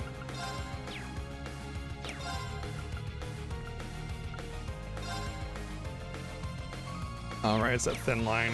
Her crafts are garbage. I'll support you. Thanks. Here I go. Our chance. I'll assist. I'm going.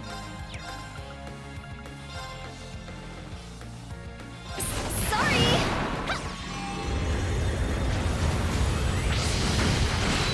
Charge up. Good work. Okay, I gotta check.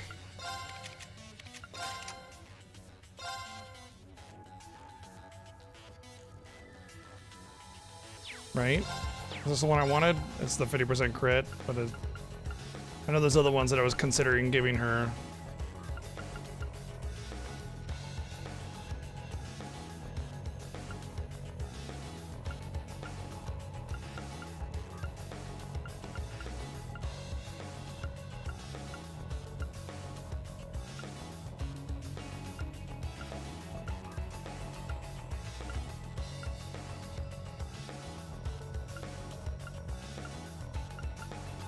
No, I think that's perfect. She gets EP back from using magic, so basically an EP drain. My turn. Yes. And she has increased damage from with her first strike with a magic spell.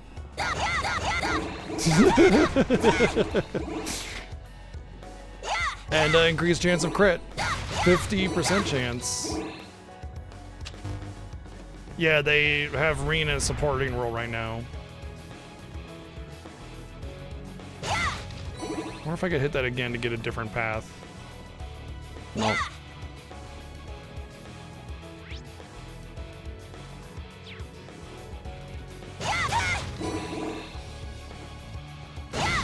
There's an opening.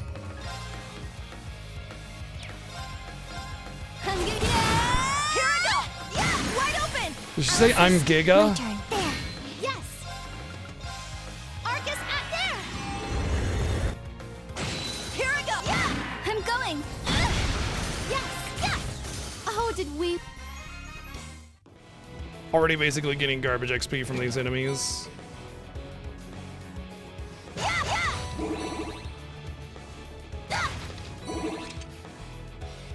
Oh, I've seen that. I've seen this anime.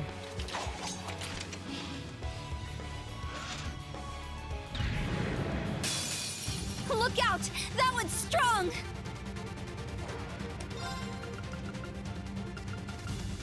Blast Force. 40% damage, strength and defense up. How many turns? 8. Get him! Blast force! You couple that with the other one after you get your buff? Oh wait, no. It's one of those, doesn't have a turn because once you change your order, then it's gone. Now, transform.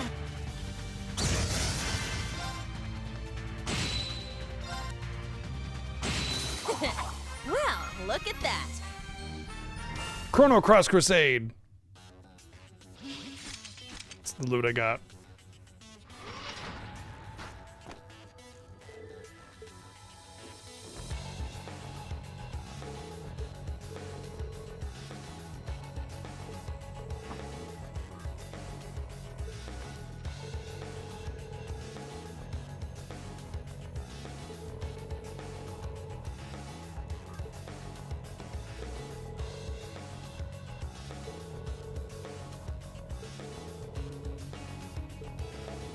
Yeah, it looks like it belongs in a warehouse, not the battlefield.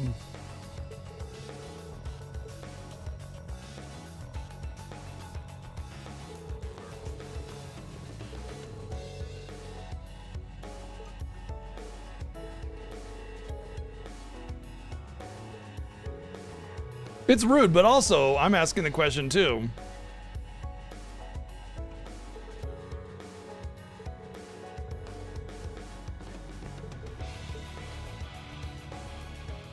There were a few reasons, but one of them is because I want to grow as an engineer. Randomly voice acting starts again. Another reason is because I wanted to come help Erebonia, in place of some people very dear to me who couldn't make it here. And also, I made a promise to a friend.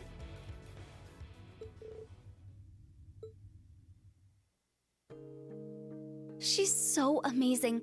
She's the kind of person who can do anything she puts her mind to. Is that supposed to be Ren? Looks like she's a little bit older. I mean, it has been 4 years, so that would make Ren like, what, 13 or 14 or something?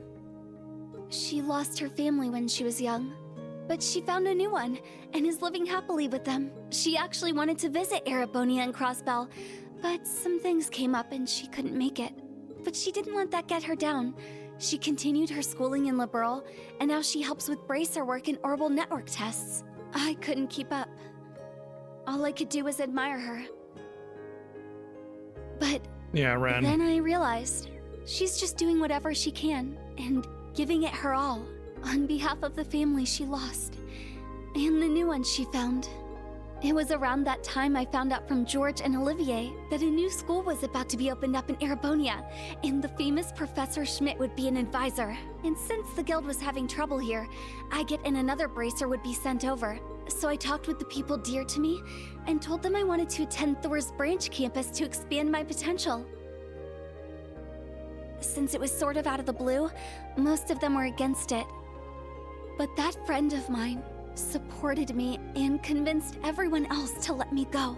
She told me, "Tita, let's make a promise. I know everyone else will tell you to stay safe and not to push yourself I guess that's too true hard. that Ren and Tita So I won't were say that stuff to probably, you." aside from Joshua and Estelle, were closest to Ren, so it makes sense that she was actually, over the years, they actually became Next time friends. we meet, let's show each other the result of one Hey, sorry thing about we trying to worked kill you really before. hard to achieve. And, you know, butchering lots of people, but my bad, let's be buds.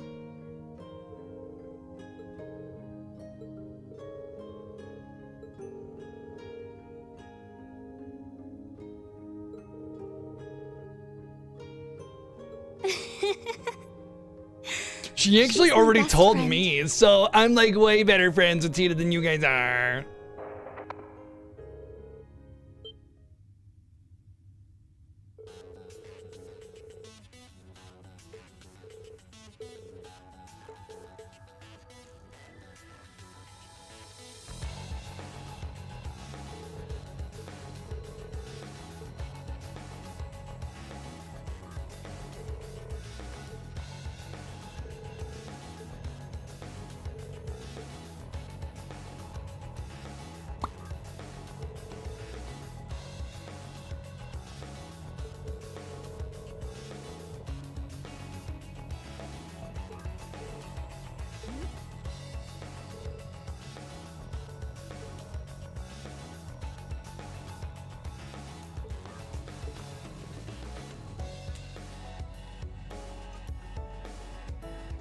Yeah, I am salty about that actually.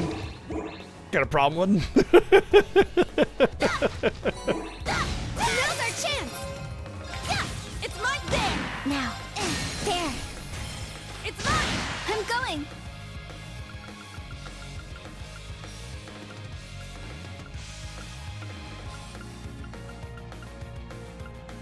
Let's go! Raging fire formation! It's my turn! My chance! That fight was such bullshit garbage, dude. My turn. Honestly, I should have taken a hint from that from how that fight and a lot of the other fights were designed. But like, I figured it was just because it was their earlier games, you know, that they didn't quite get it. I'm going! But honestly, I've seen a lot of that mentality going forward in a lot of these games. It's down! where it's okay to completely butcher the player on the first turn and let them just figure it out after they game over and have to crawl the way back, you know? Okay. Uh-huh. If I recall correctly, stealth gives you auto crit on the first turn.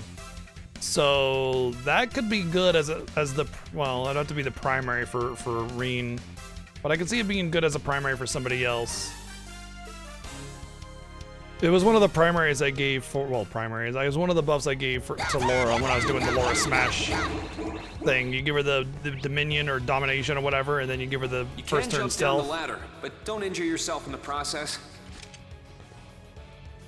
Okay, Dad. Yeah, she starts the battle with an AoE death that has a really, really like 99% chance of success. So, yeah, very, very, very tough one. Very mean.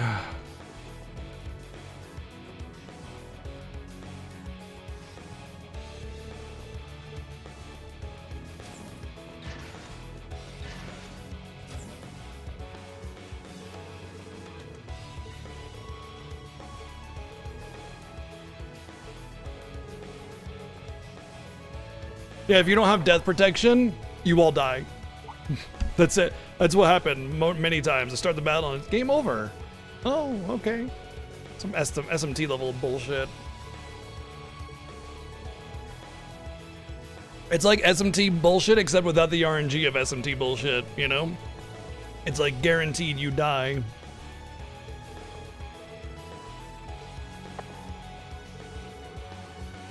That being said, I don't mind Ren overall. I think the weirdness with Ren's character is, it's just her, oh, I'm the best at everything and I'm 9 years old. It's like, give me a fucking break, man.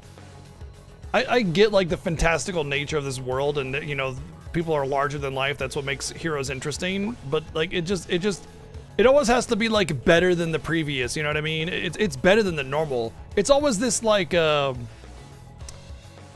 I always get okay, I make this comparison a lot, but like, you know, that like the stereotypical friend that's not really your friend that everybody kind of doesn't like because they're annoying to play with. It's like if you're playing finger guns with someone, pew pew pew, I got you. It's like, no, you don't get me because I got gun shield and I have super duper gun shield piercing gun that's way cooler than the other gun. You know, that like it has to be way cooler than everybody else's, but it's just like obnoxiously way cooler. That's what I feel about Ren.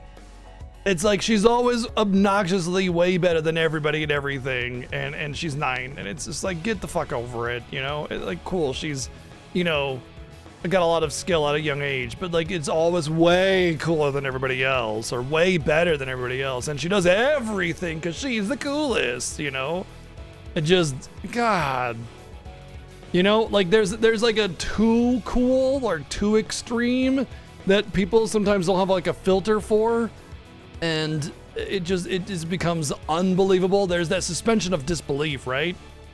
And it's an important aspect of understanding games and game worlds and, you know, fantastical creations and everything. But Ren always goes beyond the suspension of disbelief, where it's just like, okay, fucking calm down there, buddy. It's going too extreme. So that's always the thing that bothers me about Ren.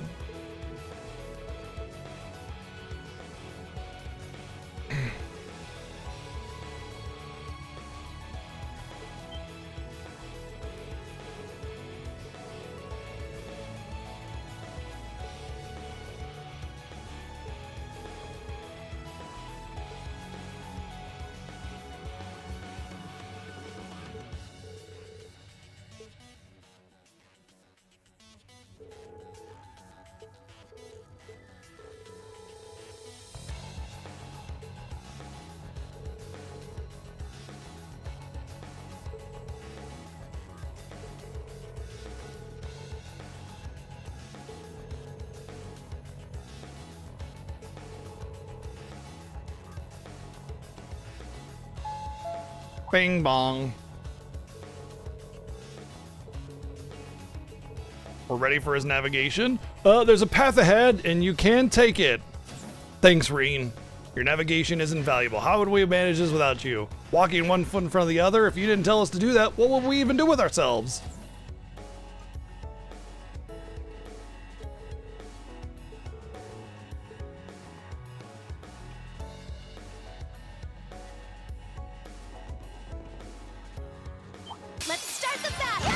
I shall go. Yeah, there. It's mine! It's my turn now. Form up! Iron Will formation! It's my turn now. I'm going. Arcus activate. Nuh-uh! All right, there, our chance! I'll assist. There! Charge up! Good.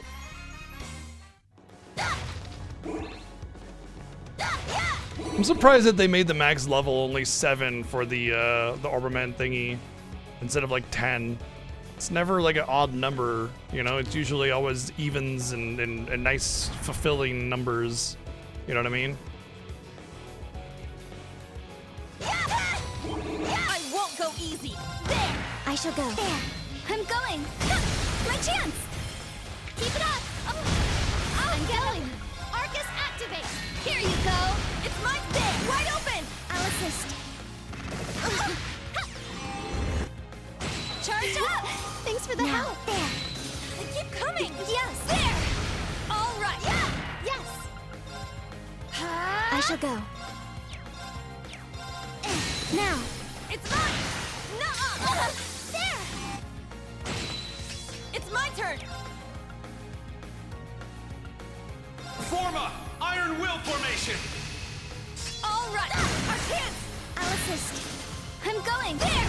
I really like Iron Will for like the start of battle one. Honestly, I think it's the best one in general. 50% damage reduction almost feels essential for a lot of the fights in this game. But it just lets you just power through the enemies without having to worry about anything. Throw in a spell, doesn't matter if you have to take any turns.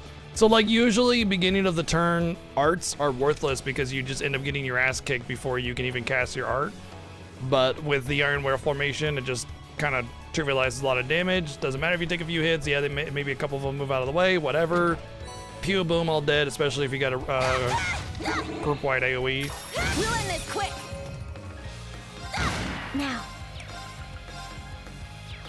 Yeah, now. It's mine! I'm going! Arcus activate! I'm going. Yeah! It's my turn! Wide open! I'll assist. My turn. There. Now. It's mine! I'm going. Now's our chance! Keep going! It's my turn! Wide open! I'll assist. I'm going! It's down! Keep it up! Now. There. Target's eliminated.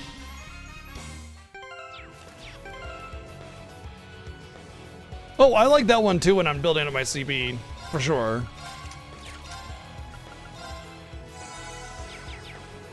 But if there's too many enemies, it's pretty easy to get overwhelmed in this game. I feel like the enemy, the Ren battles and enemies and stuff are a lot more dangerous with how well she can hold her own in this game versus the others.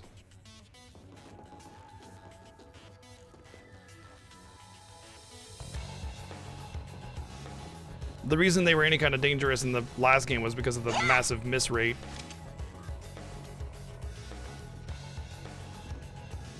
Ah, treasure chest.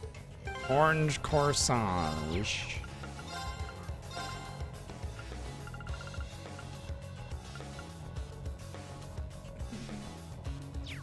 Why am I getting such garbage so late in the game?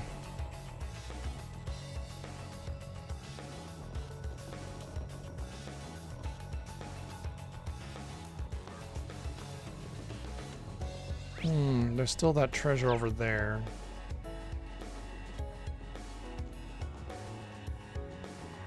It's down there.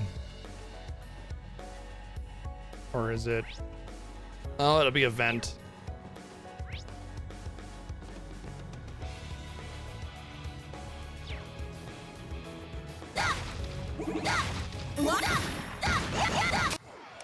There! Yes! Commence drive! Arcus activate. It's my turn! Arcus activate. Take this! Here I go! Yeah! Charge up! Oh, did we win?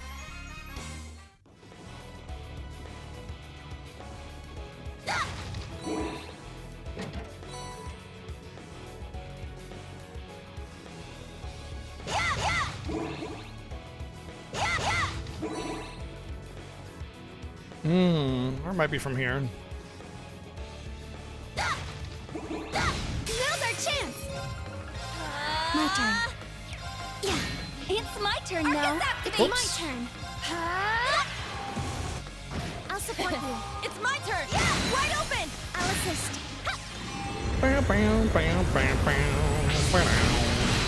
Charge up. Love that full EP restore from doing that. Another chance. Keep going. My turn. There. I'm going. There. It's my turn. Especially with how costly spells are in these games. I never understood why they didn't start rebalancing the cost of them a little bit better. I mean, the EP restore on spellcast, sure, but only one person ever gets that, so it's only really worth casting spells on one person most of the time. Okay. There, yep, there's the treasure. Okay.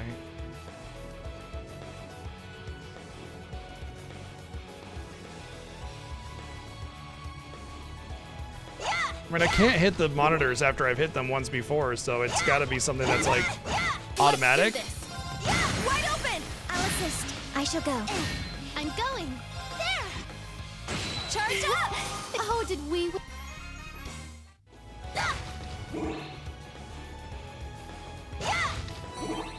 Portable gear activated. Now, there.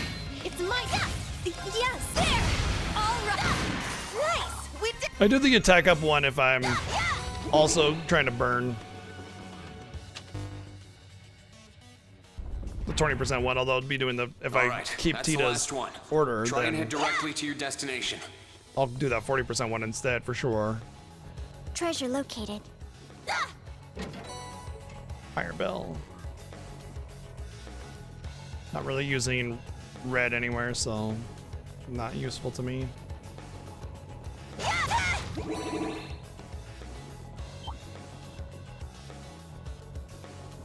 Looks like a good spot for a break.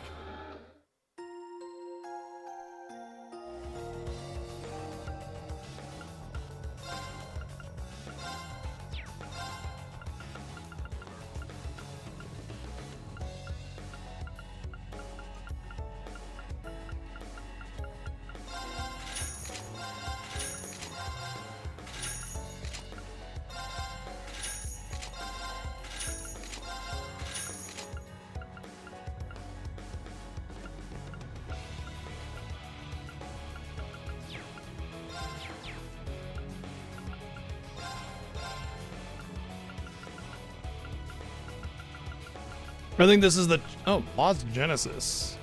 Hello. Delay 8. KO 50%. All. That's time though. What's the Mirage one? Albion Wolf removes positive effects. Okay, here's the question. Okay, it's possible that I get Albion Wolf from the next level on that, so I'm not gonna get an Albion Wolf until then. But Albion Wolf, dispelling effects on her main spell.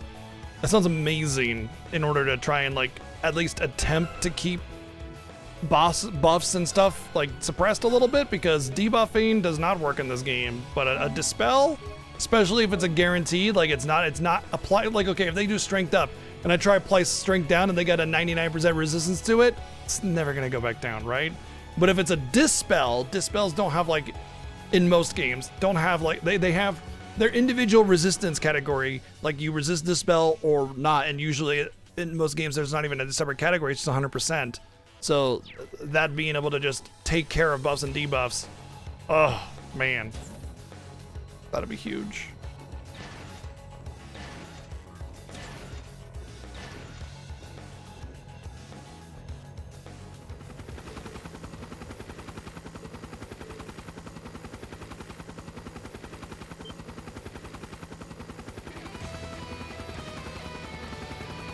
Oh, it's that, it's the one thing from Remake.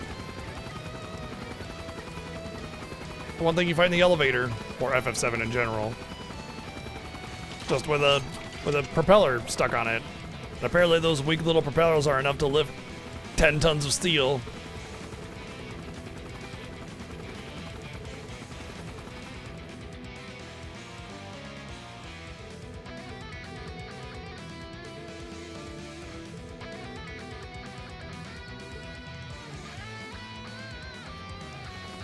Well, they did say it would be the last test, which means Either there's no test next chapter, or they don't do the finale chapter anymore.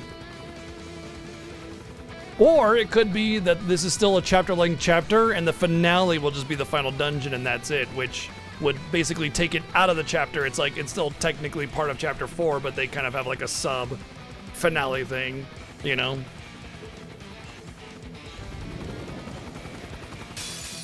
Watch out! Now. Cool, everybody's blinded.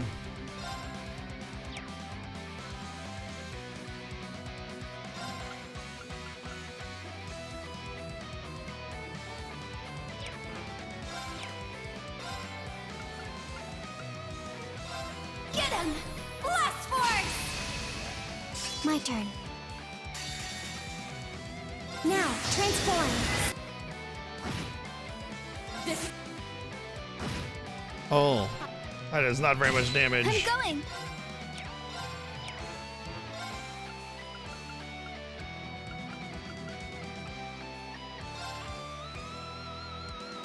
Good luck, everyone. Thanks for the help. I'm going. Good luck, everyone. Here we Thanks go. for the help. Yeah. I shall go. Charging. I'm going. Yeah. All right. This. Damn. Charge up. Thanks for the help. Yes. There. I'm going.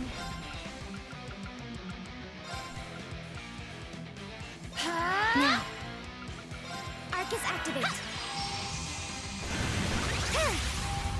Keep on casting my spells right It's as my turn now. I get the free cast. Sorry. My chance. Cannot let him crit with his special My attack. turn. Charging. It's my turn. Here we go. Take this. There.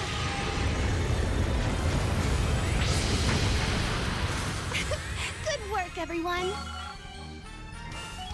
Oh, I got another level 7 one, the status immunity, which of course, oh, there's Ixion Volt on that one, which is, it's all right. 100% prevention of stats, yes. Evade magic 25%, and that's it. About what I expected. Yeah, I did it. Stats updated. I grew a little.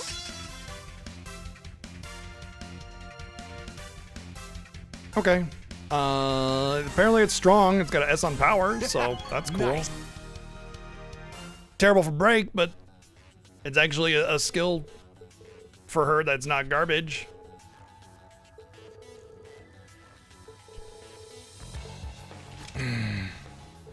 Well, it seems like the plot for every single time we go in here for testing. It's like, wow, I never expected the professor to go this far. Wow, I never expected the professor to go this far.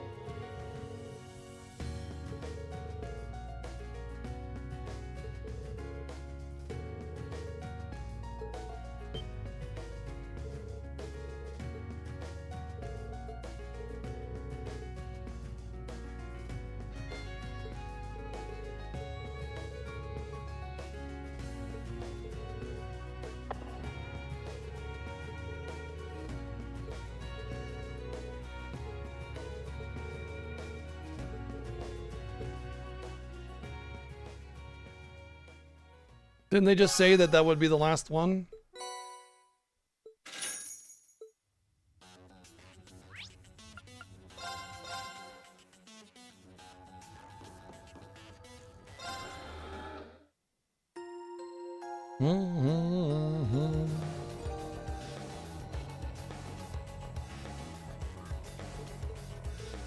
Oh, you know what? I want to see what that lunar gyre is. I think I already saw it before, and I was debating making it. Yeah. It's like, I just don't like the debuffing on attacks anymore. It was awesome in Cold Steel 1. Oh my god, it was so good. It didn't even feel overpowered. It just felt good, you know?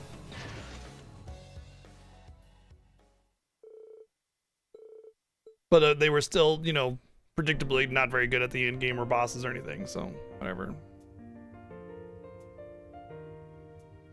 Thank you, everyone in Class 7. I was able to get a bunch of good data thanks to you. No, it is us who should be thanking you. It was a valuable experience. Once you're done fine-tuning that thing, let me take it for a spin. You're too big, Ash. Actually, I would really appreciate it if each of you tested it out individually. I can't have all the data be for me, or it'll end up skewed. Feel free Smart. to ask us anytime. Smart. Good luck with the final touches, Tita. Thanks.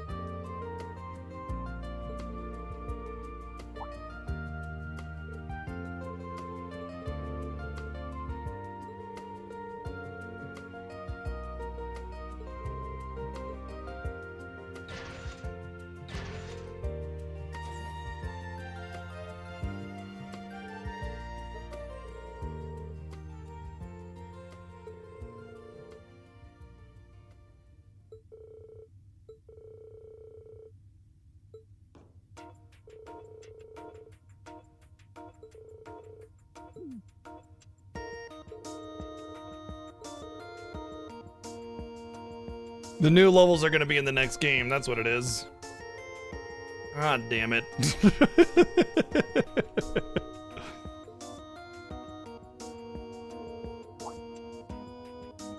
Yes, prostate yourself before me. Prostrate yourself before me. Prostate yourself before me too.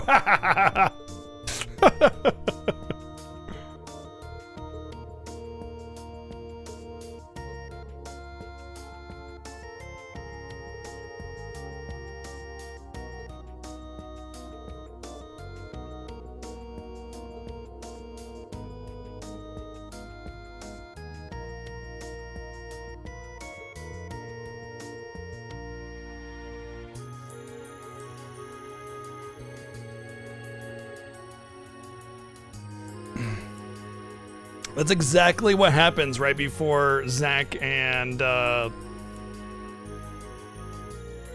forgot his name.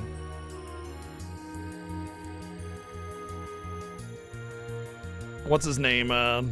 You know. Show me your honor. Oh. Starts with the A. Alphonse. Alan. Alonzo, I don't remember. Angel. Maybe it's Angel. Angel. Fucking Crisis Core, man. So stupid.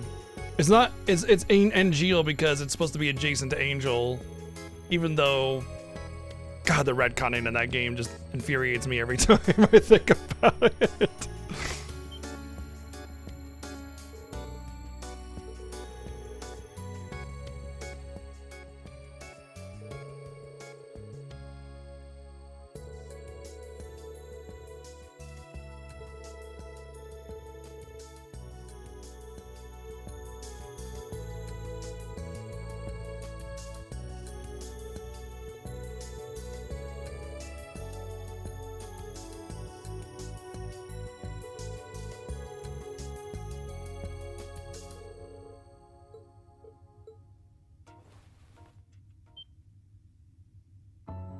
I found them among the notes that fool left behind after the accident 10 years ago. Talking about the Panzersoldats. It was obviously a dissertation he intended to submit to me. That is why I agreed to Kyan's request 4 years ago. I fleshed out the design on the notes and made it reality. I wanted my foolish disciple's final work to see the light of day. Bro is this game's Oppenheimer.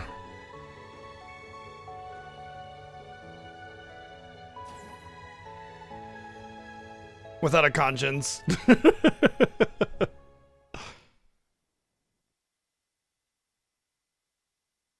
I just wanted to build an Anabomb, you know, just cause it seemed like a neat idea. Oh, poopy.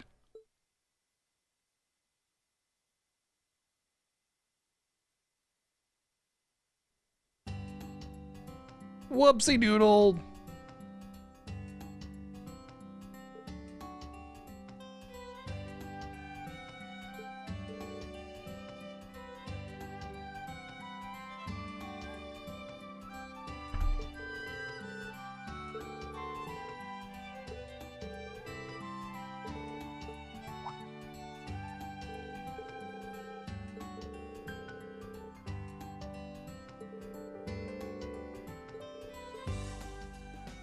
I found them among the notes that it was. We don't need a. We don't need a. What just happened?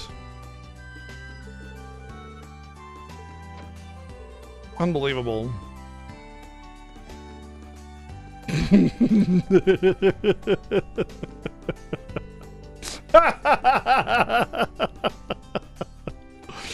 I keep forgetting that I did this, and every time I'm pleasantly surprised.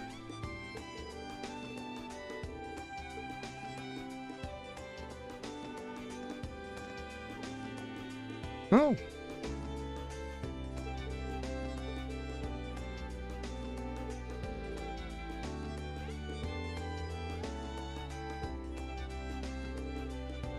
Some of my favorite characters from the previous games, so yay.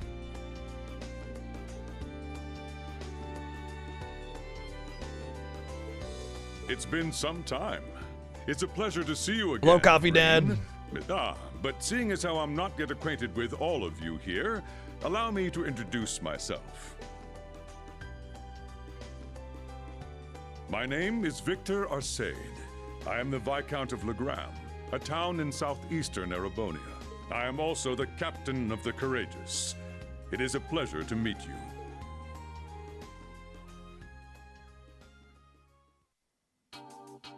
Notice he doesn't go touting off his laurels of being the Radiant Blade Master.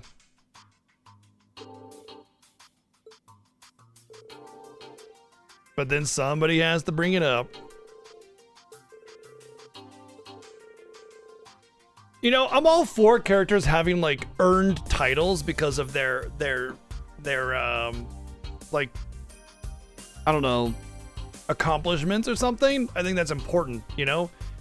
But when you give everybody a title, it just becomes like this whole thing you're trying to keep up with instead of being meaningful with their accomplishments. 1 or 2 characters at most, and it has to be this sort of like vague concept, not the thing that people always refer to them as. Oh, hello, Radiant Blade Master. How are you today? Going out for tea. Would you like to get some tea, Radiant Blade Master? Who the fuck does that? Nobody. You know? Nobody, right? It just, they have to, like, I don't know. Being Laura's dad qualifies. Oh, sure, I'm sure. Like, what I'm talking about is not that these characters haven't earned their titles. It's just, it's like The Incredibles. When everybody's a super, nobody is, or, right? Is that the line? When everybody's a super, nobody is? It's that. It's that in a nutshell. It is exactly that. Everybody's some super duper ultra hyper awesome cool dude, which just kind of makes everybody feel normal, you know? And they keep insisting on these weird titles and everything. Yeah, it's right, exactly. It's Oprah. Look under your seat. You have a title. You know? The one-eyed man is king in the land of the blind. Damn. A little adjacent. I would say that doesn't necessarily not apply, but, you know, there is something there. Either way, I I just feel like it needs to be this enigma, not this thing that everybody commonly refers to him as, you know? I'm trying to think of an example, but like there's like different like political tactics type stories where you'll encounter someone named the Bloody Butcher or something like that, and it's like they don't constantly refer to him at they call him that once. They go, oh, you'll be attacking Duke Buttsmell's castle tomorrow. What? Duke Buttsmell? But isn't he the guy that earned the title Bloody Butcher? Yeah, there's a reason for it, you know, because of this time that he spent in this war where he did this thing. Holy shit, okay, this is a big deal, right?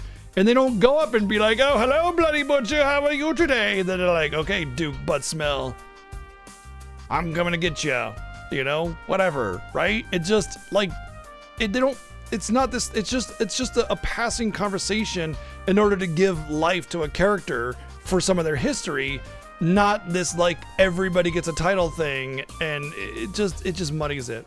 In fact, I thought it was actually kind of cool when Cassius was like one of the Divine Blades, right? There are 4 Divine Blades, and then that's that, just psh, no more, right? But then you got Heavy Blade, and you got like fucking the cool guy McDubro. It just, everybody had a goddamn name, man, and it just muddies it. It just turns it all murky, and it's not clear anymore what like the focal point of these titles are anymore, why it means anything. It just becomes meaningless.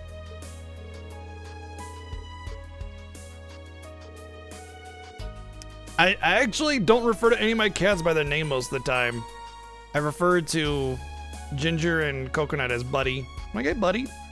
Yeah, I just call them, hey, Buddy, what's up? Yeah, because of my buddies.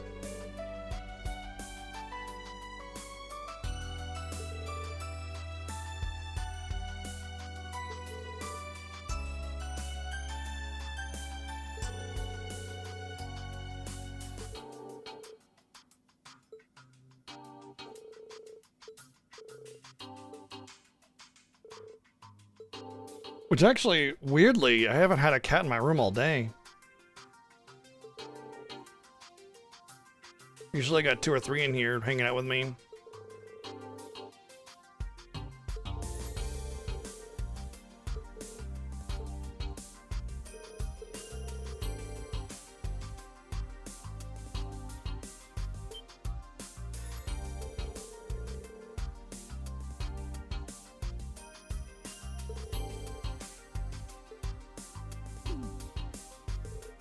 True. Need more adjectives. It's gotta end on a verb. The illuminated azure dancer.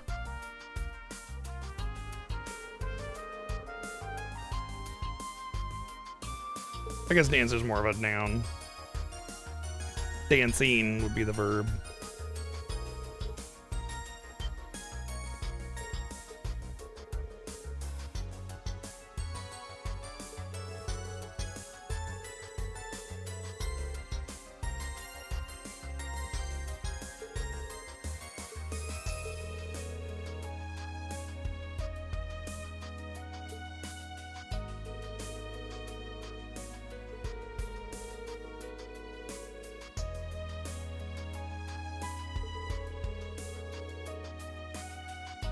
Are we gonna have literally a repeat of the first game here?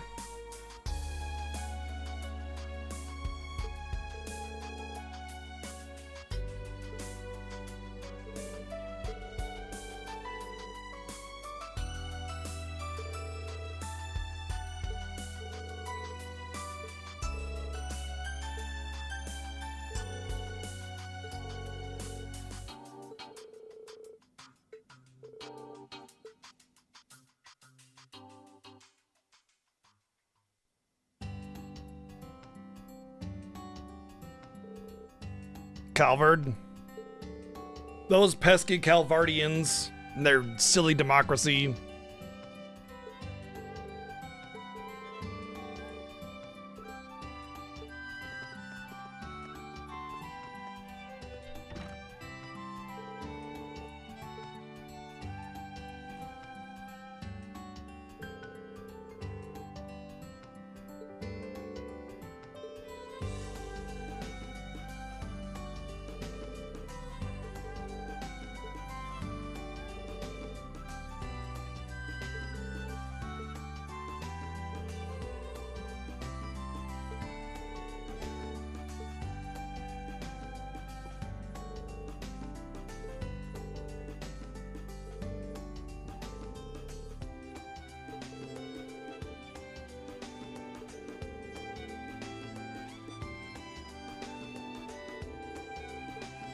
More with the pleasantries.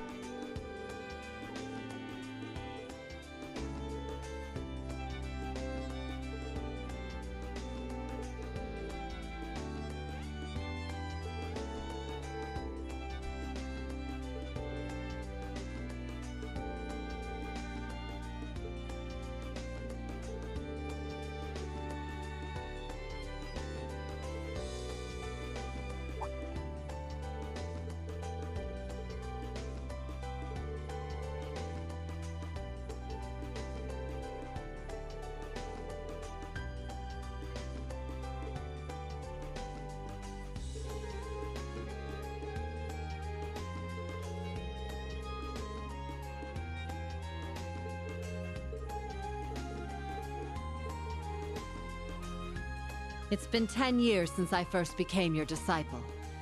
I believe I've finally earned this right. Kick him in the chest! Today will be the day I test myself against the most powerful blade in all the Empire, and rise above him. I challenge you, Radiant Blade Master, Victor S. Arcade. Just, I challenge you will work, actually. Denied. Golden Rakshasa, Aurelia Le Guin, I accept your challenge.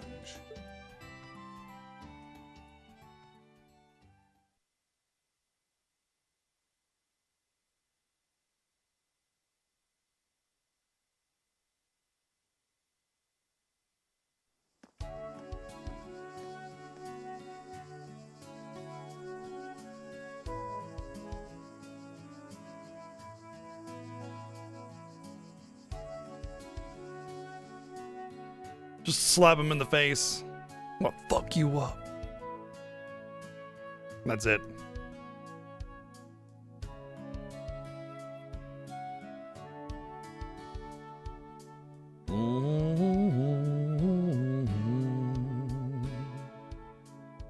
Is this room big enough? I feel like you would need like an empty football stadium for this fight.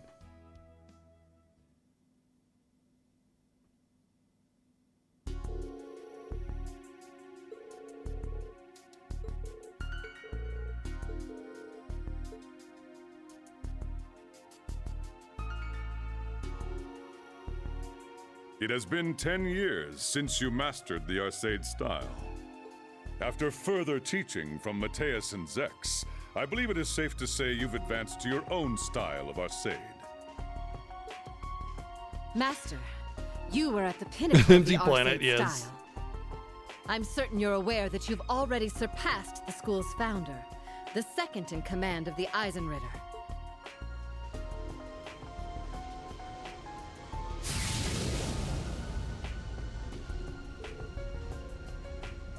Well, time for our eardrums to be ruptured when their swords first clang.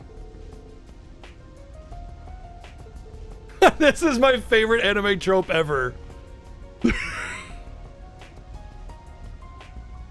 is my favorite anime trope ever. And my favorite, I mean my least favorite. This is definitely my favorite. The reason is because they'll have the characters just sitting there doing nothing at all. But they're like, whoa, they're moving so fast it's imperceptible to the eye. It's just a bullshit excuse so they don't have to animate anything. It's fucking dumb. Are you telling me that they go back to their original position every time? Or what? You know, at least have some moving like DBZ kind of does it where the kind of zooming around and they just like little flashes or something like that. But yeah, this is like, I think this has got to be my favorite. Like, favorite is in it's the most bullshit and the stupidest thing ever. Like, fucking please, dude. Am I stupid? Come on. Their movements are almost imperceptible. They're just standing there.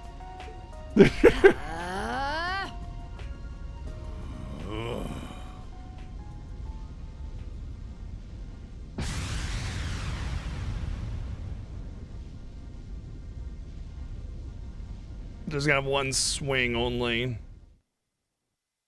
And then they close their eyes, which definitely makes sense.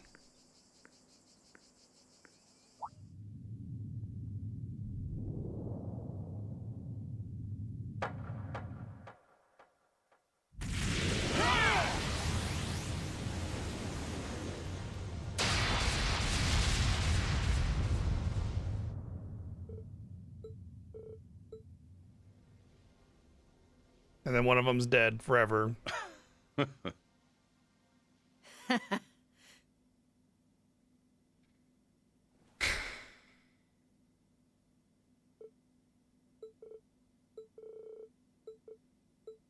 Well done, my disciple. Thank you. He cut his scarf, or she cut his scarf, that means she won, obviously. At this precise moment, I am the stronger of the two of us.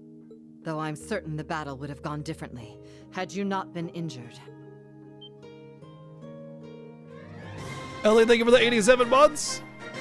I always love this kind of thing too, where they reveal something that's completely undecipherable. Like they'll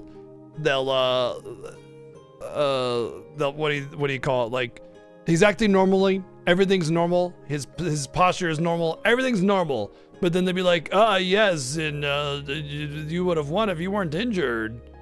Like it doesn't hint at it at all. It doesn't give any kind of story about it. Nothing. Just no. The result would have been the same. How you doing, Ellie? The Nerd. moment you Yeah, you're a crossed nerd. blades with the maiden, your sword skills reached their pinnacle. But I see you've realized the emptiness that comes with this achievement. Yes. Why do I follow the path of the sword? I finally understand what you were telling me. This must be where I begin my new journey. Precisely.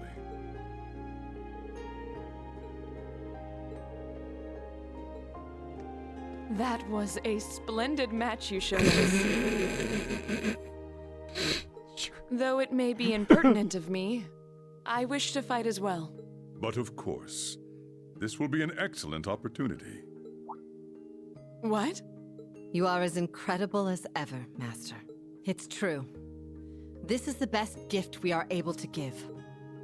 Purple Lightning, Schwarzer, Lady Laura, and Sylphid. Allow us practitioners of the Arcade School to be Oh, your no. opponents. The Blade Master and the Rakshasa shall test I also your like that, once again, they're like hive mind. They just happen to be thinking about the exact same thing. I'm so sure. You know, it's one thing when it's like, you know, oh yeah, okay, I can see them both thinking that, but it happens so often. Are you serious? No way. This can't be real. Well, you sure don't sound like you're kidding around. I believe this will be to your benefit as well, Sarah. Laura, Fee, Reen, I believe you will all gain something from this. Viscount. Yeah, frustration. Well, if you say so.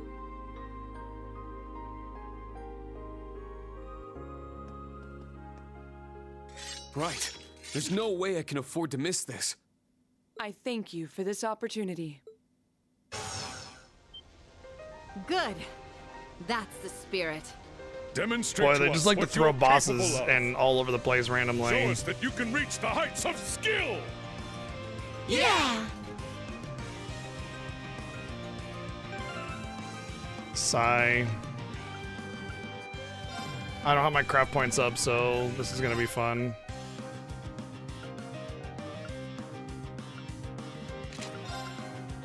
I don't want to do this right now. Wait, I can equip everything. Which implies that they're permanent party members.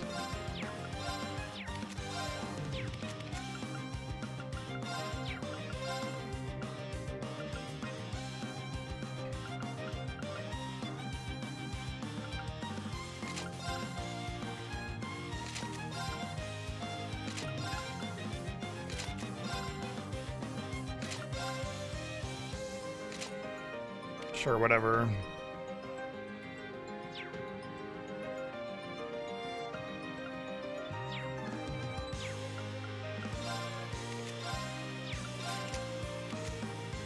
Yeah, it lets me completely change them.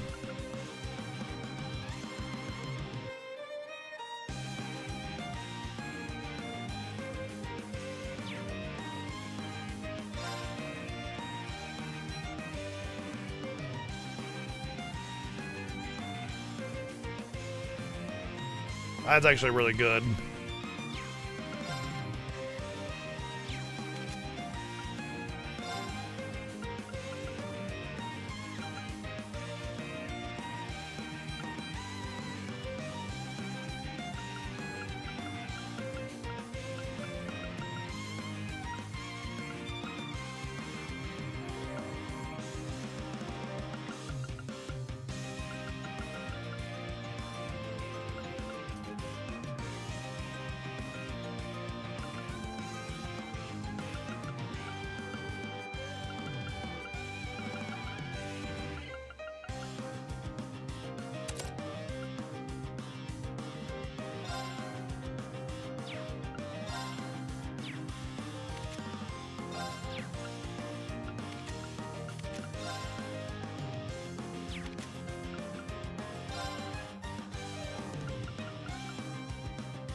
All right, whatever. I won't go easy. Of course they go first. This is a good opportunity. I don't have battle points.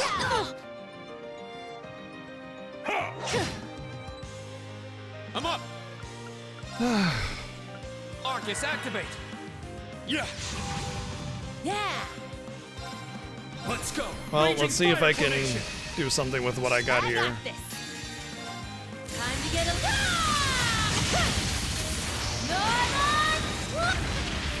I make you feel all tingly.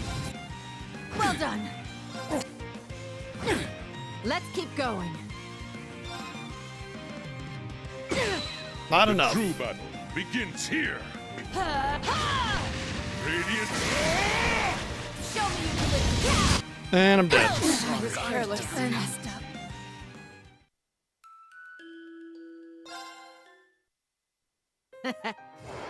Not on my watch. No! I won't let you take that! It's my turn. It's down. An opening! Let's go. Totally fun and fair one-shotting. Form up. Iron Will formation. My turn.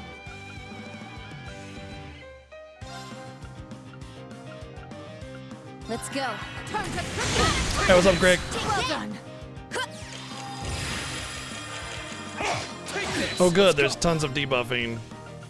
That's exactly what I was hoping for on this unannounced battle that I couldn't prepare for. Let's go. There it is. There it is. Got it.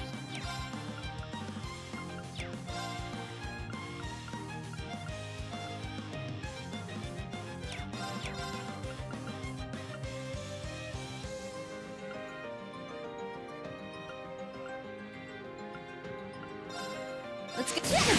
Now. This one's mine. Yeah.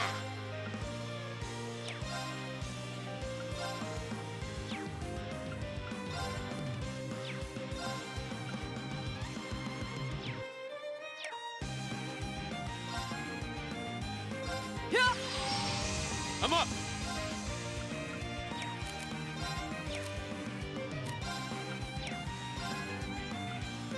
It's down. An opening. Yeah.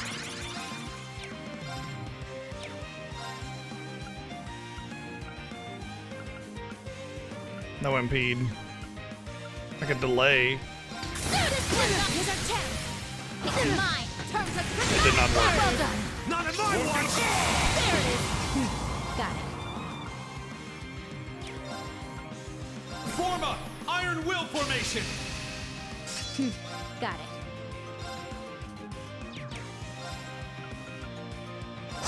It's down. This one's mine. It's my turn.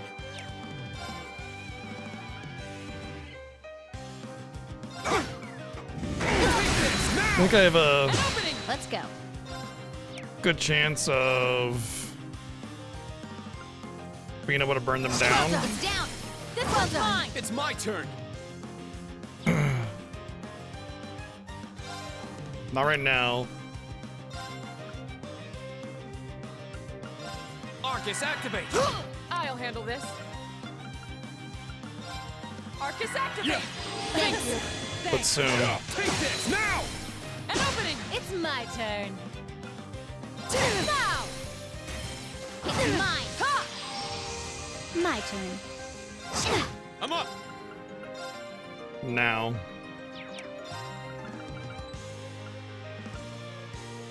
Insight for 2 turns would actually not be bad. 60% damage. Burn, valiant heart. I'm up.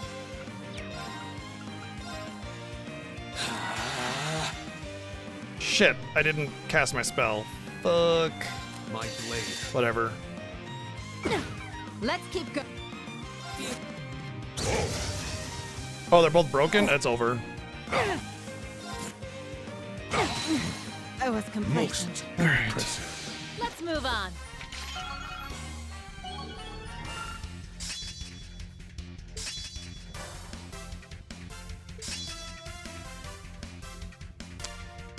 Oh, interesting. It's not bad. All right, got it. Have to lay on craft or S-crafts.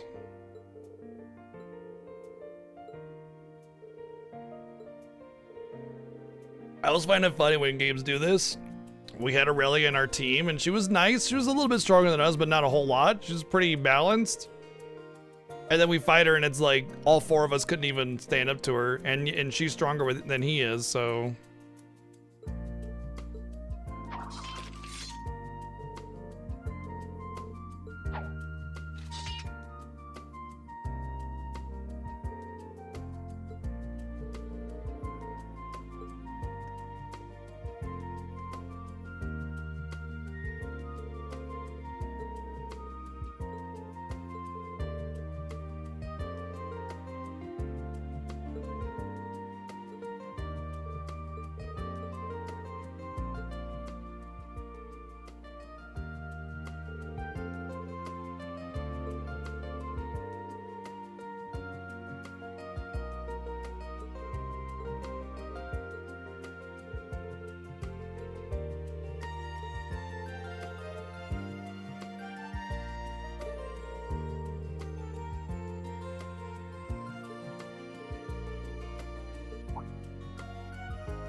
Yeah, only the students from class 7 showed up, nobody else. You weren't able to measure the power? You have like a power measurement? You just stick a diode in his butthole and you get a power measurement? Like a thermometer, taking temperature?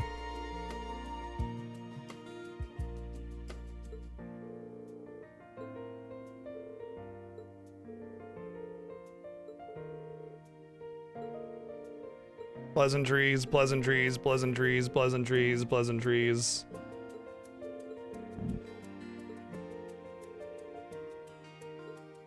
What's up, Kim?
You know about the Steel Maiden, but where's the Iron Maiden?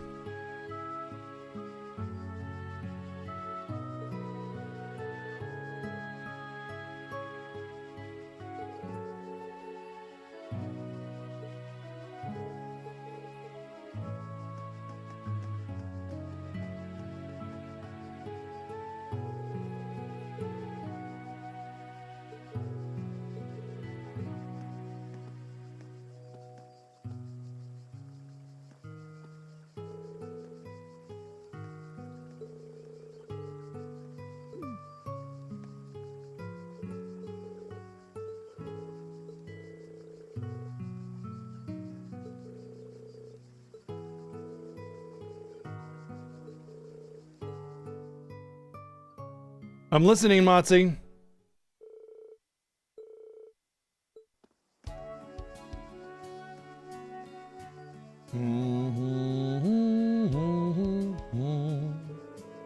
Can only take so much.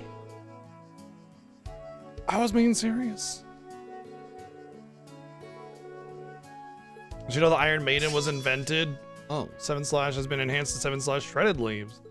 The Iron Maiden was invented like well after anybody ever employed something like that. It was made as an attraction for like torture museums and stuff.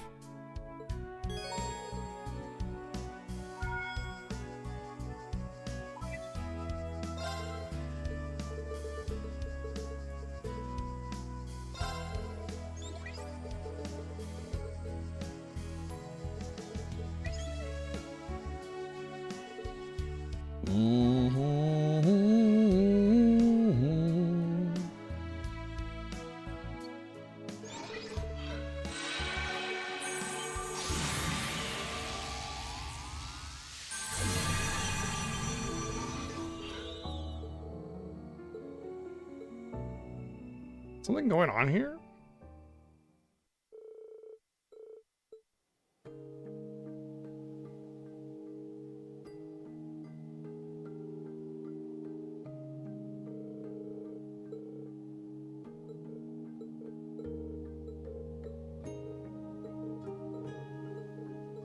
Yeah, Gaius Ermilium, who's constantly in contact with Emma, must have told her about the pendant. Totally. Yeah, I definitely see that. You know, they're so close and everything.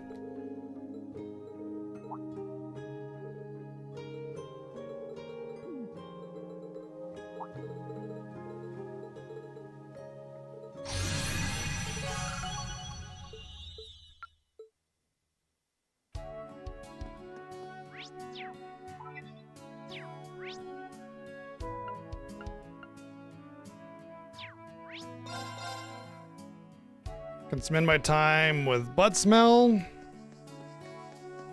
or I can spend my time with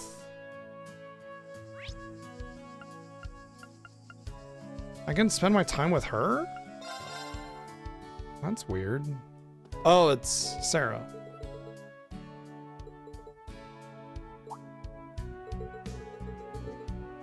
Can't complain about villain teleports. Yes, I can. All convenient teleports should be taken away all of the time. All of them. Every time. You know why those convenient villain teleports exist?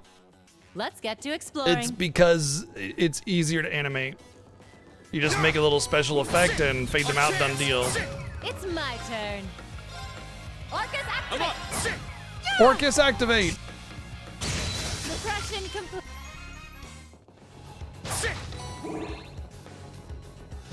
I got it. Take them down! Now! This one's mine! Also, it's easier to write out a scene with a character leaving when they just teleport away. You don't have to worry about where they're going or what they're doing or anything. You just write them off the screen, done deal. Yeah! It's my... So they're basically methods of bad writing and low quality. That's it. But the thing is that what they're doing is they're setting the precedent that they know how to teleport at will, which obviously makes them way overpowered, you know? Take this! It's my... It's down! This one's mine!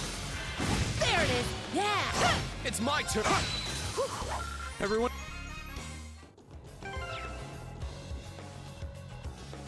Whew. Let's rest here.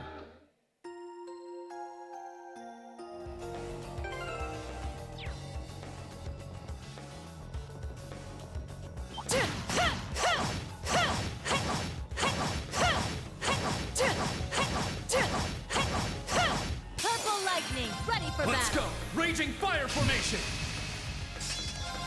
Now! This one's mine! This is it! Yeah! Let's go! Now! This one's mine! This is it! I got this! It's my turn! Now! This one's mine! We...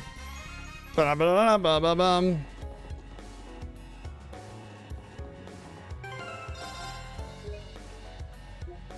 I will say it's interesting that some of the things you do to spend time with others is like a little mini dungeon or something. I think that's pretty cool.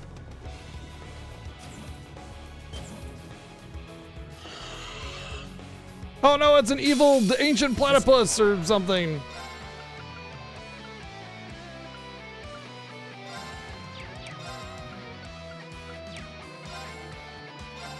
Let's go. Raging fire formation. Raging fire. Arcus activate. Yeah. Yeah.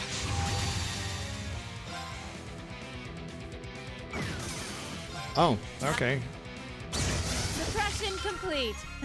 Good work, guys.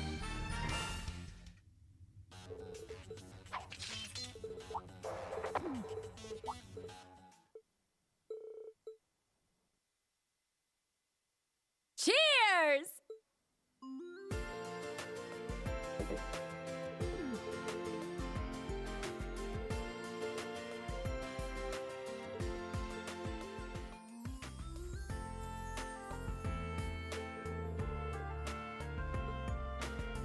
Oh, they always know what they're thinking of every single time. They always know that they're thinking of something too, and they always comment on what they think they're thinking of. Like they're fucking mind readers. Sigh.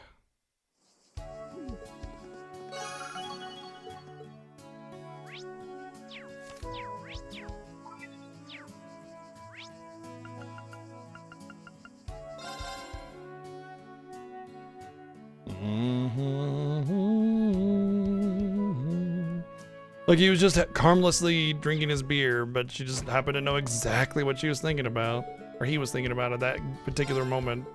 Just, it frustrates me because it's constant. It's one thing if like there's like an insightful moment or something because of the way they act or something, like a little, they catch a glance that keys them off, but instead it's just every time there's an internal thought, they always know exactly what they're thinking. It's the same thing about like guessing what's going on. And being exactly right, you know? What the fuck? Why are you bathing with your students now?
Sure.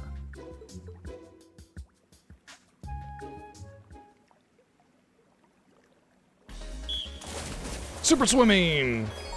Oh. Ah, no. Shit.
Ugh.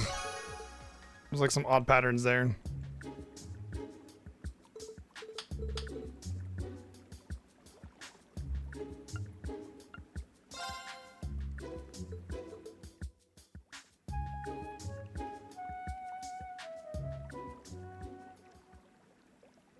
They made it a lot easier. Well, I would say they made it a lot more like playable. You know, they made it better. They made it smoother mechanic, but it's still the same mechanic. Yeah.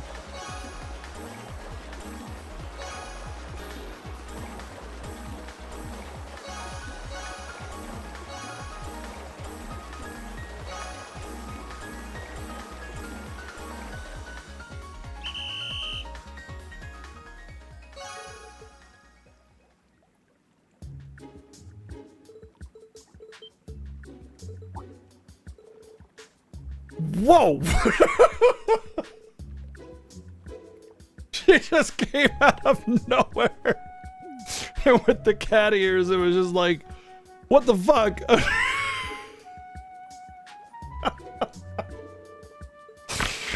Oh.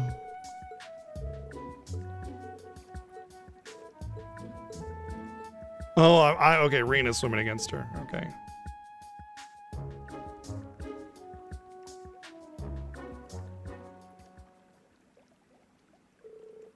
Oh yeah. Typical anime stuff, to be honest.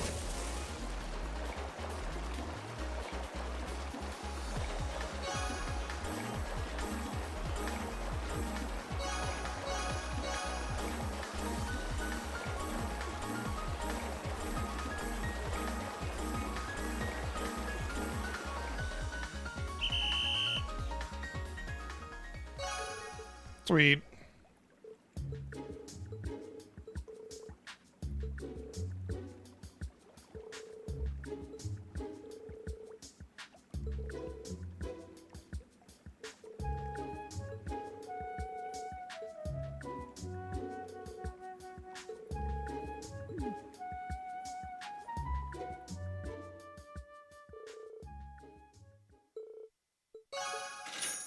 Wait, what did I? Oh. Oh.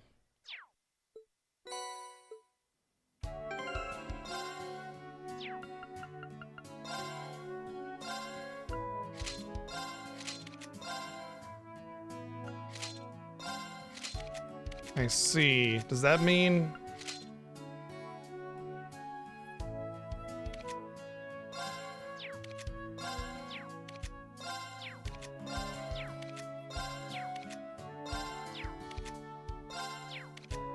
So it's just the students. Yeah. Huh? Why is she in her just swimsuit normally right now? Gotcha. Boy, I really just want to keep her in that forever, but you know, for the sake of the lore. Yes, the lore.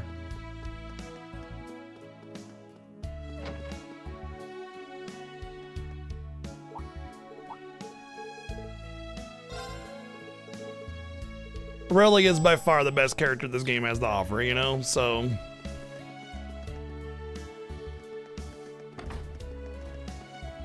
Oh, that's why, because she's right here in her... Okay.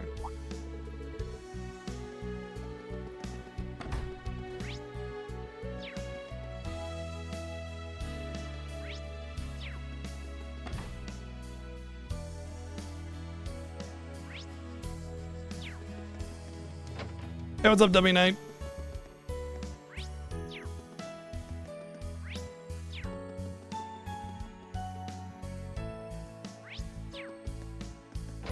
Damn it. Arrgh.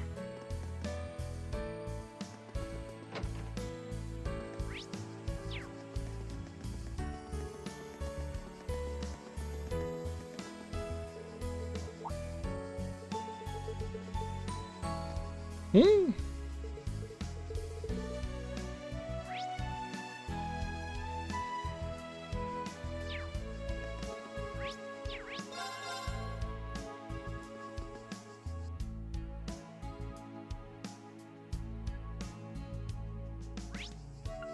Okay, that's all there is then. I go back to, what's her name? The campus is so confusing to navigate.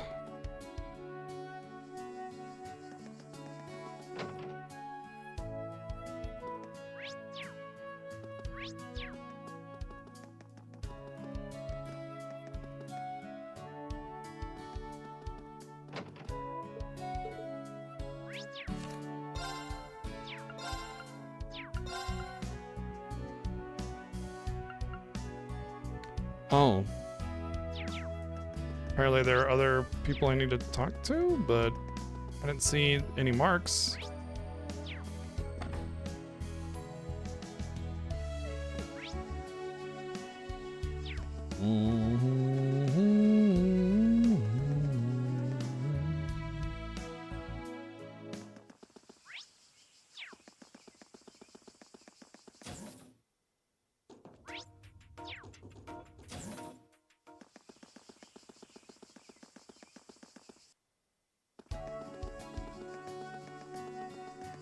You know, it's possible.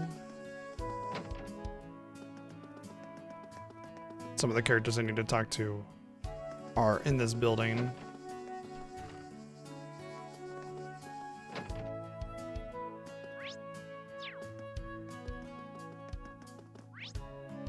They are not.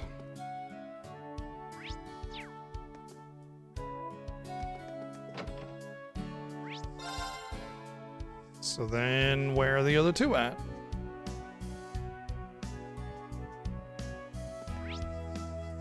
Oh, I used the wrong map. That's why.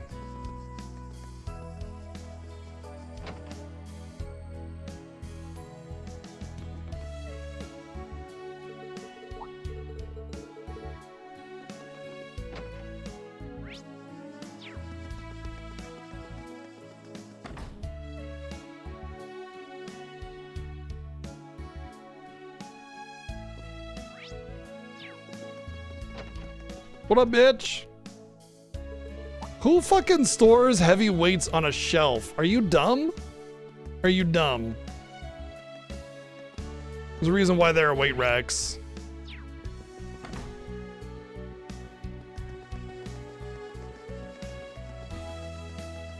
First off, they're gonna very easily roll off that way. Second, they are heavy and they will bow and or break the shelving.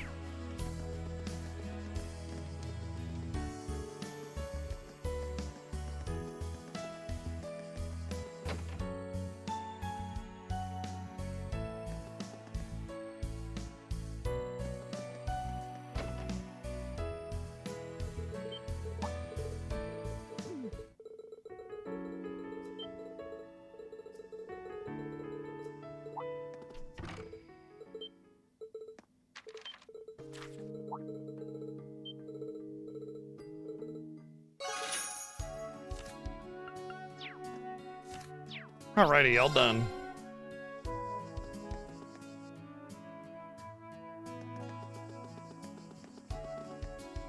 You know what's weird is that we started, like, we basically started at the end of chapter 3, and we finished it up really quickly, and we've had the rest of the day to do chapter 4, and it feels like we haven't even started chapter 4, and the day's almost over. Just nutso how these games just stretch everything out. Want to save it first.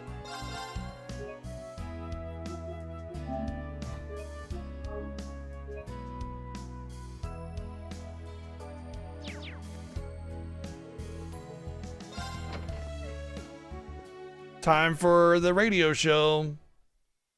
Because if we didn't have the exact same structure, then what will we have?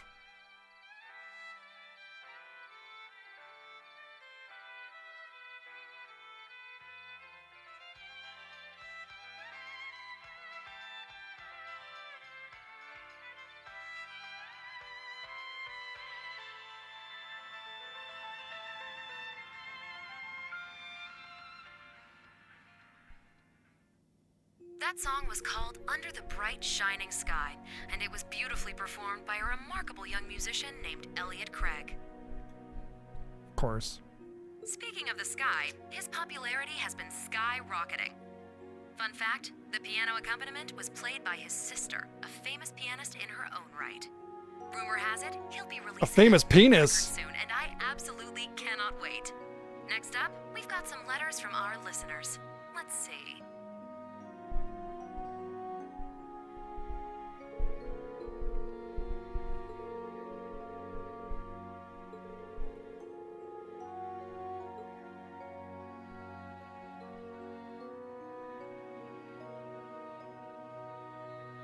first letter comes to us from Fluffy Mint in the Heimdall area. Good evening, Miss Misty. I always look forward to your show. I'm a student at a certain academy, and I can't stop thinking about one of my instructors. I've been trying to make a move on him, but he just won't take me seriously. What should I do, Miss Misty? Ah, some romantic advice, is it? Don't. Secret love between teacher and student. Oh, how bittersweet. Don't actually give her advice. For fuck's sake, please do not actually give her actual advice. Tell her it's inappropriate and to move on. But she called him her instructor. Does that mean she goes to some special school? The plot thickens. Well, I really shouldn't, but why not try getting him alone next week during the capital's summer festival? Don't be too aggressive out of the gate. Remember, your teacher Why? so take advantage of that and work from there. Let's say he's, I don't know, a history teacher. Ask him about something related to class, like the history of Heimdall, as the two of you walk together. If you keep spending time with him like I know, right? Lock her up, take her off the air. just kidding. Oh, and now none of you out there are thinking, worry about yourself before you give relationship advice to others. Because I'll have you know, Dude, that's all it is Glazing Reen. And the main cast, by the way. It's Glazing Reen and the entire main cast the entire time. What's up, Crossroads? Thank you for the raid, dude. What are you up to? Doing some Resident Evil stuff today or something else on the agenda? Oh, it's 6 months of subbing. Thank you. What are you up to? Yeah, dude, every teacher listening to this is just like, oh god, no. wraps up this week's show. FF8! I love me some FF8. Nice. Like I mentioned earlier, Heimdall's Summer Festival starts next week. We got the Final Fantasy Fiesta coming up in just a couple months, starting December 1st. All Final Fantasy. I hope you're all able to enjoy the festivities and maybe have a tearful reunion with some old friends. Summer's finally in full swing now, but keep an eye out For those of you that don't know, by the way, the FF4 vote for the incentive for this year's Final Fantasy Fiesta is up, so check out the Fiesta Discord, vote accordingly.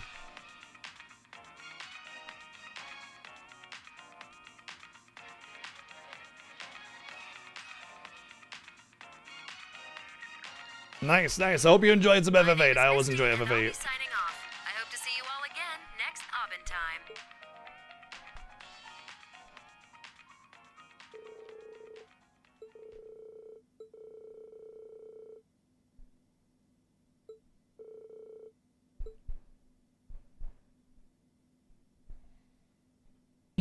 There you go, FF8 action over on Crossroads channel. Want some FF8 action? There's where you get it.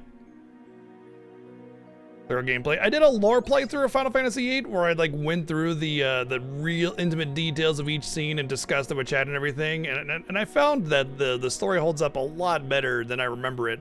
I thought the love story between Renault and Squall was really forced, and I would say it wasn't done like perfectly, but it's also an old game with a lot of dated writing. But I found that it was actually a lot better than I remember.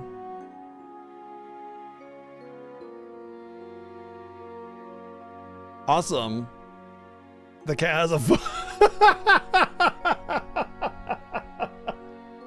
I just forgot. Oh no, it's true.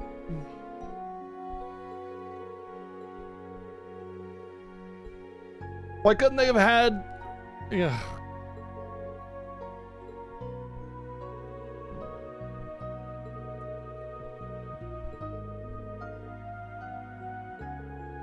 I don't know, I have a cat next to me. Cecil, can you hold a phone? No, he's asleep. He's not paying attention to me.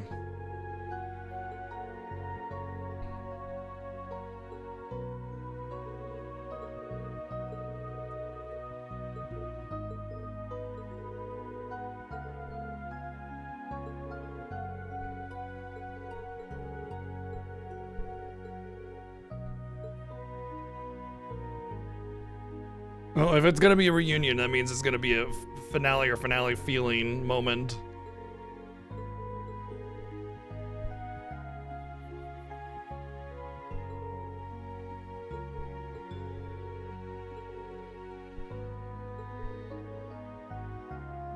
Oh, it's interesting how they all assume that the radio show letter was referring to me. Uh-huh, sure.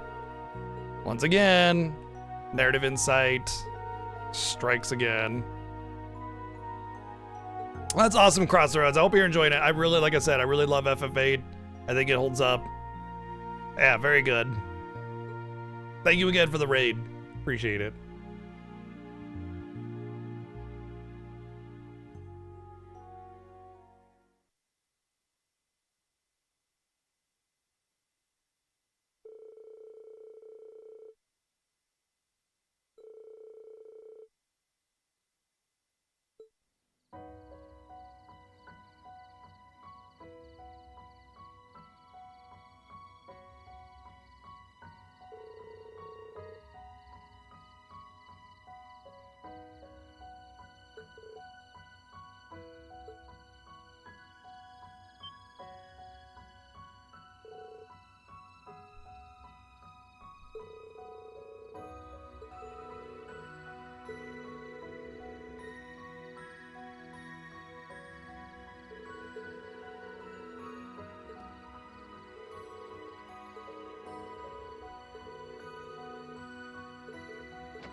They're just all there.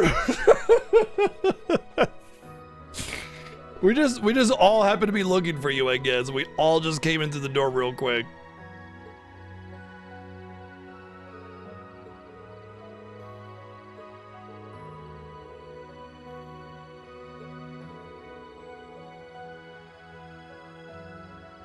Oh, I thought this said my butt is truly a gorgeous sight. And it's my, but it truly is a gorgeous starry sky. Okay. I gave up on having this lesson at first, but we were able to make it happen anyway. Now I know that we can overcome anything together. The way Reen is like not voice acted most of the time just makes him feel like a side character that doesn't get all of their lines voiced.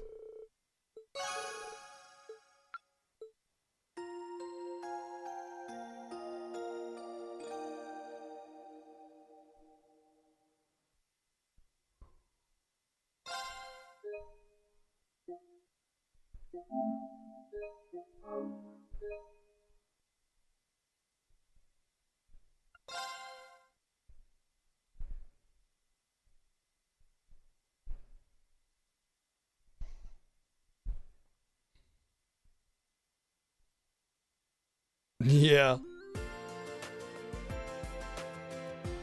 Oh yeah. Oh really? Oh cool. Are you serious? Bro, pick it up. Not bad at all. That actually. Yeah, seems about right. Ah, man.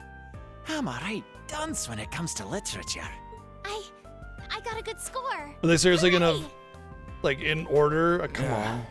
Right in the middle of the bell curve. What a relief. Well, technically I got above average. Whoa, what do you know? Cedric is #1. Nice. Hey, Flurry, thank you for the raid. Welcome in. What are you up to today? What's going on? That's what I expected, I guess. I wish I'd done a little better. Oh, hey, I got a pretty good score. Huh. Not bad. I'm gonna go Ash. Woohoo! Decent. Within the expected range. Fierce competition. What'd I expect from a prestigious school? Yeah, nepotism basically. My hard work has paid off. The two highest scores are...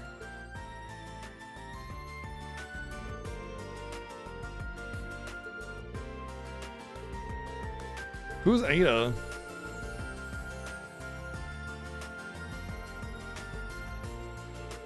Free Enterprise race. Oh, nice. I love me some Final Fantasy IV Free Enterprise. Very cool. Awesome. Well, I appreciate you bringing everybody over. Welcome to Cold Steel 3. We're just going through the motions. We're going to be playing all the games this year, hopefully, anyway.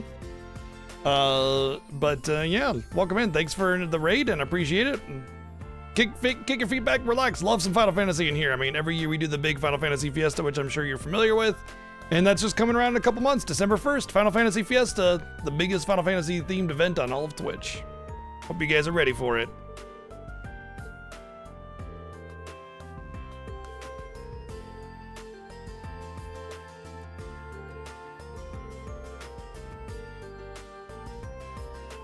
New alpha? Oh, you mean like the patches in alpha testing kind of thing? Interesting.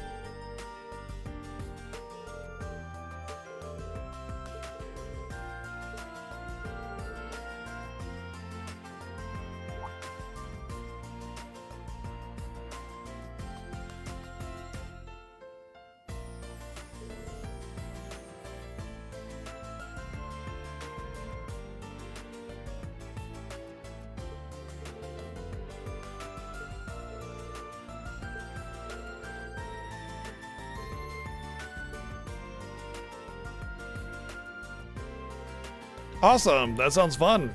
Very cool. What are some of the more prominent features?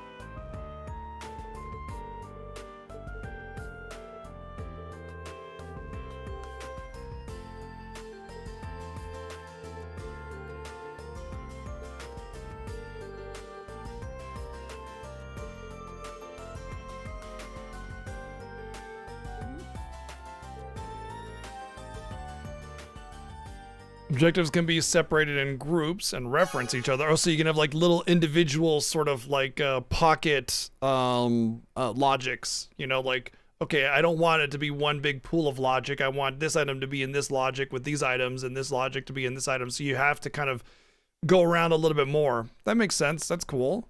Character checks can be in key item pool. Oh, okay. Yeah. The Pixar Master does do that. Yeah.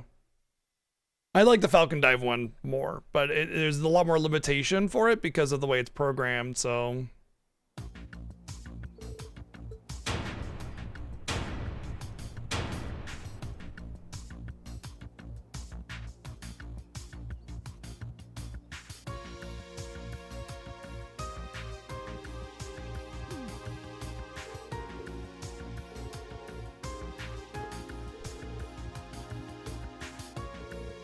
Yep, I'm even in the credits of Falcon Dive for helping test it out and stuff.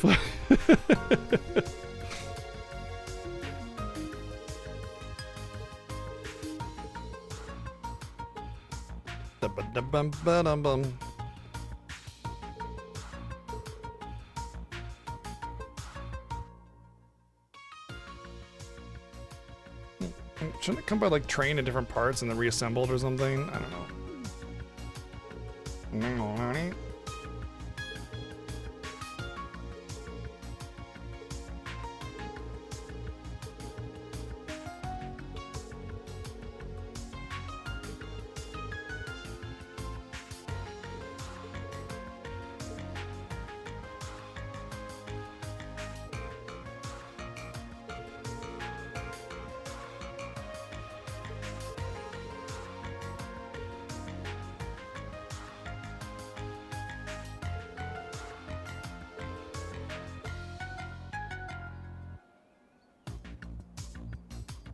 Dude, its legs is as big as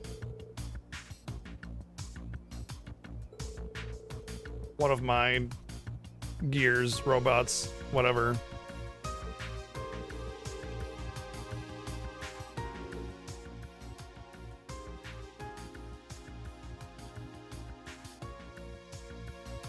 What I want to know is how you get in it. Go in through the leg and crawl up through its balls and, you know, right. The pilot is stored in the balls, of course.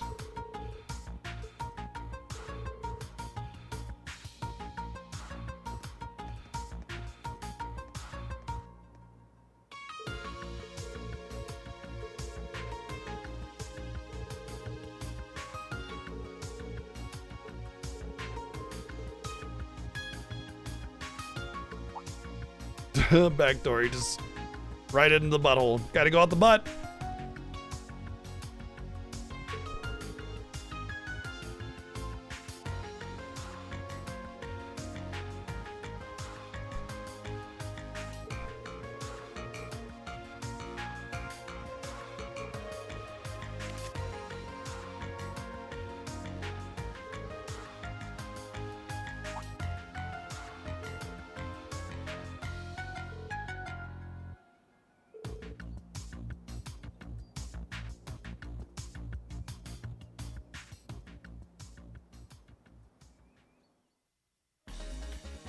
Orbital engine engaged.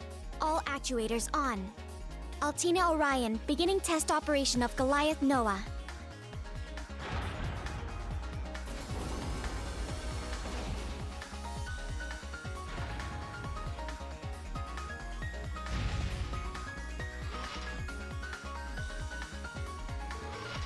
Yeah, it's an artillery. I think it's meant to be an artillery type. I mean, that gun right there alone just kind of makes it feel like an artillery type. Although, in my opinion, having a big cannon up on top like that is pointless if you're trying to be an artillery type robot thing, because that's the weakest point way up there. You want it down lower on the foundation, so all that force that gets knocked back when you shoot, it gets dispersed in the base, you know, and pushed down to the ground, as opposed to up top where it's got the flexible part. It shoots, you know, it's gonna rip the thing off, right? So it'd make more sense if the cannon was at the dong. Honestly, it needs a dong cannon. It needs a dong cannon. But yeah, it's definitely more of an artillery thing. I mean, look at that. That looks like it would like drill into the ground for stability kind of thing, you know?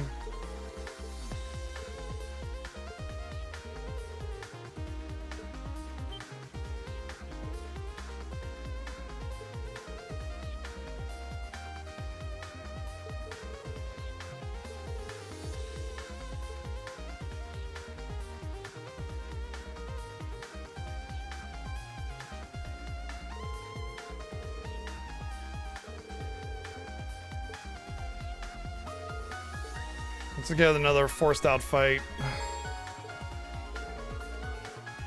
Swap partners during Divine Knight battles by pressing right. When the battle becomes a capacity, reserve combat will take the place.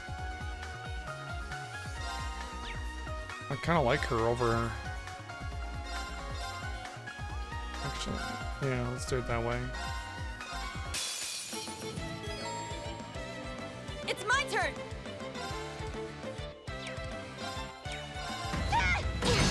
My turn.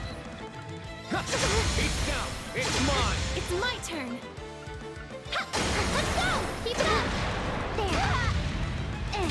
Charging. All right! Very well. It's down. It's mine. It's my turn. Yeah! Another turn! Keep it up! Yeah. Very well.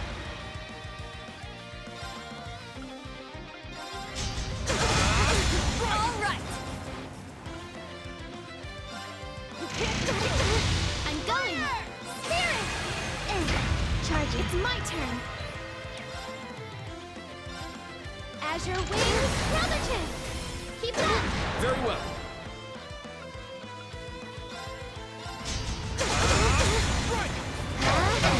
All right! Spirit! Yes! Spirit! Very well. Spirit! Yeah. Charging. But notice I don't have co-pilots this time.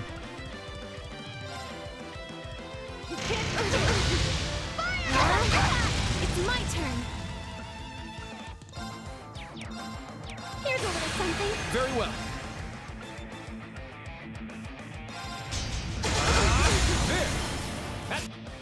I was trying to find a defense down or something for him, but could not.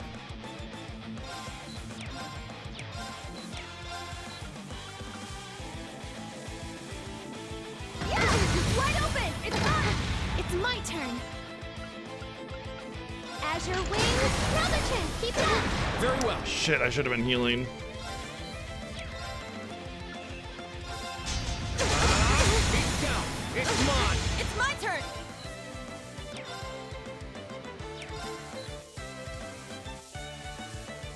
He has to recover first, right? Wide open! It's urgent! My turn. Yeah. Spirit. And go spirit! All spirit! Charging. Let's go. I'll assist. It's my turn! Here's a little something! It's my— Here you go! Charging. Let's go. Spirit. I need spirit! Yeah. Charging. It's my turn! Spirit! My turn. I'll assist. Charging. I'm going! Spirit! Here I go! Here you go! Yeah. Bro, I can't fucking like do anything. It's my turn! Azure wings! Another chin! Keep it up! Here I go! You can't— Fire! Charging. Sure. Now. That's what you like to get down. There we go. It's the first time I've.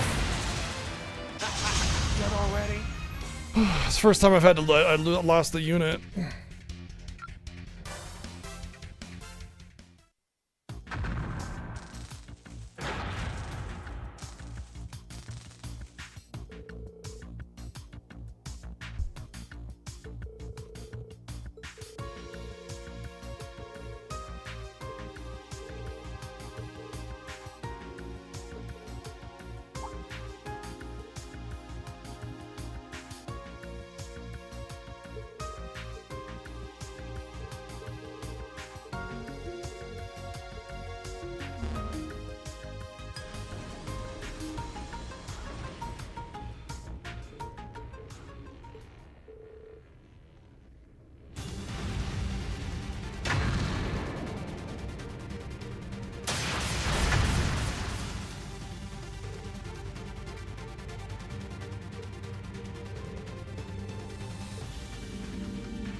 Clearly they sent this here to eradicate the students.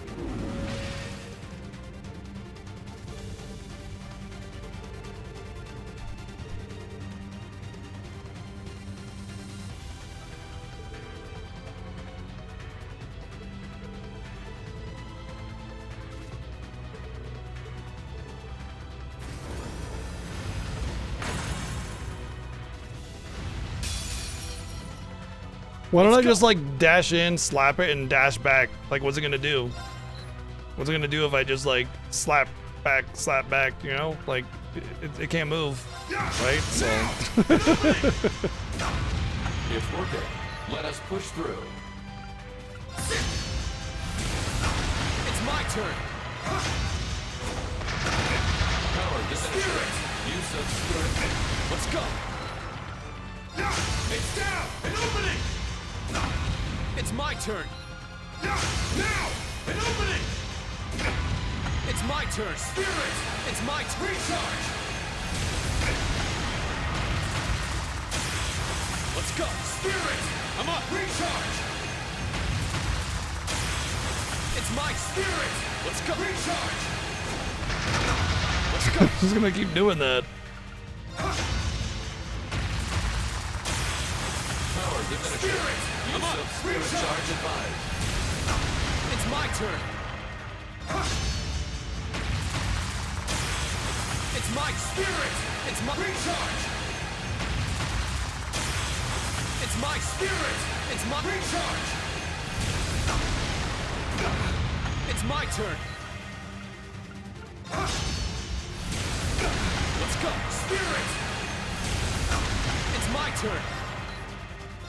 It's down. An opening. Let's go. Now, bring it on. Take this. Let's go.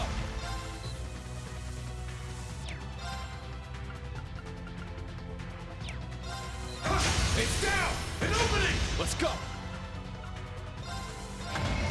Now. Oh, I can't do the thingy with that. Okay. I can't do the unite. Let's go! It's my turn!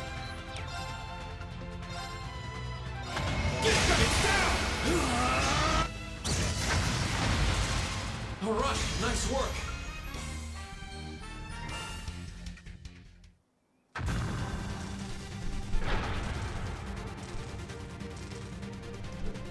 Punch it in the dick! Do it! Dick punch!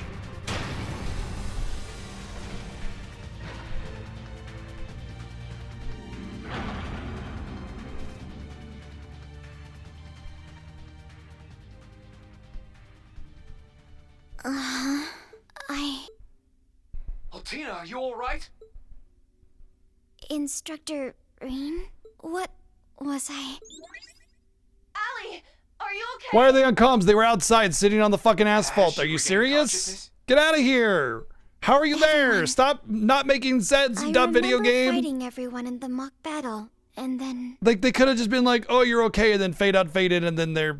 It would appear her memory is a bit fuzzy. Doesn't look like she's hurt, though. Hey, you better get out of there already.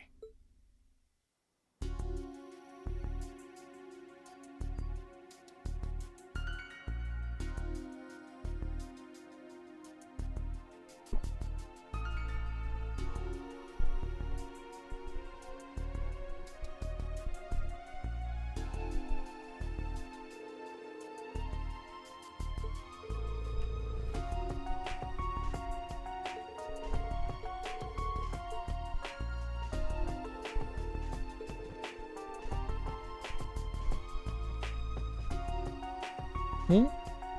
Oh, Altina.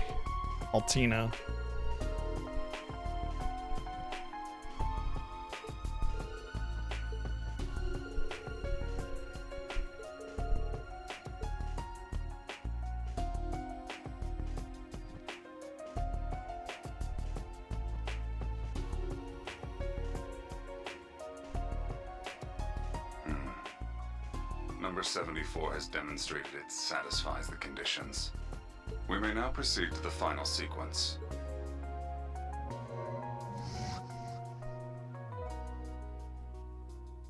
Convenient orb teleport. They could have just had it go like transparent or whatever. You kind of see a vague outline of it, and then it just flies off since it's already flying. But nope, they had to make it teleport.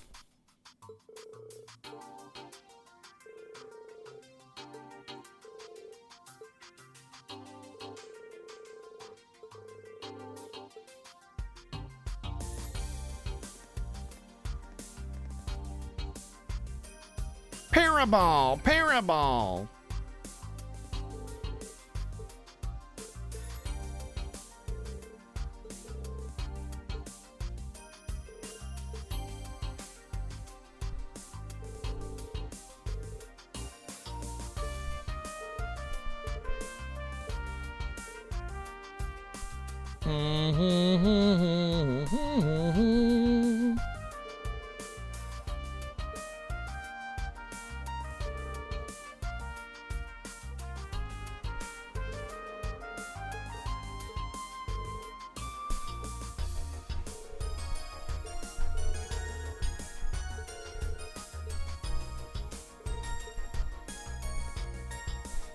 Don't worry, you never tried to kill any of those kids, Altina. Just Rean and everybody else. So it's okay. You made new friends. Good for you.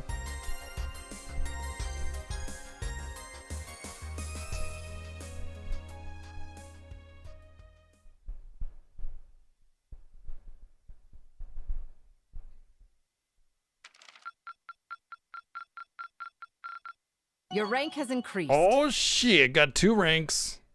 Here's your reward. Finally, a Grail Locket. Ooh, and Domination. 2 very excellent I look forward rewards. to next time.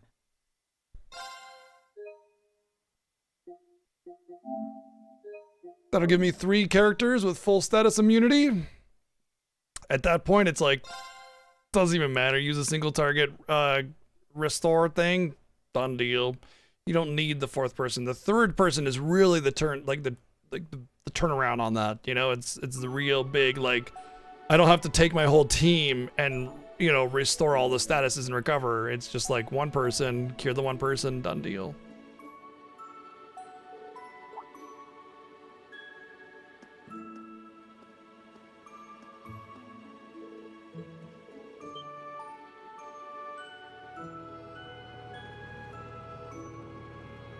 You know what? I want to put her swimsuit on just for a few scenes, just for the hilarity of it. Because, I mean, that scene would have been amazing if she walked up with her swimsuit skin on and the students were just like...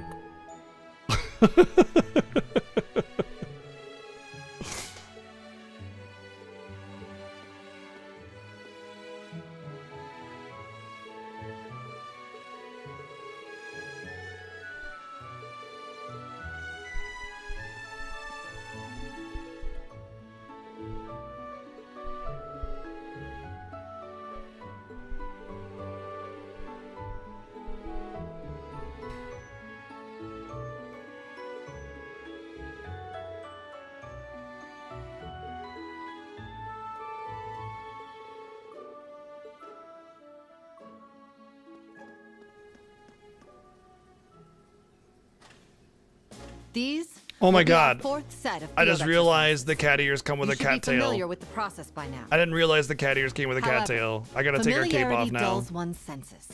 When the world is a battlefield, to be careless spells death. The professor and I will join you this time. Consider our presence a way to help you maintain a sense of urgency. Only 2 years ago, Heimdall's Summer Festival was interrupted by a terrorist attack. Though rumor has it, the terrorists were backed by a certain high-ranking noble. Yeah, she wouldn't know anything about that being Whoa, part of what? that. Really? Indeed. The Imperial Liberation. No, I didn't notice. They were I was funded too by the busy former looking at Duke something Diana. else. The swimming bar, obviously, for the But it minigame. seems we have worse Clearly. threats to deal with than mere terrorists now. They aren't part of Ouroboros, nor are they Jaegers. They are agents of the country that threatens our empire most. Principal, The dirty, So much for keeping things under dirty wraps. democracy of Calvard. Sorry, man. Must be rough.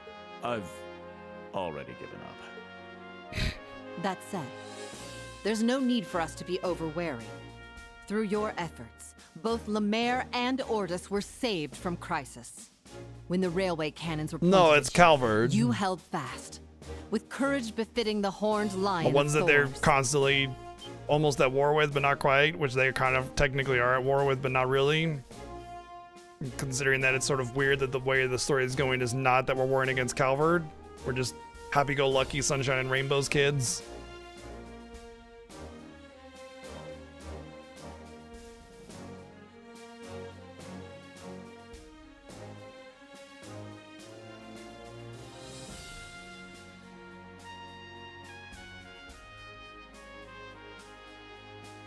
We have but a single objective this time. Kill To everyone. prove to Oh, this prove the nation. that Yeah. your honor is no mere coincidence. Yes, ma'am.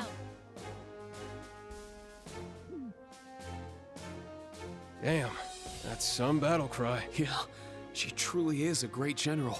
I can see why the The game Imperial just Army jerking and itself off Intelligence here. Division still have their eyes on her. Wasn't that speech emotional and powerful? Huh, Reader Chan? Kun? Whatever? Gamer Kun? Have you finished maintenance on the areas I assigned you? Yes, I modified it so it automatically changes the output limit of the actuator. And for the posture limiter when landing? Yeah, same. I feel like it just it's like it takes itself so seriously that it's beyond reason, you know? I pray you find success on your field exercises. Also, it just reeks of like, what do you call it? Like lack of confidence, insecurity, you know? On the writer's behalf, like he's very insecure about how his writing will be perceived.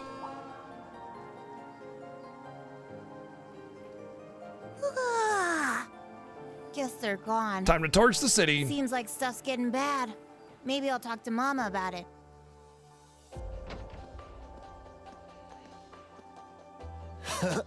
Looks like the branch campus students are gonna make their debut in the capital soon. Well then, I'll have to consult with Director Michael when I put together the proposal.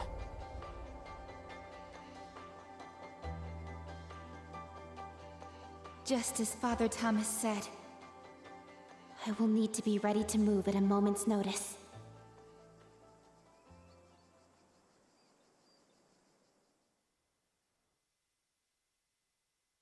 She has the same eye color as the Lance Maiden.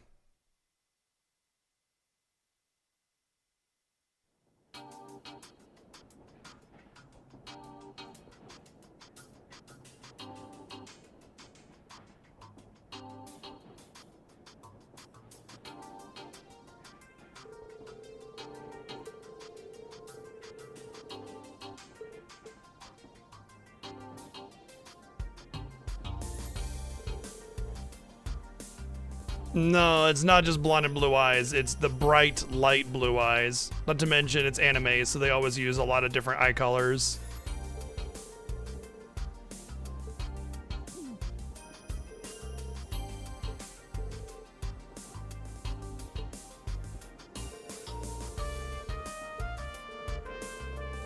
Now that the year is almost over, it'll be a good idea to see how the students conduct themselves, so I can not make adjustments for the rest of their studies.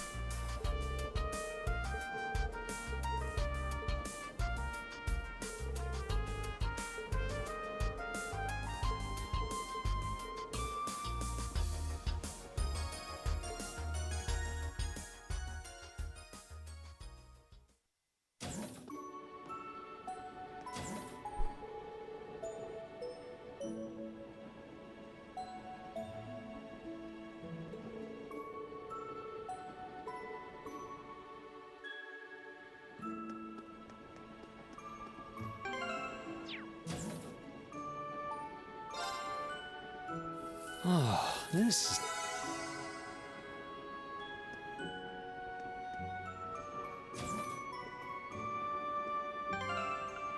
I wonder now, what happens if I do this?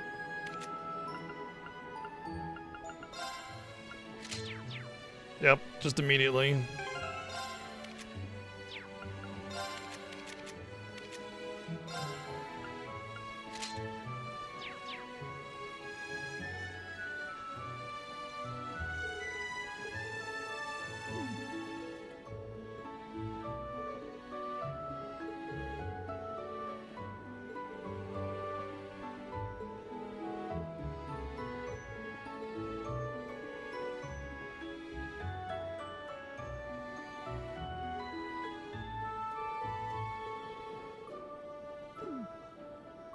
She's aware of it?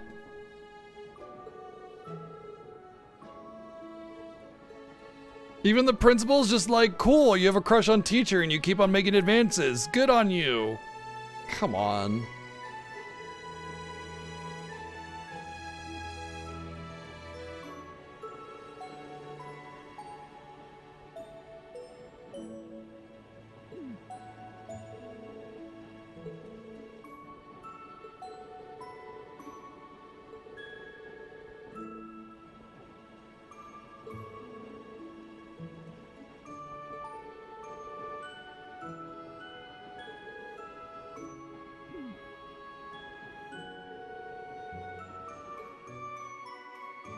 Cool.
Valifar, want to have an intimate moment? No, not you guys. I want to have an intimate moment with Valifar. This giant robot donger.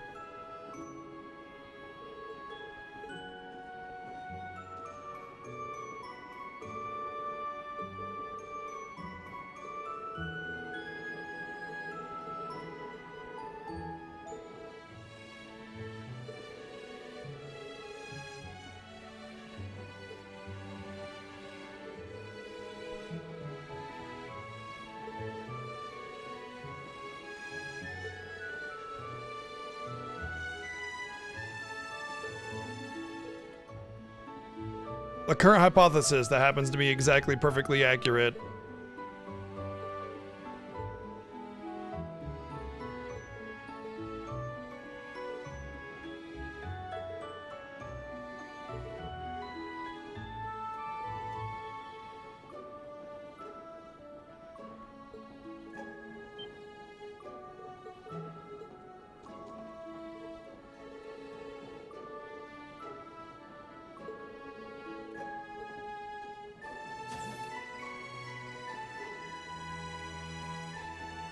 All right, Altina, leave me and Velafar alone.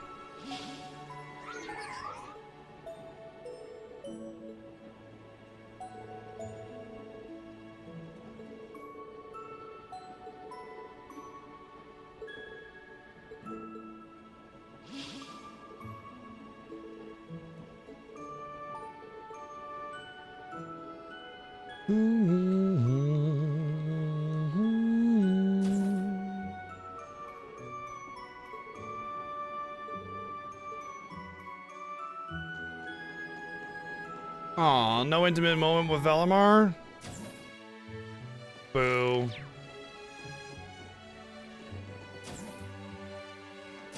Hang on, let's see if I can get new weapons now.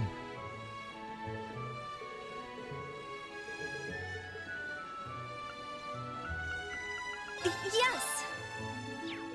Thanks. I'll help. Thanks. Yeah, thanks. One more game after this. I'll help.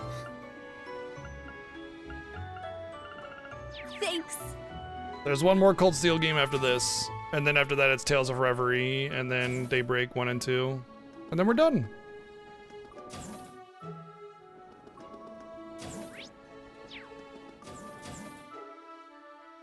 Hey, don't worry, we'll be playing different games in between.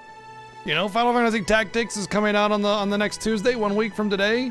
And then we got Ghost of Yotai 2 days after that. There's some good stuff coming up, you know? We're not going to be playing this every day, all day, every day. So, got some good shit coming up.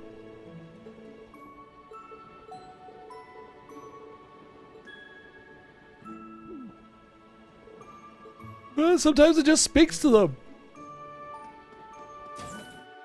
I would say I would enjoy these games a lot more All students of the branch campus. if I wasn't streaming it. I think streaming it was not really a mistake, but like a poor choice in terms of enjoying it more, you know? We'll be arriving at Heimdall Central Station momentarily. Once we arrive, we will also need to carry supplies. So everyone get ready now. But yeah, some people just like whatever this has to offer. I'm not sure what it is because I don't see anything of value myself, but sometimes just having a very carefree, simple little thing is just what people want.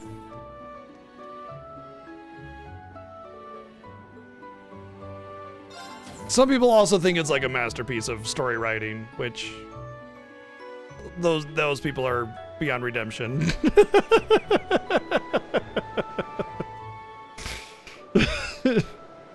Hey, come on in, hang out, whatever, you know, like just the good thing is you don't have to worry about spoilers. We just chill and talk about whatever we want to talk about, like the state of play tomorrow. That we'll be covering the state of play tomorrow, by the way. So an hour into the stream, we'll be doing the state of play, and then the Tokyo Game Show the next day after that, whatever happens with that. So we get to talk about all that stuff.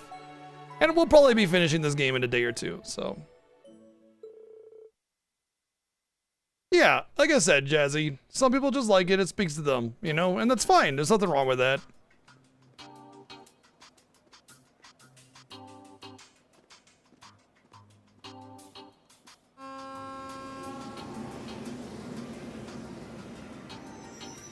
There's definitely a lot of like divisiveness with the Legend of Heroes games. It's really kind of a either you like it or you hate it kind of thing. I think if it just speaks to you, it speaks to you, and then everybody else is just gonna be kind of mad about it, you know? No, it's fine to not like it, Modzy. You're fine too. Everybody's opinions are valid. And I'd like to point out that like an attack on this game is not an attack on you personally. Nobody here is gonna say you're a bad person because you like a certain game or something like that. You know what I mean? So there's both sides of the aisle in terms of the enjoyment of these kinds of games, and you know nobody's trying to make it a personal attack. Hey, it's fine, Grick. You know, like we're gonna play them. We'll get through them. Enjoy them as you want. You can say whatever you want to say. I find that there are some redeeming qualities about the games.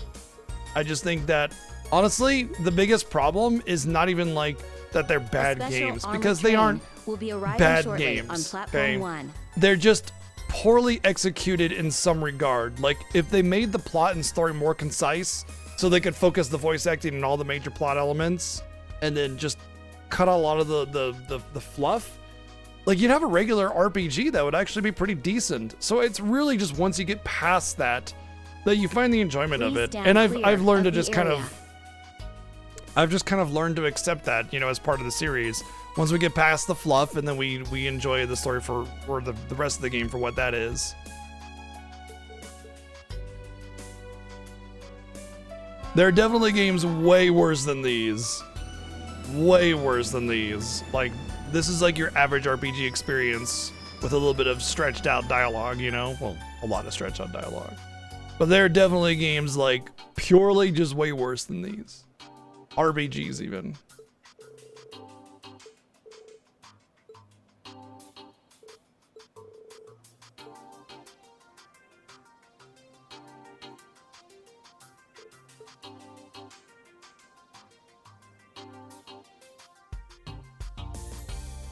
Yeah, exactly, Bella. I agree. These games are kind of slammed out, and they don't have enough time to kind of cook and bake a little bit to you know, cut out the fat. But I would also say that some people really attach themselves to the characters, and they like the over elaborations and everything. That's something that they like.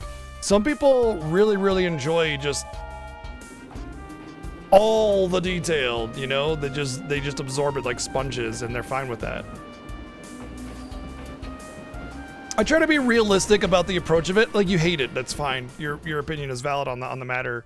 I don't hate them. I don't think they're terrible games. I don't think they're 0 out of 10 games. I think they're like usually about 5 out of 10 games. They're average. You know, they're pretty average games. Kind of interesting in some regard, but some mistakes here and there. It's not like there's nothing here, or it plays poorly, or it's just a bunch of like, you know, people jumping around acting like idiots. Like, there's some actual attempts here and to move meaningful plot forward. I think the biggest problem with the game is that they don't have really strong messaging. There's no like, oh my god, are you serious? Another repeat of the bass. Tisk tisk. No, I won't replay it, but I don't replay most games, so I don't think that's really much of a criticism.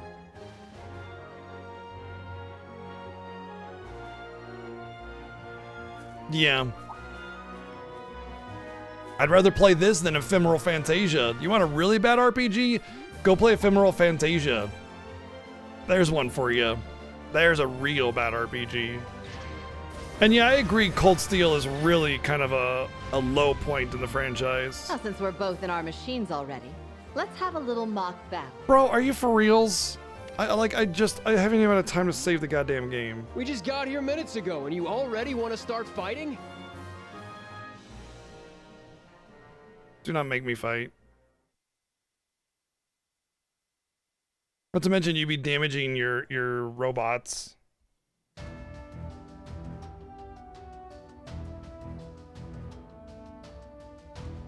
You know, Greg, a lot of people, they sort of see things in black and white, where it's like, if I think it's good, then it's godly. If I don't think it's good, then it's trash. And I don't subscribe to that concept. There's gray in everything. There's always this middle ground. Like, you're looking at this, and not all of that in between. You know what I mean? So, like, yeah, it does have its flaws, sure, but it's not garbage. There's definitely way worse games out there.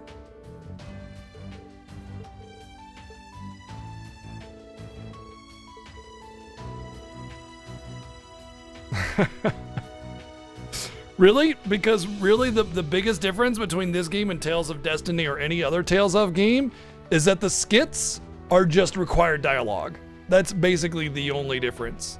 They make you listen to the skits.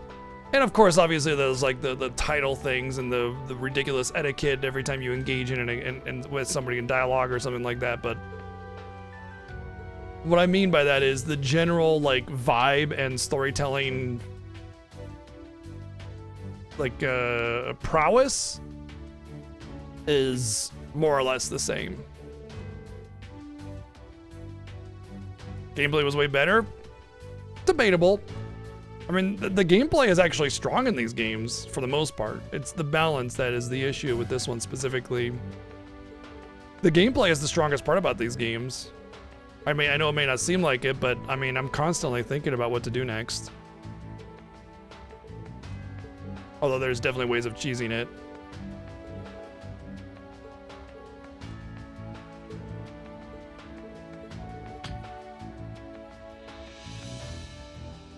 I think that's one of the few things about these games that you can't be overly critical of, because the gameplay is actually pretty solid for a turn-based RPG. The strategic value of it is decent.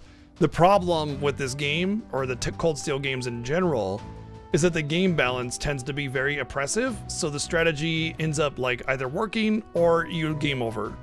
And the same strategy might absolutely dominate the opponent the next time you try because of just like RNG. You know, the enemy doesn't crit, you do crit, and it's so drastic, the RNG, like how it affects the flow of the fight, it becomes a problem. So the gameplay is still solid. The actual raw elements of the gameplay are excellent, I think.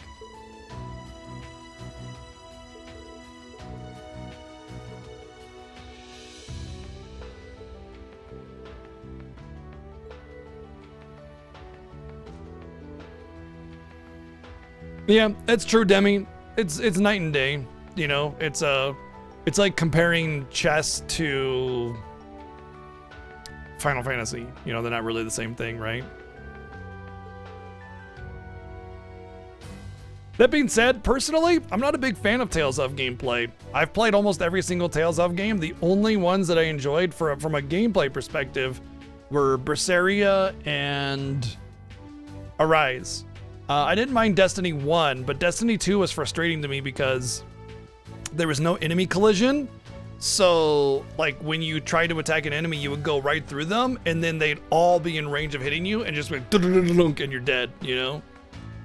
It was frustrating to me. Not to mention, all of your abilities would just go right through the enemies, so you'd only hit them once instead of, like, getting combos on them. So, yeah, I actually didn't like Destiny 2, personally.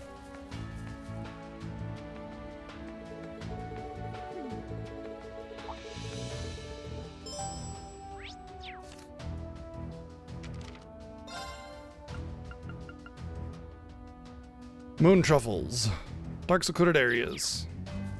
So, you know, like I said, everybody's got their own particular tastes and you know, preferences and stuff. Thanks. See ya. Thanks. What do you want, stranger? I'll buy that at a high price. That's this guy before he turns all old and awkward. That's what that is. Yeah, it is fun to combo when the game actually lets you combo.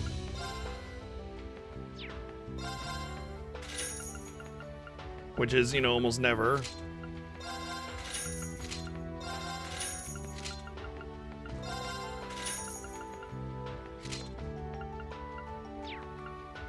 See ya. Thanks.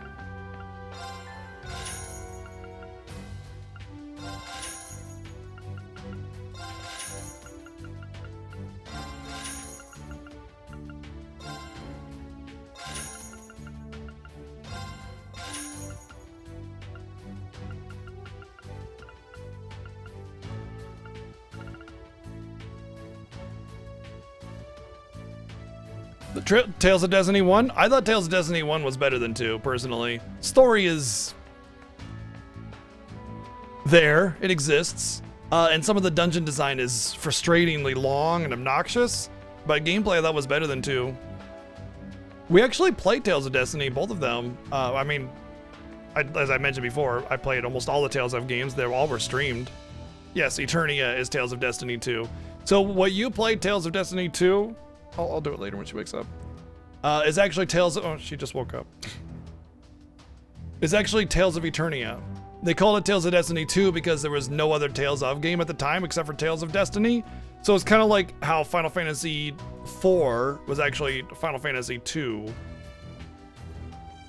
One second, I'm giving my cat her inhaler.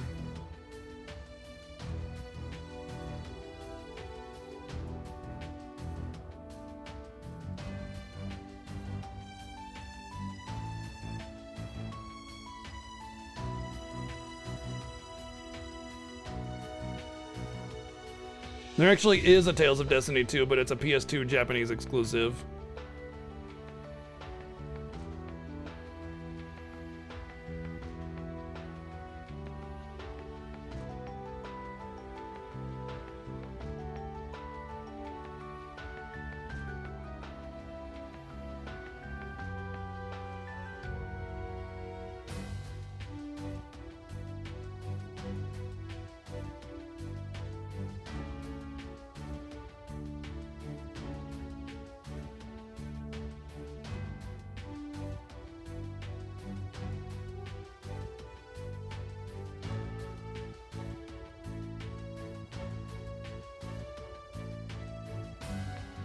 Good job, Chi.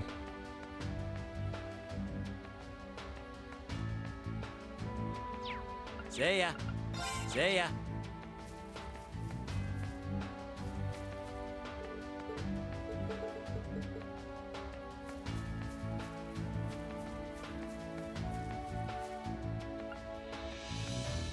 Yes. All right, I wanted to level up the thing before I decided if I wanted to get. Oh.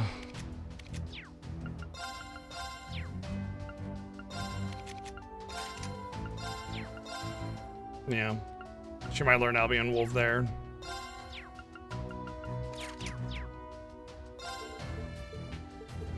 I'll help. Okay. I actually have some quartz, so when I figure out what I want for my final build, Thanks. I can actually make a good amount of quartz. Yes.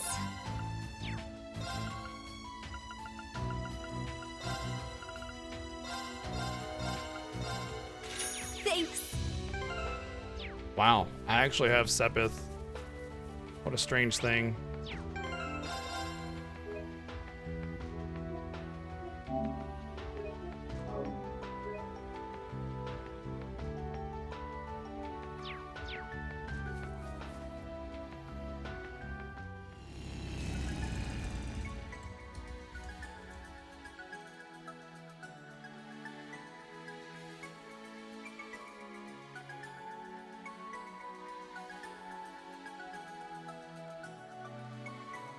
You know, there's a lot of SMT vibe in this game. And what I mean by that, not really vibe, but like concepts. So, most notably, all of the game numbers and balancing are the exact same across all the games. So like 900 attack in one game is the same as 900 attack in any of the others. And the structures are almost identical across the games. Not to mention they err on the side of oppressive balancing as opposed to like fun and fair balancing. So basically you can get into a battle and just die, and they're just cool with that.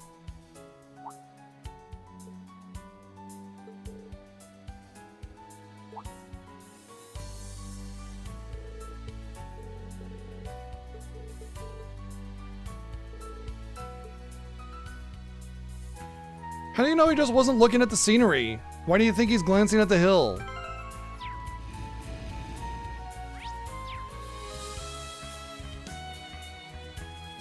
Sit, sit. What a passionate foe. Let's go. Raging fire formation. My mind We is haven't clear. seen this version of the My attack. blade See if it's any different. Now. It would have been cool if he pulled out a sword and actually cut the leaf in half or something. It's the same thing except there's like a shadow effect to it. Oh, okay, the leaf gets cut there.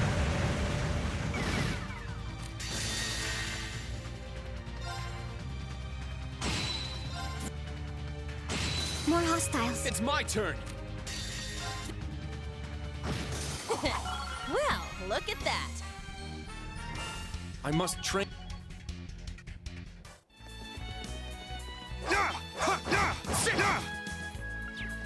All right. Begin combat. Oh well, I tried. Now.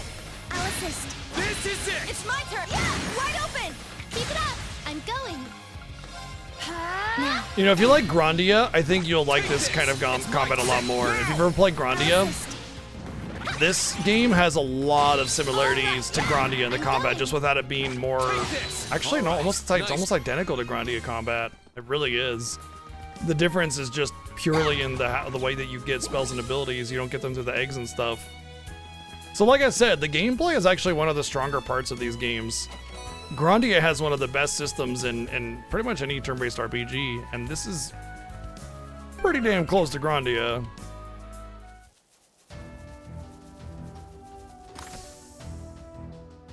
In some regards, it's actually better. Although I will say that Grandia 3 was... Good. You know, but Grandia 1 and 2?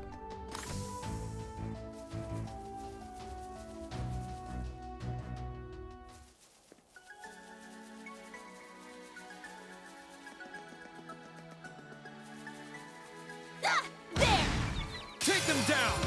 I'm up! It's down! I'll assist. My turn. I'm up, it's down! Get up, get down. We win. Wiggle, wiggle, wiggle. Right, yeah, the Grandia 1 is so charming, you know? It's just a fun, charming adventure. Let's go. I agree. Raging fire formation! My mind is... Now. Oh, did we win?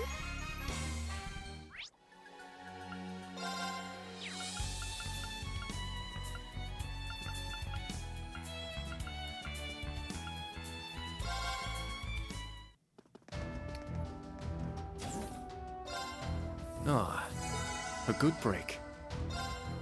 Whew, that felt pretty good.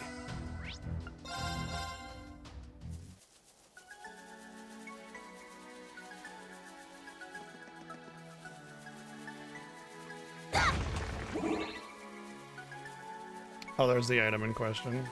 You're from Heimdall, aren't you, Instructor Tella? Yep. I go home to visit on occasion. I wish I could give you a tour of the city, but now's not the best time.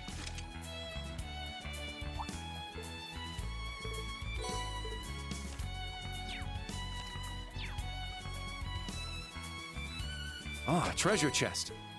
Lost Genesis.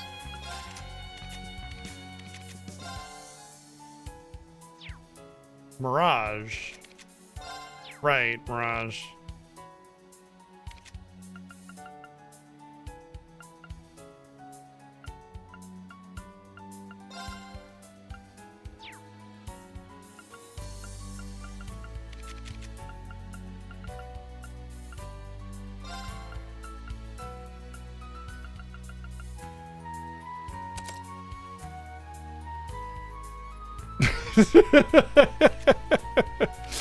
Instructor, why are you making us do this again? First craft attack use 100% damage, balance down. So this is 50, and this is 100 plus 80 HP. What was the other one I got?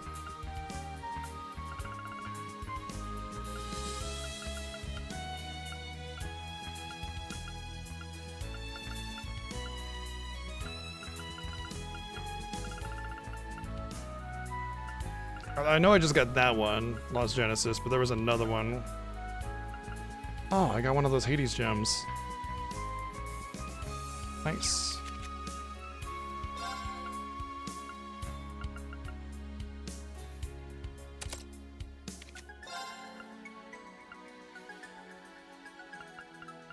Was it...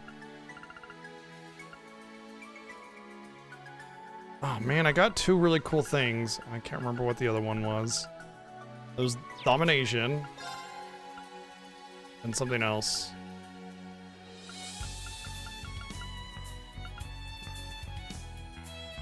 Oh, look at that.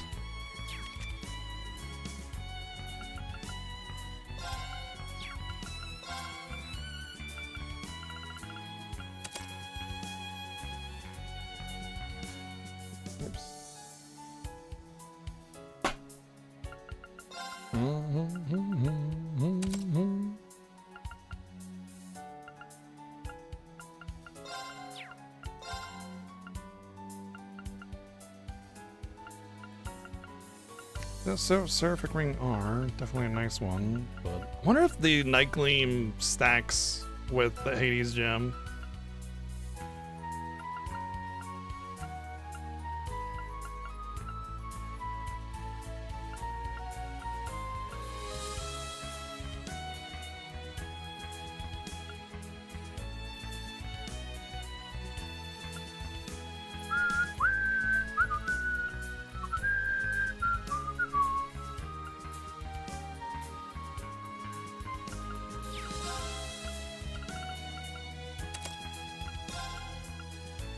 Damn, I don't remember what it was. Oh well.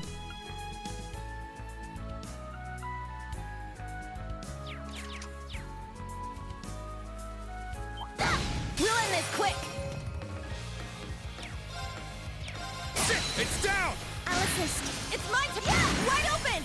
Keep it up! I shall go. Yes. Arcus activate. It's my turn! Now! I'll assist. This is it! Oh, did we win?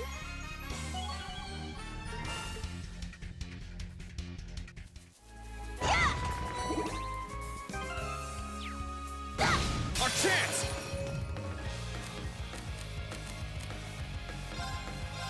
Now! I'll assist. This is it! All right. I shall go. Now. An opening! It's my turn. Arcus activate. It's my sit now! I'll assist. There. Pew. Good.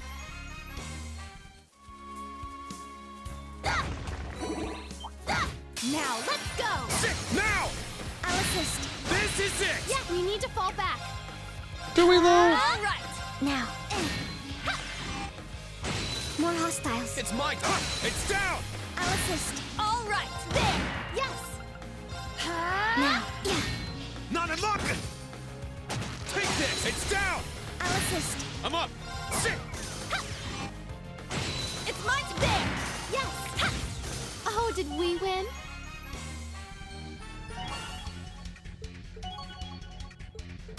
I don't know why I'm getting these link levels with characters I don't use, but I'm glad that you get XP for that no matter what, you know?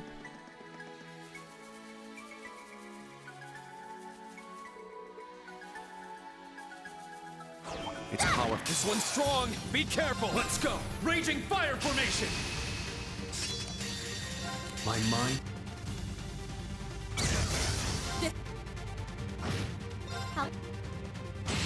Oh, did we win? Still only 100 XP for that, and there was like there was something I needed to level up. Titania. Yeah, it's got a ways before level 7. I found some treasure. That's fine. I don't really need the thing, so I'm fine. Fishing spot. How nice. I'm fine waiting and to see if instead of spending.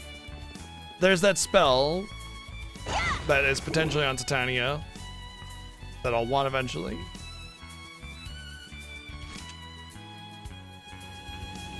This is the first time we've actually been able to see the outside of Heimdallr.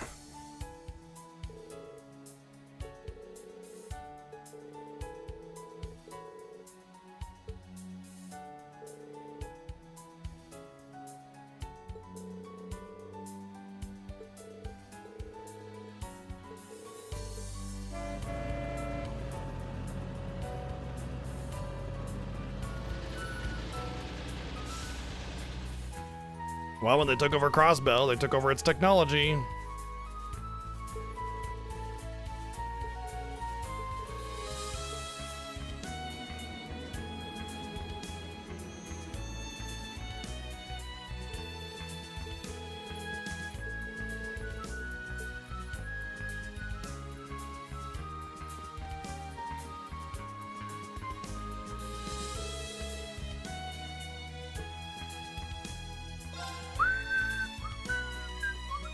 The West Circuit tram will soon be departing via Heimdall Station.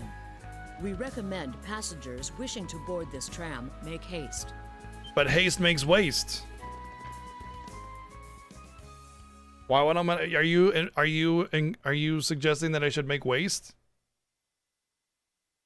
I did have a big breakfast.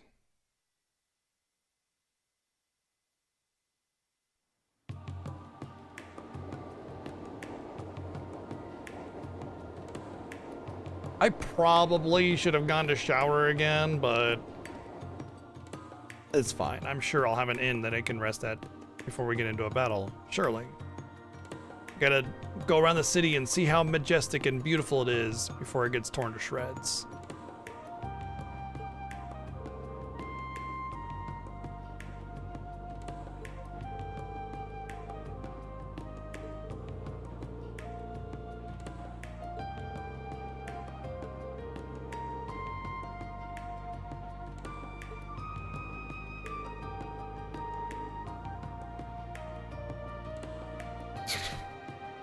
Hey, how many cities do you know the estimated population of offhand within 10,000?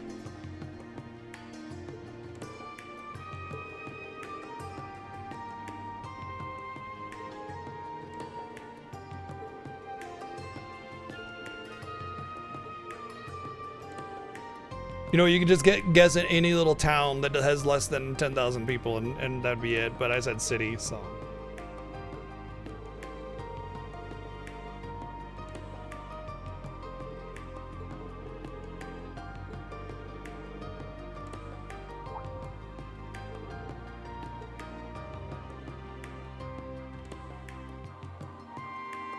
Oh yeah.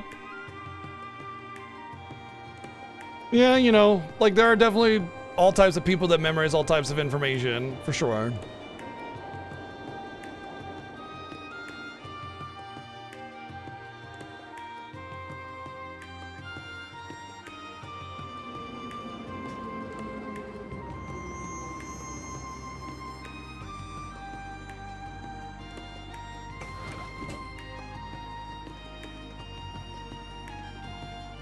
Well, an incorporated means that it's a city.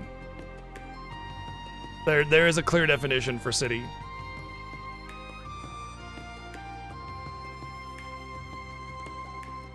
Basically, it means that you're reliant on your own income as a city, as opposed to the county or the like other parts of the government, I guess.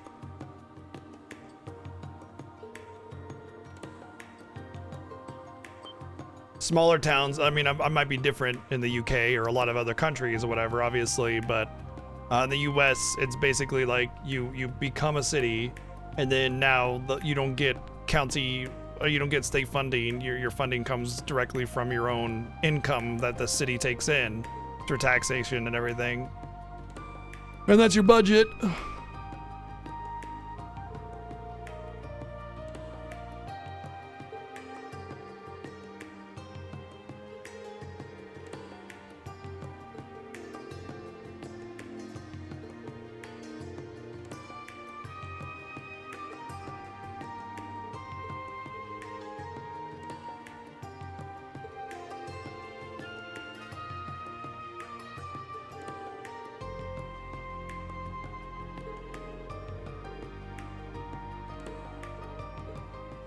Good morning.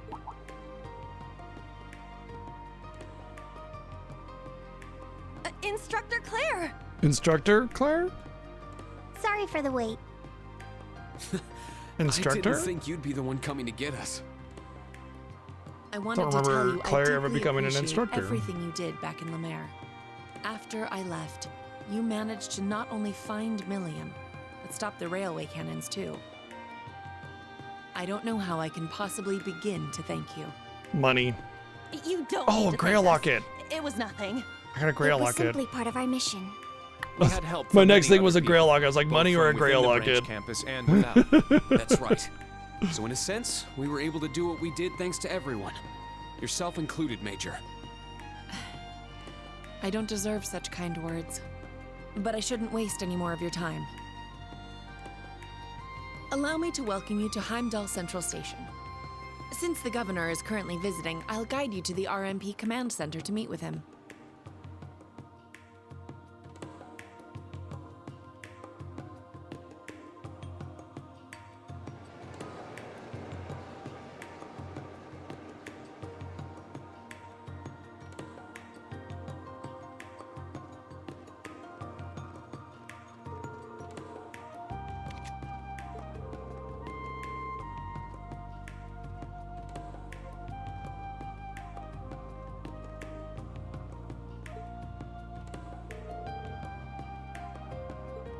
But she's not an instructor. She's not an actual hired teacher. She's the head of the RMP.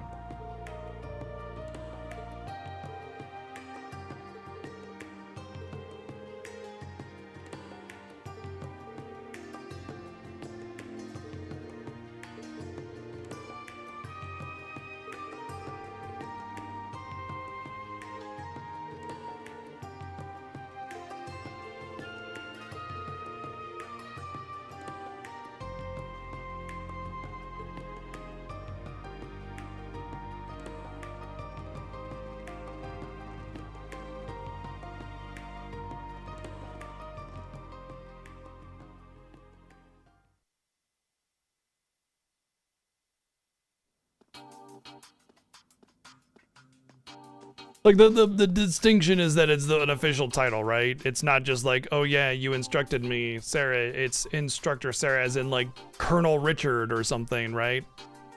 That's how they utilize that kind of titling. Hello there, Reen. Been a while since Crossbell, hasn't it? The same to you, of course, Miss Herschel. It would appear Class 7 has had some new additions since then.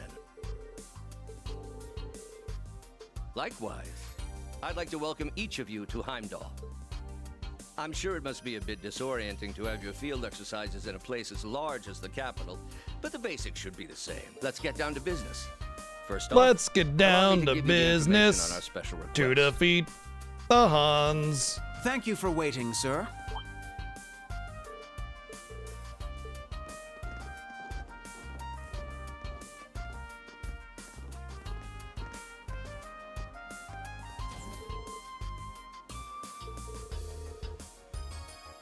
It's a pleasure to see you again. Oh, You have Neidhart my actually is thanks teaching for taking still. care of Alfin and Olivert back in Crossbell. Good day, Schwarzer. You as well, Herschel. Starting Hello, last month, brother. I resumed teaching at the main campus as a military instructor. I will be accompanying Class 1 on their civic security activities. I am here to report the commencement of the main campus field exercises. Likewise, I'm reporting the start of the branch campus's field exercises. Understood. I'll pray for good news. Do you see how they're paired up all like equally, you know, like what I mean by this is you have instructor, you have main male like hero of the party, you have main female part of the party, and then side character.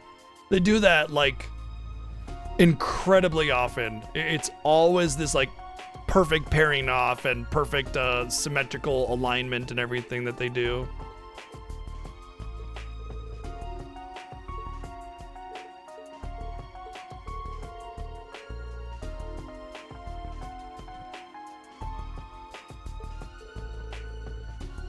Why are we having a casual conversation when like we have really high level officials like giving us orders and stuff? We're just bickering.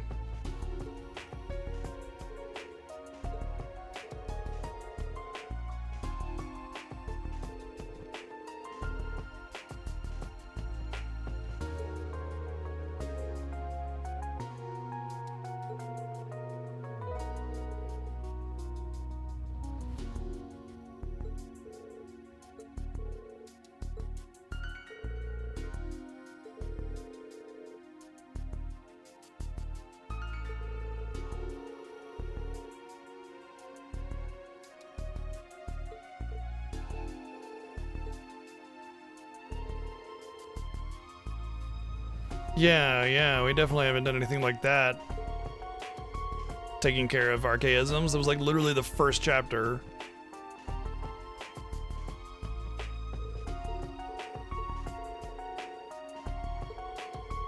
Whoa, I can't believe the schools are doing the exact same thing that they did before.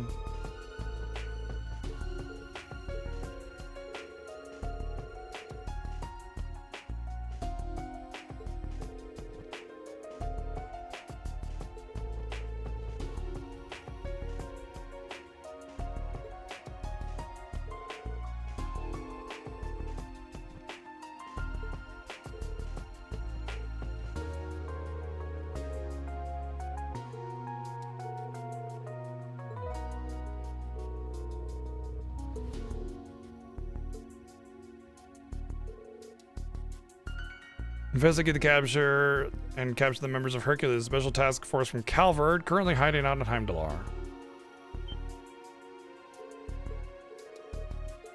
Whoa, what a surprise! It was Calvard. I'm so surprised.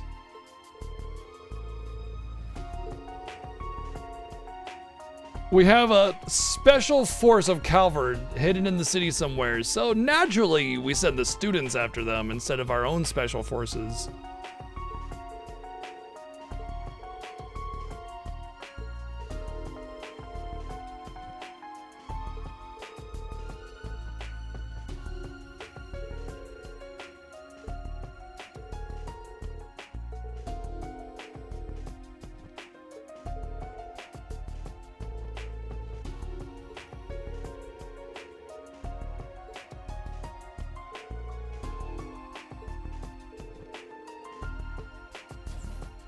Well, look at you all.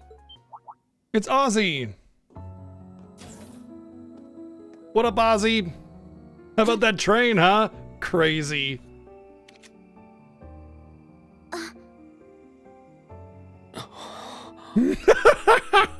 Welcome, Your Excellency. I just wanted to go to boot camp. It's so good to see you again.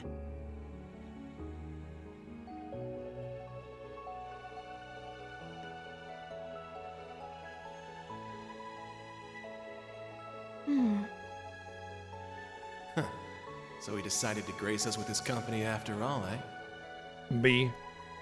Governor, C. Your Majesty. D. Good day to you both.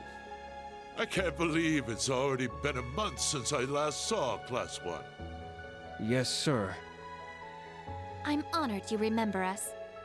But of course, I met you students of the main campus a few times by now. In addition, I would also like to greet the members of the branch campus. I am Gileath Osborne, the Chancellor of the Empire of Erebonia. I just Some realized. refer to me as the Blood and Iron Chancellor, though I feel that grisly moniker has worn out its welcome by now. I just realized he's a Chancellor. 9 times out of 10, the bad guy in an RPG is the Chancellor.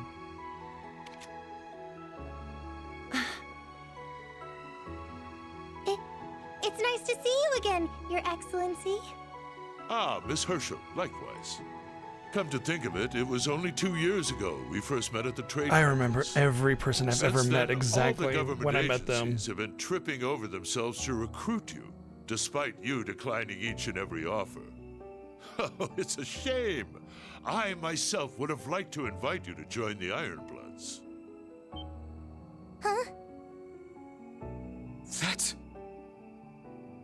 Your Excellency, you shouldn't tease her like that. I am only kidding, of course. Allow me to congratulate you on being appointed as an instructor of the branch campus. You're too kind. So this is the Blood and Iron Chancellor. The man who annexed... Get him, Yuna! Ah, and Ms. Yuna Crawford, was it? A Remember what I transfer said from the about military police. whenever they think something, immediately it's addressed as if they know exactly what they're saying? Or thinking, rather. I hear you've been working very hard on behalf of the province of Crossbell. Yes, thank you. I've really been pushing myself to the limit lately. Good to hear.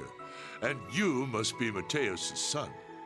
I expected you to enroll at the main campus alongside the prince. All the voice You acting appear to budget be wasted on excelling these nonetheless. pleasantries once again. Thank you. Do we need to I'll continue again? giving it my all. Good to see you once more, Black Rabbit. Ah, and Ash Carbide. I've heard much about you from Lecter. Hello. It's a real honor. And next? Muse Egret, was it? I've always wanted to speak with your grandfather, the advisor to the former Duke Cayenne. I'm sure Grandfather would be honored to hear that. It's a pleasure to meet you, sir. Yes, likewise. Oh? Just as I've heard. The new Class 7 has quite the array of gifted young students. Wouldn't you agree, Instructor? Dun dun Yes, dun. it Whoa, certainly wouldn't you does. agree, Instructor? Well, yeah, It's been some time, Instructor Reen Schwarzer. I haven't seen you since the ceremony at the end of last year. You saw me when you Yes. got shot? It's good to see you I again. wasn't even there. Chancellor Gileath so- Osborne. I mean, I was there, but like not there. Feels like the air in the room just got maybe he means like when he told me he was my daddy. Well, we'll have to leave the greetings at that. I have a message for you from the Emperor. Members of Thor's main campus and branch campus. 2 days from now, your attendance is requested at the party being held at Valflame Palace. What? The party? Us too? Yes, of course. We would like to commend the main campus and branch campus for their work in Northumbria and Lemaire, respectively. We'll have to limit the number of people invited to the palace, but at the very least, I'm certain all of you here will be able to attend. Seriously? Incredible. Such a great honor. I need to go home and talk to them. Oh, by the way, Instructor Reen, all of Heimdall has been consumed with gossip over who your dance partner will be. Is that so? Well, my advice would be to follow your heart and damn the consequences. If you'll excuse me now, Your Highness, Governor. Thank you for delivering the message. Regarding that one topic, I'd like to discuss it with you at a later date, if possible. Understood. We can speak of it at length then. Now, everyone, I bid you good luck with your various tasks.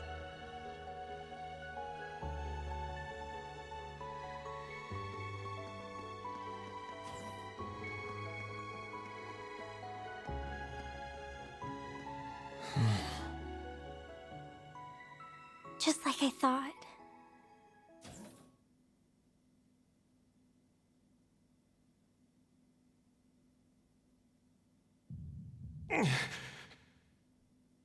Headache? Yeah, get him too.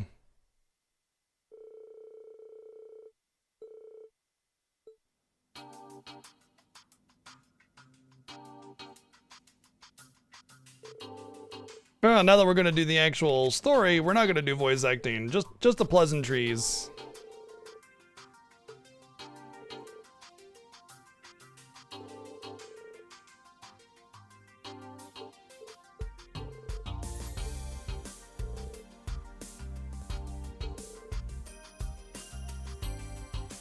$100, wow.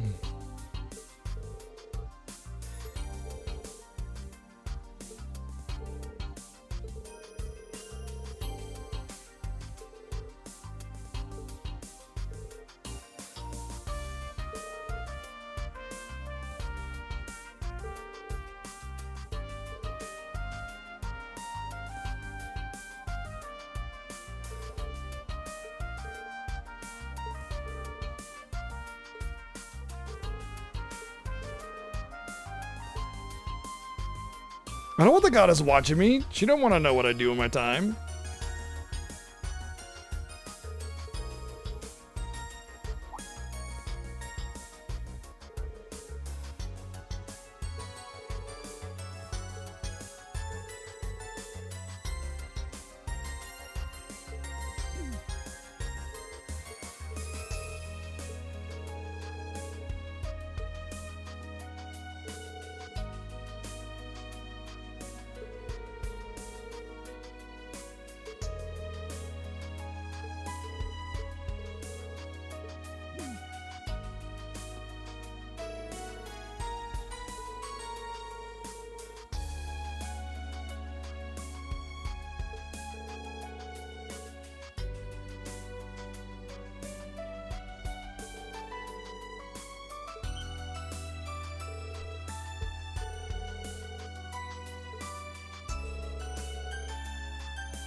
See, we know that we're the good guys because we have non-menacing colors on our uniforms, and they have dark, menacing colors on their uniforms, so that's how we know they're bad.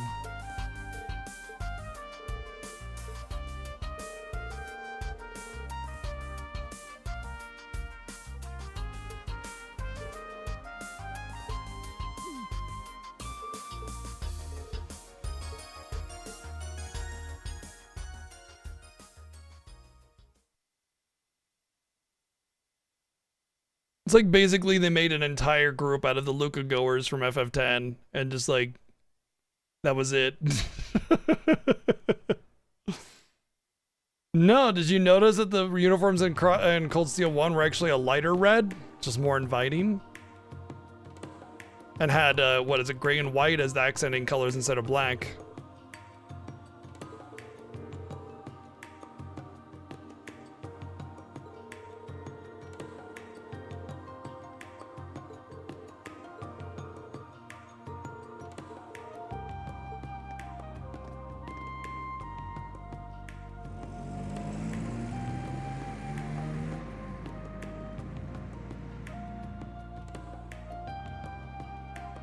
Looks like a canyon arrow. Canyon arrow.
Oh man, I just remembered that my accessories that were given to those other characters might be gone forever.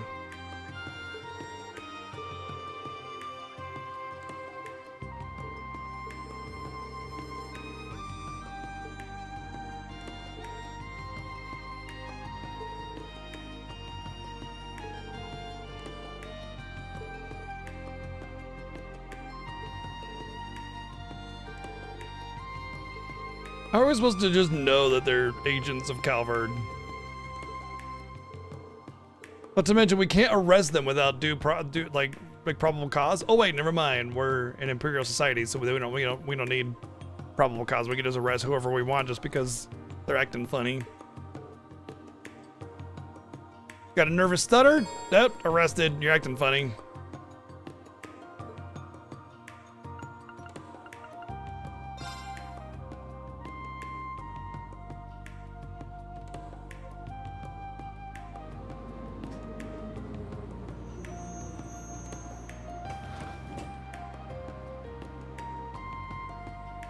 I think they just gave us the same side that we had the first time we came here, so they didn't have to rebuild a city. So they just copy pasta.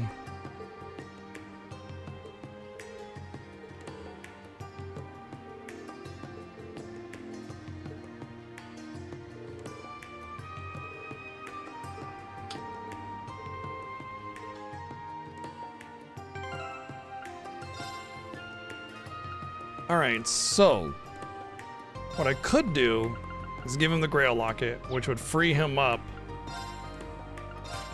from having to use this one. Wait. He's already got immunity to stat downs?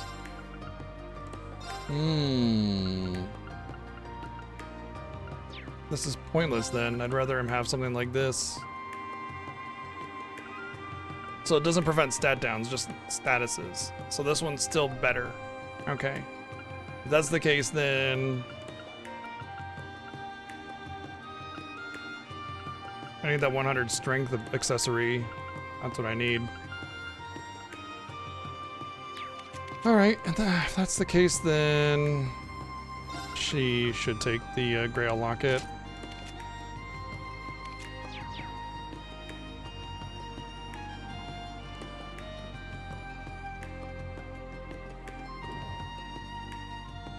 And I'll see if they have the 100 strength or better accessories in here.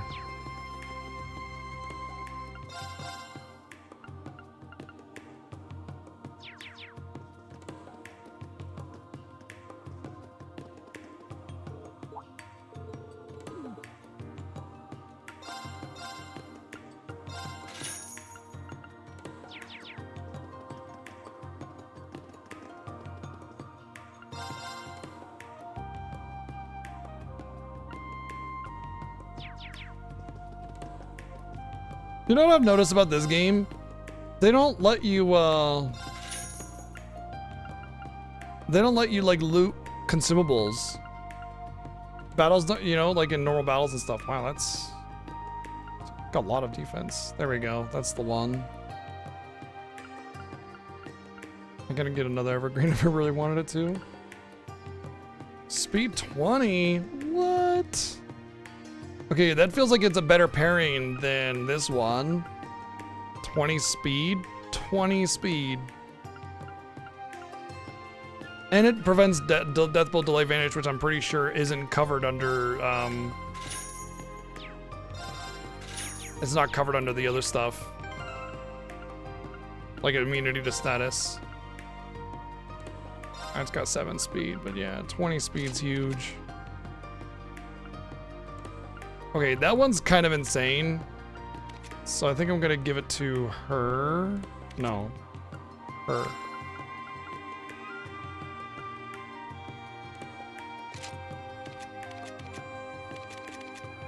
Yeah, as much as I want my healer to be fast and everything, she's fast enough right now, but that's kind of a lot. Oh.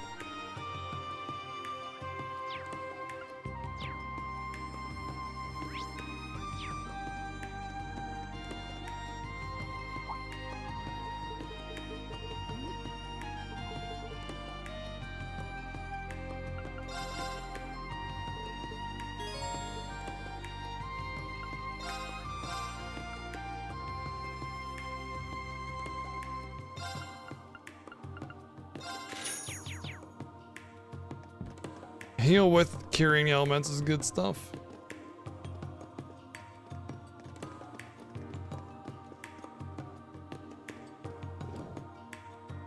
This game actually lets you stack speed, unlike a lot of the others in the Cold Steel series.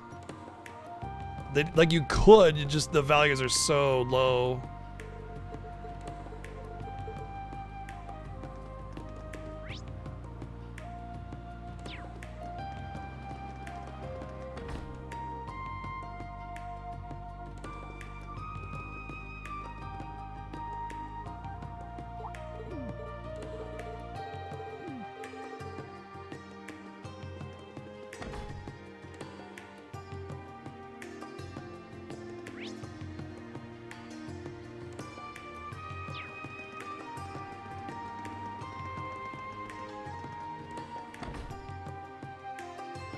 Check out here.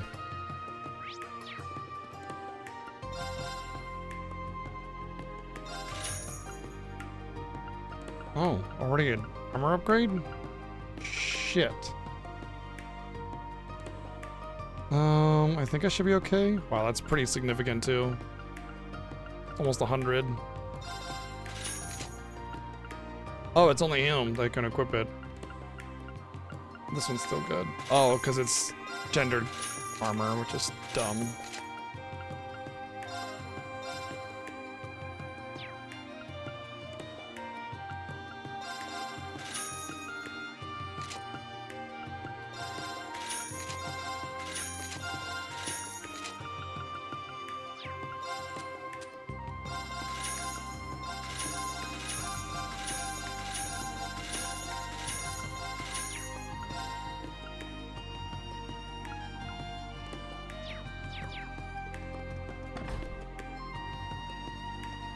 I think I thought usually it's like when you go and do the test thing with the Tita and the professor, the armor that you can get there is usually the next chapter armor, and that's it. That's nothing better. But this one actually had a different set of armor. I wonder if it's like kind of a, if you happen to get it, then you get even better kind of thing. You know, like normally you wouldn't get it. Extra special armor. God damn. Shitty though, no magic defense. And these are just the weapons, these are the normal weapons, okay.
Just to make sure I'm not missing anything.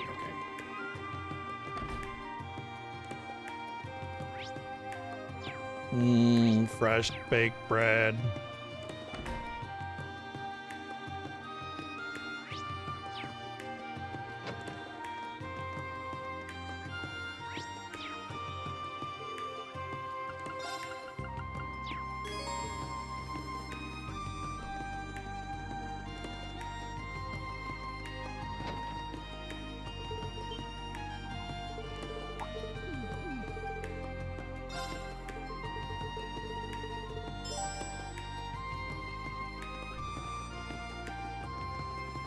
I used to work in a bakery, let me tell you.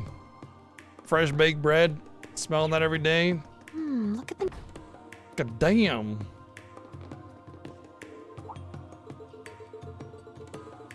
Oh, yeah.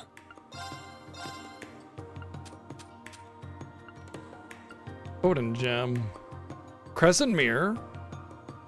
Saintly Force isn't bad either. And then also 50 strength, 50 ATS. That's really good. You have to give up Saintly Force and Crescent Mirror R for it though. Fenrir Gem, which just gives you Albion Wolf, but also gives you, so it's basically a combination of all of those. So that's excellent. I definitely need that. 7 full gems, 7th caliber, I'm guessing is the high level spell. Yep. So it really seems to have some like combination gems. Deus Gem is EP cut 3, like plus more. I mean, that's excellent. These combination gems are really solid.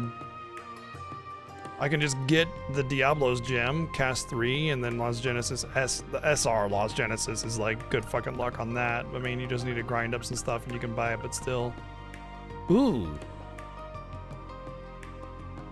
Ooh. Oh. Ixion Volt SR.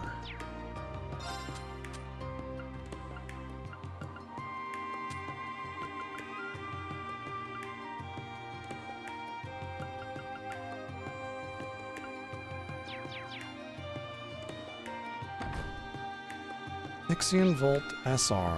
I can do that.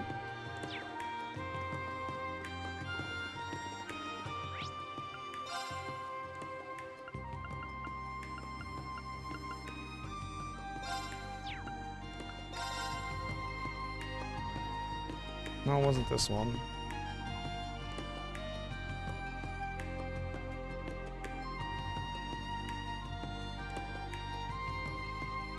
Ixion Volt SR.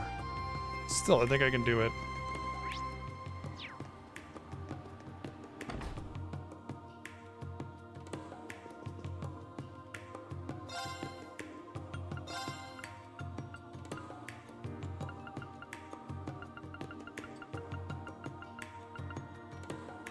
$400, that means I can make 10, so I definitely can do it. But I'm pretty sure I have some Ixion Volts.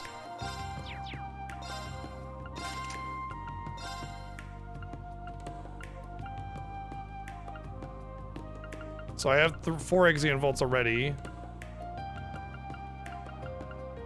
Which means I would just need 5 more.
Sweet, another 12 evasion.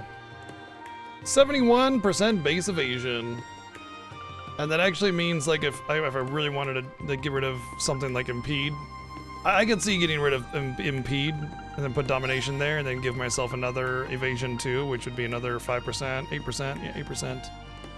It's actually, I don't know how good Impede is, because it's like, I mean, I like the Impede, the cancel is good, but the delay doesn't really work all the time. 8%,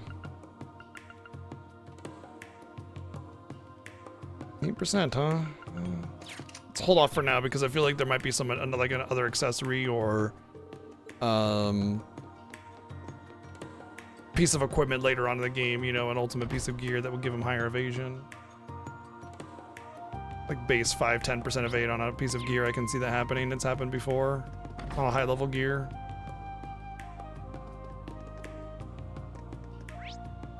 Right, we already got that. I'm still interested in those combination things. I just want to, well, actually, do I want to wait a little bit? And actually, I don't know. Let me see what else there is and see what we can maybe pick out from here that I just really want. Like, I really want this one, the Odin Gem. Saline Force and Crescent Mirror are just things that I'm going to have. So having Saline Force SR and Crescent Mirror SR, that might be difficult to get, but I mean, I'd also want like 2 of them. And it just took half my U material. Well, not half, about 1/3 of it.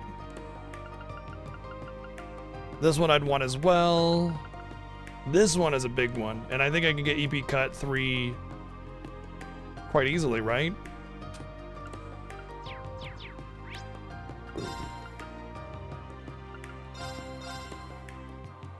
I mean, I know I could just make the EP cuts, but I can make them cheaper if I do them individually.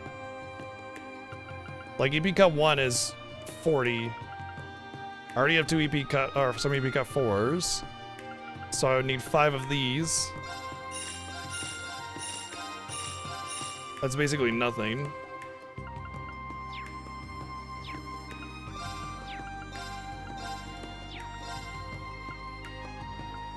And then I just use this to make the EP cut.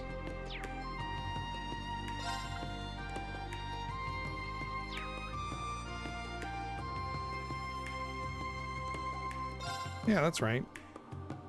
2s. And then I just use that to make the EP cut 3. I can even make 2 of them.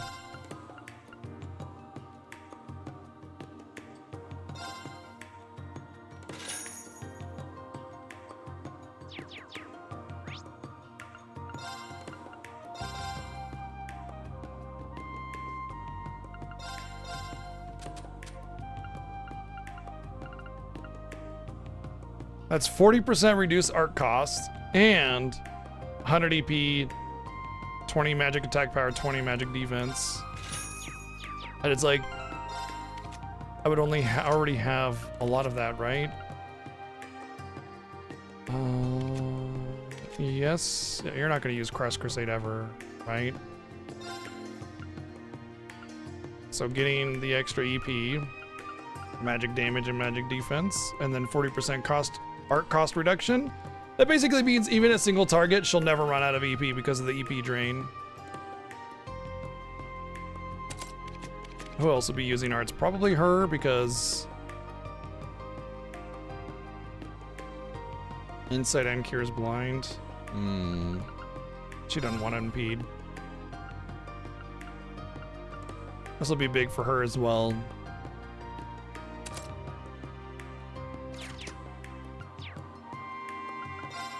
These are kind of insane. Definitely telling me end of game though. Break damage plus 80%, enemies drop more Sepith. I did want that. Let's see where I can fit that. No. Maybe. No, I can't. No, can't. No. So maybe, but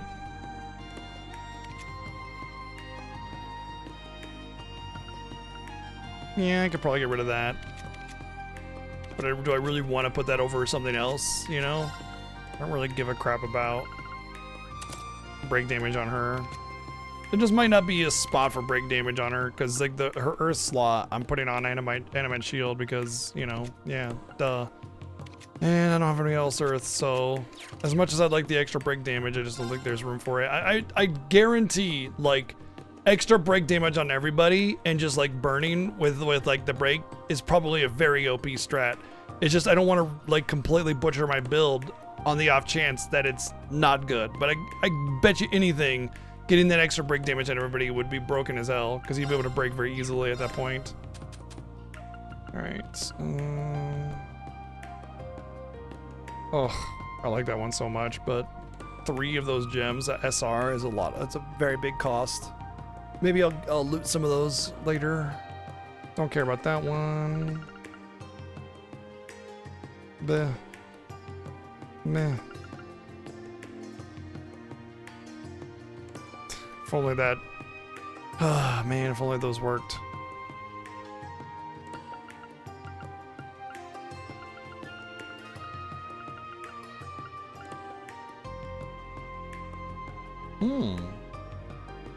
Kind of want that. I mean, I already have it on what's his name, but yeah. Oh, yeah, I would really like that, but getting the 3 SRs is going to be really rough. But yeah. Oh no, that's not. That doesn't come with both of the shields. Never mind. The biggest one here is the Hades gem for casters, but yeah. Attacks cost that. Chrono Drive, Chrono Break, Chrono Burst, and Speed plus 20. That's the big one, right? Because it's basically the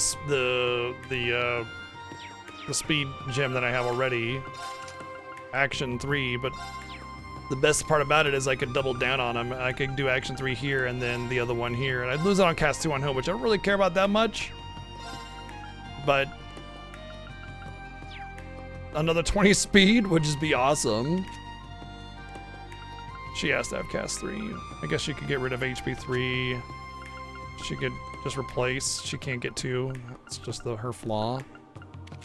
And then I would get rid of. I couldn't put it here. She'd only have 1, 2, so I'd have to just replace it.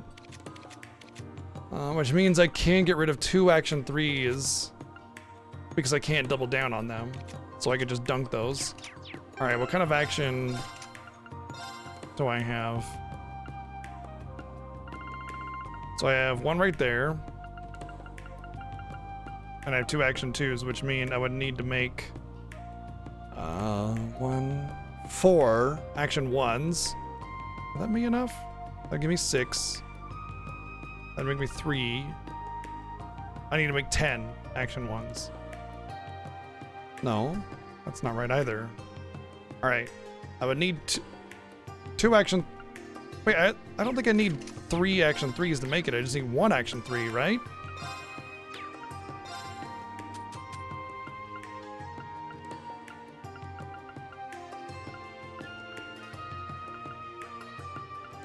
Oh, it's not Action 3s at all.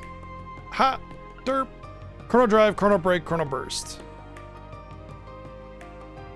Chrono Drive. I already have Break, so I'd need another Chrono Drive and another Chrono Burst. If I wanted to make 2. Well, I'd need, if I want to make 4, which is what I really want to do, then I would need all those. Oh, I'm out of view material. Okay, I think we're done here then. So I'll keep my eyes out for Chrono Drives and Chrono Bursts. If I get them from enemies, then I can farm those enemies. And what else do I want? Seraph wouldn't be bad, but whatever. Oh, I can get Domination. It actually is not a bad idea for others, but I'll hold off for now. All right, for now, I'm pretty comfortable anyway. The only other 2 I'd want is like an Odin gem, a couple Odin gems, maybe a Fenrir gem, and then the Skanda. That's it. So, and what are my Chrono spell thingies that I got?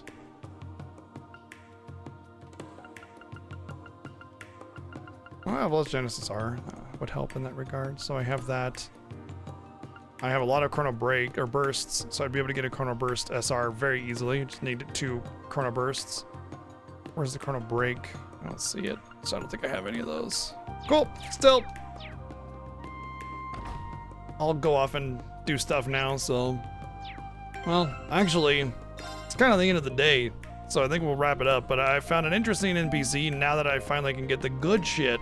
I'm glad I didn't, you know, go all in on other mediocre shit. So yeah, definitely benefiting from that, especially when I see Reen's evasion at 71%. I could even bring hers up to the 51% if I wanted to, which wouldn't be too hard. No, I couldn't do because I can't stack. I would have to replace that one, so it's only 4 more evasion that I could give her. All right, fine, never mind. Anyway, that's it for the evening. We are donezo. We spent some time figuring out some neat stuff from the vendor there. I'll definitely be coming back once I get some more stuff or realize more of what I want, or maybe as I progress a little bit further, who knows. But yeah, thanks for hanging out, everybody. We'll be back tomorrow. I shall go. It's my turn. It's my turn. We'll be back tomorrow. We'll be playing this, but we're also going to be covering the state of play. And look, I'm not saying that the state of play is going to be a big one. All I'm going to say is that Square Enix doesn't have any major releases for this year, and the Tokyo Game Show is the day after. There's some things lining up that might be interesting. Who knows? I doubt we're going to see anything major, but it's a state of play. We're going to cover it. We'll see what we get.